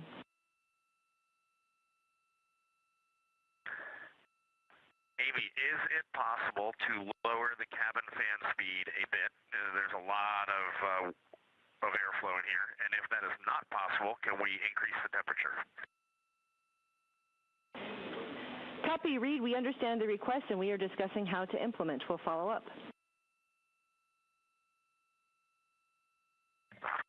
Yeah, sounds good. No urgency there, but just know that will be our desire down the road.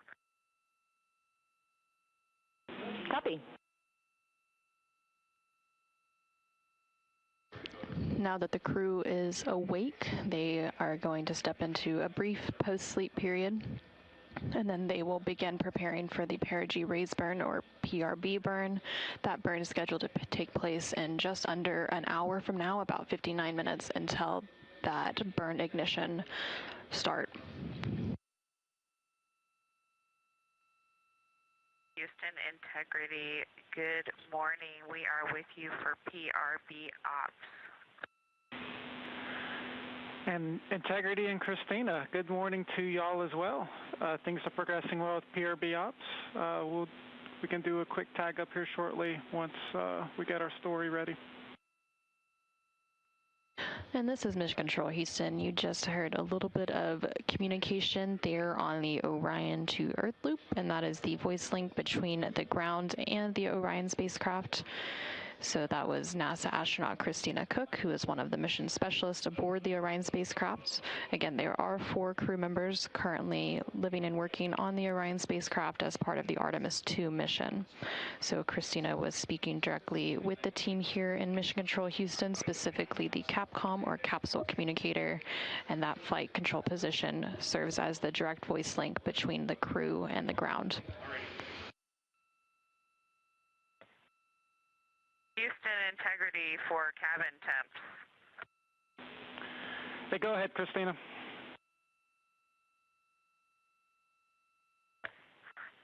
Yes, it is very cold in the cabin. Any chance you can make it warmer or reduce the cabin fan speed a bit more so the ventilation is not blowing as hard.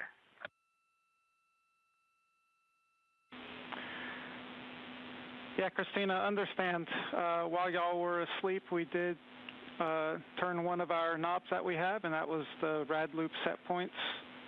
And we saw a very small increase in the temperature. And so we're going to take a look at some of these shell heaters, and we'll let you know when we start putting some of that in work, and we can see if that affects the temperature in a positive way. Our next check with you is for your go, no-go confirmation.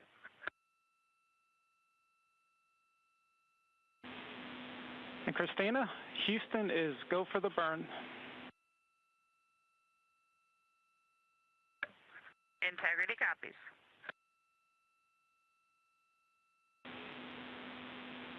Integrity Houston, the solar arrays are in position for the burn.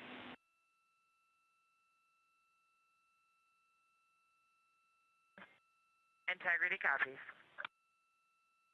And this is Mission Control Houston. We are about 1 minute out from the perigee raise burn. That burn expected to last about a minute.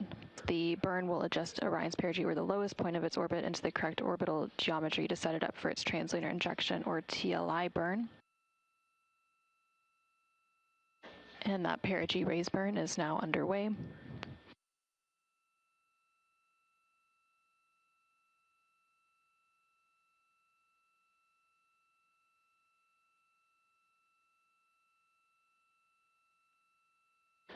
And there on your screen, you can see the 8 Pulse-X engines on the Orion spacecraft.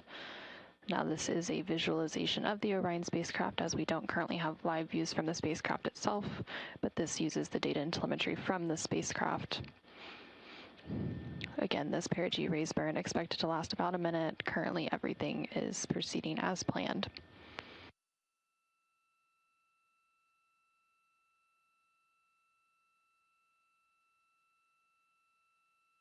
And we do have confirmation that that burn is complete. It was a good burn. We're tracking a good burn.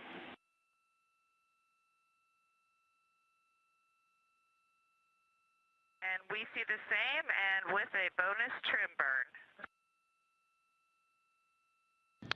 burn. And there on your screen, you are seeing a live view of the Orion spacecraft from one of its solar array wing cameras, and you can also see another one of the solar array wings on the bottom right hand of your screen from the Orion spacecraft. Again, this live view comes following that perigee raise burn. Support there. We really appreciate it. It's been a good first. Well, it's been 2 orbits of Earth, I guess, and this one's just got a 38,000 mile apogee. We're going to pick up in 26-1-100 pre-sleep checklist, and then we're going to dim the cabin down and get some rest. Thanks for your support. Yes, great PRB day. Excellent flight day 1, y'all. Get some good rest, and we'll be in touch in a couple hours. You as well. Good night, Earth. Good morning, Artemis 2 crew. While you're soaring beyond Earth, we're sending a little piece of home your way. Here are some messages from your NASA team to brighten your flight day. From your friends in the R3 Flight Systems Branch, we are go for exercise. Godspeed, Artemis 2. Let's go fly from the Orion Human Engineering Team. Wishing you an excellent mission around the moon from the Huntsville Operations Support Center's Systems Engineering Team. Go Artemis! From the Marshall Space Flight Center Earth Science Branch to the crew of Artemis 2. We wish you success, bringing back some perspective. We just wanted to wish you a safe trip to the moon from your JSD SWAT team. From the Wallops Island Radar 5 crew, go Artemis, Godspeed. Good luck from your Orion Mission Planning Team. IMAP team wishes you a safe journey. Go Artemis 2! From all of us at NASA's Launch Services Program, We're so proud to support the journey to the moon. Go Artemis! Houston Integrity, we are ready to go, and that was awesome. Thank you for all of those messages. You are very welcome. Good afternoon and welcome to the Artemis Flight Control Room here at NASA's Johnson Space Center in Houston, Texas. I'm NASA PAO Leah Cheshire Mustachio, your Orbit 1 commentator, ready to take you through a very busy day for the crew, namely with the translunar injection burn this afternoon. That is scheduled for 6:49 p.m. Central Time, expecting a 5-minute and 49-second burn on the OMS engine. On the left, the data visualization you're seeing is ARROW, the Artemis real-time orbit website. If you look closely, you can see we are now under 10,000 miles away from Earth. That will continue to decrease until we get to 115 statute miles above our home planet.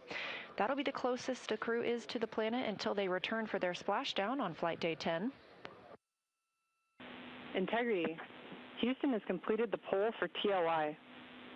When the engine ignites, you embark on humanity's lunar homecoming arc and set the course to return Integrity and her crew safely home. Houston is go for TLI.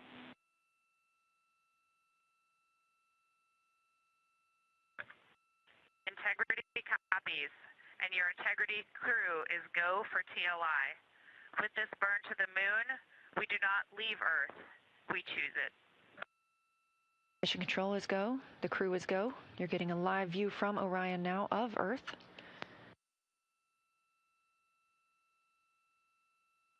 "10 seconds until translunar injection burn start.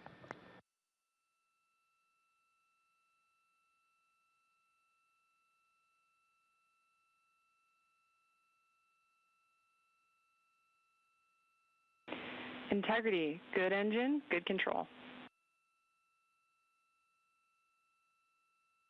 We show the same. Feels great up here. At MET, mission elapsed time of 1 day, 1 hour, and 14 minutes into the Artemis 2 mission. As Orion was flying 115 statute miles above Earth and 247,600 miles away from the moon, we have the start of the translunar injection burn that will send the crew around the moon, the first humans to do so in over 50 years.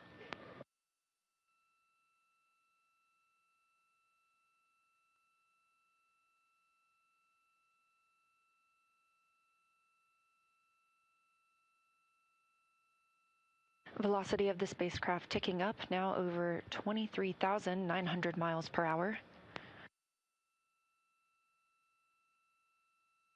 2 minutes into this 5-minute and 50 second burn. Continuing to get good calls here in Mission Control Houston from all flight controllers.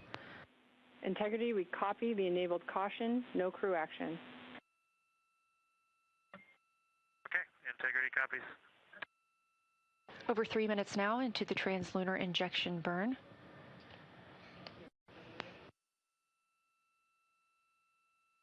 These live views coming from Orion as it looks back on Earth, leaving high Earth orbit and beginning its journey to the moon. We are now 230 miles above Earth, 246,500 miles away from the moon.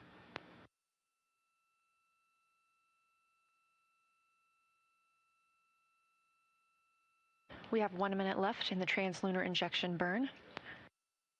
Everything continuing to look good. We have less than 20 seconds left of this burn.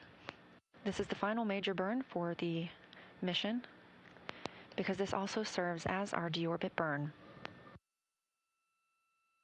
Integrity looks like a good burn. We're confirming.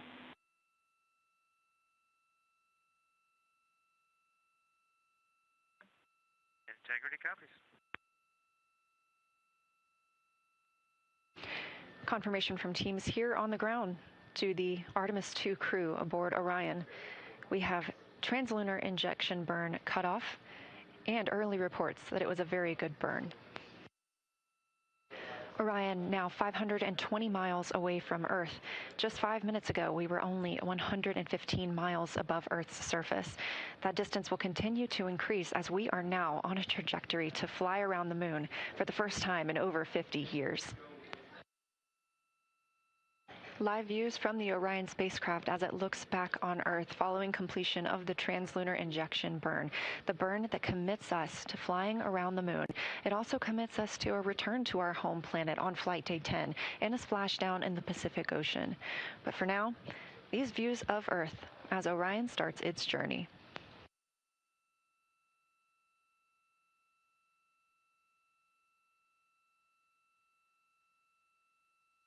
And Houston Integrity, we just wanted to share a little bit of the sentiment up here as we came around the planet, and we're zooming over just 100 nautical miles above it if you got a moment. Please, Jeremy, we are all ears. Well, with that successful TLI, the crew's feeling pretty good up here on our way to the moon, and we just wanted to communicate to everyone around the planet who's worked to make Artemis possible that we firmly felt the power of your perseverance during every second of that burn. Humanity has once again shown what we are capable of, and it's your hopes for the future that carry us now on this journey around the moon.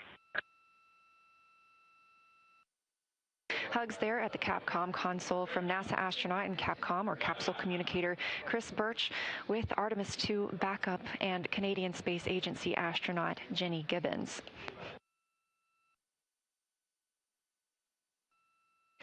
This is a live view from the Orion capsule looking back on Earth, our home planet. We are now 18,500 miles away from Earth. When we conducted that translunar injection burn coming up on about 2 hours ago, we were just 115 miles above our planet.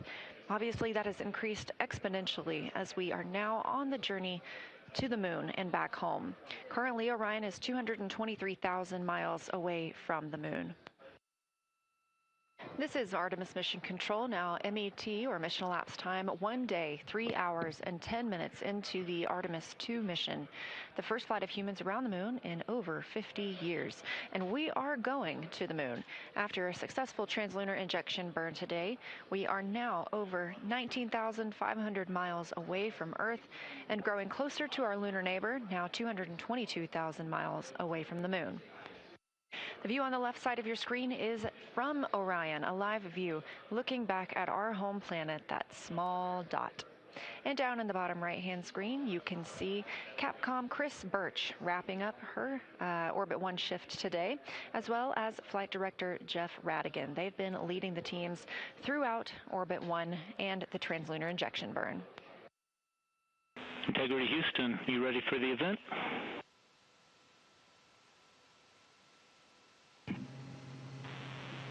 Houston Integrity, we are ready for the event. ABC News, this is Mission Control Houston. Please call Integrity for a voice check.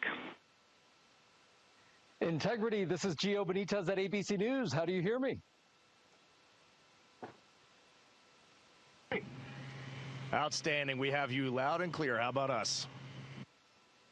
I hear you loud and clear, and I truly cannot believe it. You are quite literally on the way to the moon right now and still speaking with us. Tell me, how do you feel? What's going through your mind? I mean, this must be so incredible because have you allowed the weight of the moment to really fit in here? Have you allowed that to happen?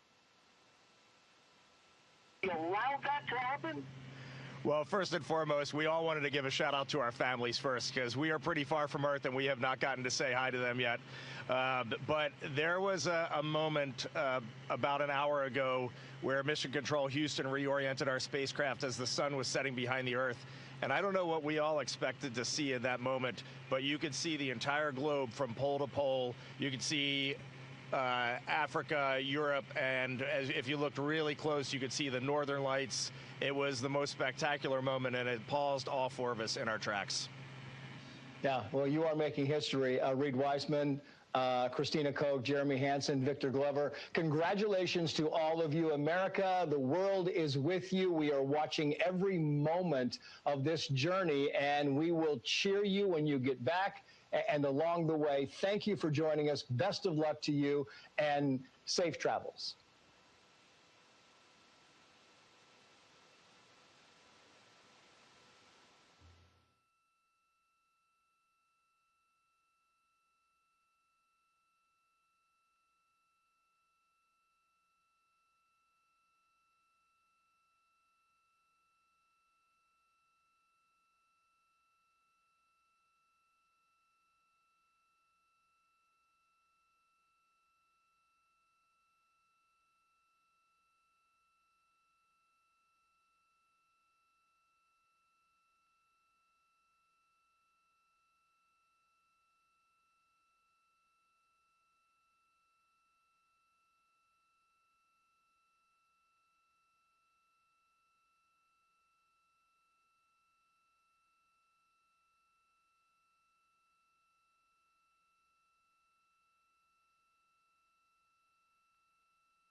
Good morning from Mission Control Houston inside the Artemis Flight Control Room here at the Johnson Space Center. We are at a mission elapsed time of 1 day, 11 hours, and 3 minutes in counting of the Artemis 2 mission, and I'm Nilofer Ramji, your Orbit 3 commentator. The Orion spacecraft is currently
the Orion spacecraft is over 68,000 miles from Earth and about over 183,000 miles away from the Moon.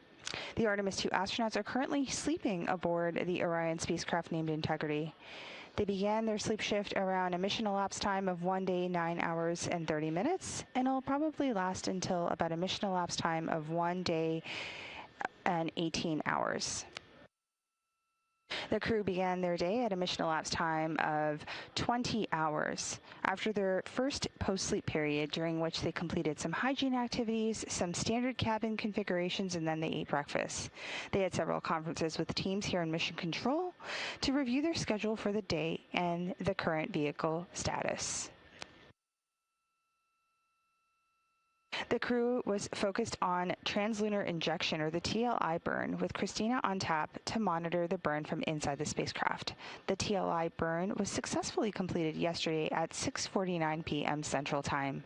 The spacecraft ignited its main engine on the service module for 5 minutes and 49 seconds to get on a path around the Moon and splash down off the Pacific. Following the TLI burn, the crew had some lunch and got into their space adaptation activities. Space adaptation actually protects against space adaptation syndrome, or space motion sickness.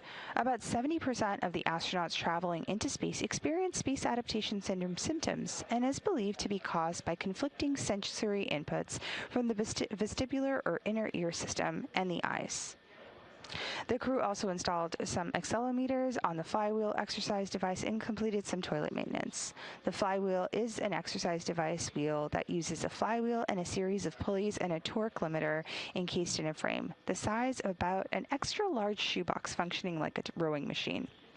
The crew also completed a public affairs event, some daily exercise, a window inspection, and a private medical conference before beginning their pre-sleep period. Right now, we have views from the Orion spacecraft of their solar array cameras. You can see our moon in the distance. We are getting closer to flying around the moon on flight day 6. This is Mission Control Houston.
You're currently seeing our data visualization, or Artemis, in real time. This is a really great visualization of where the spacecraft is in with distance to from the Earth into the moon right now. You can check this out yourself at any time over the course of the mission at nasa.gov/track Artemis.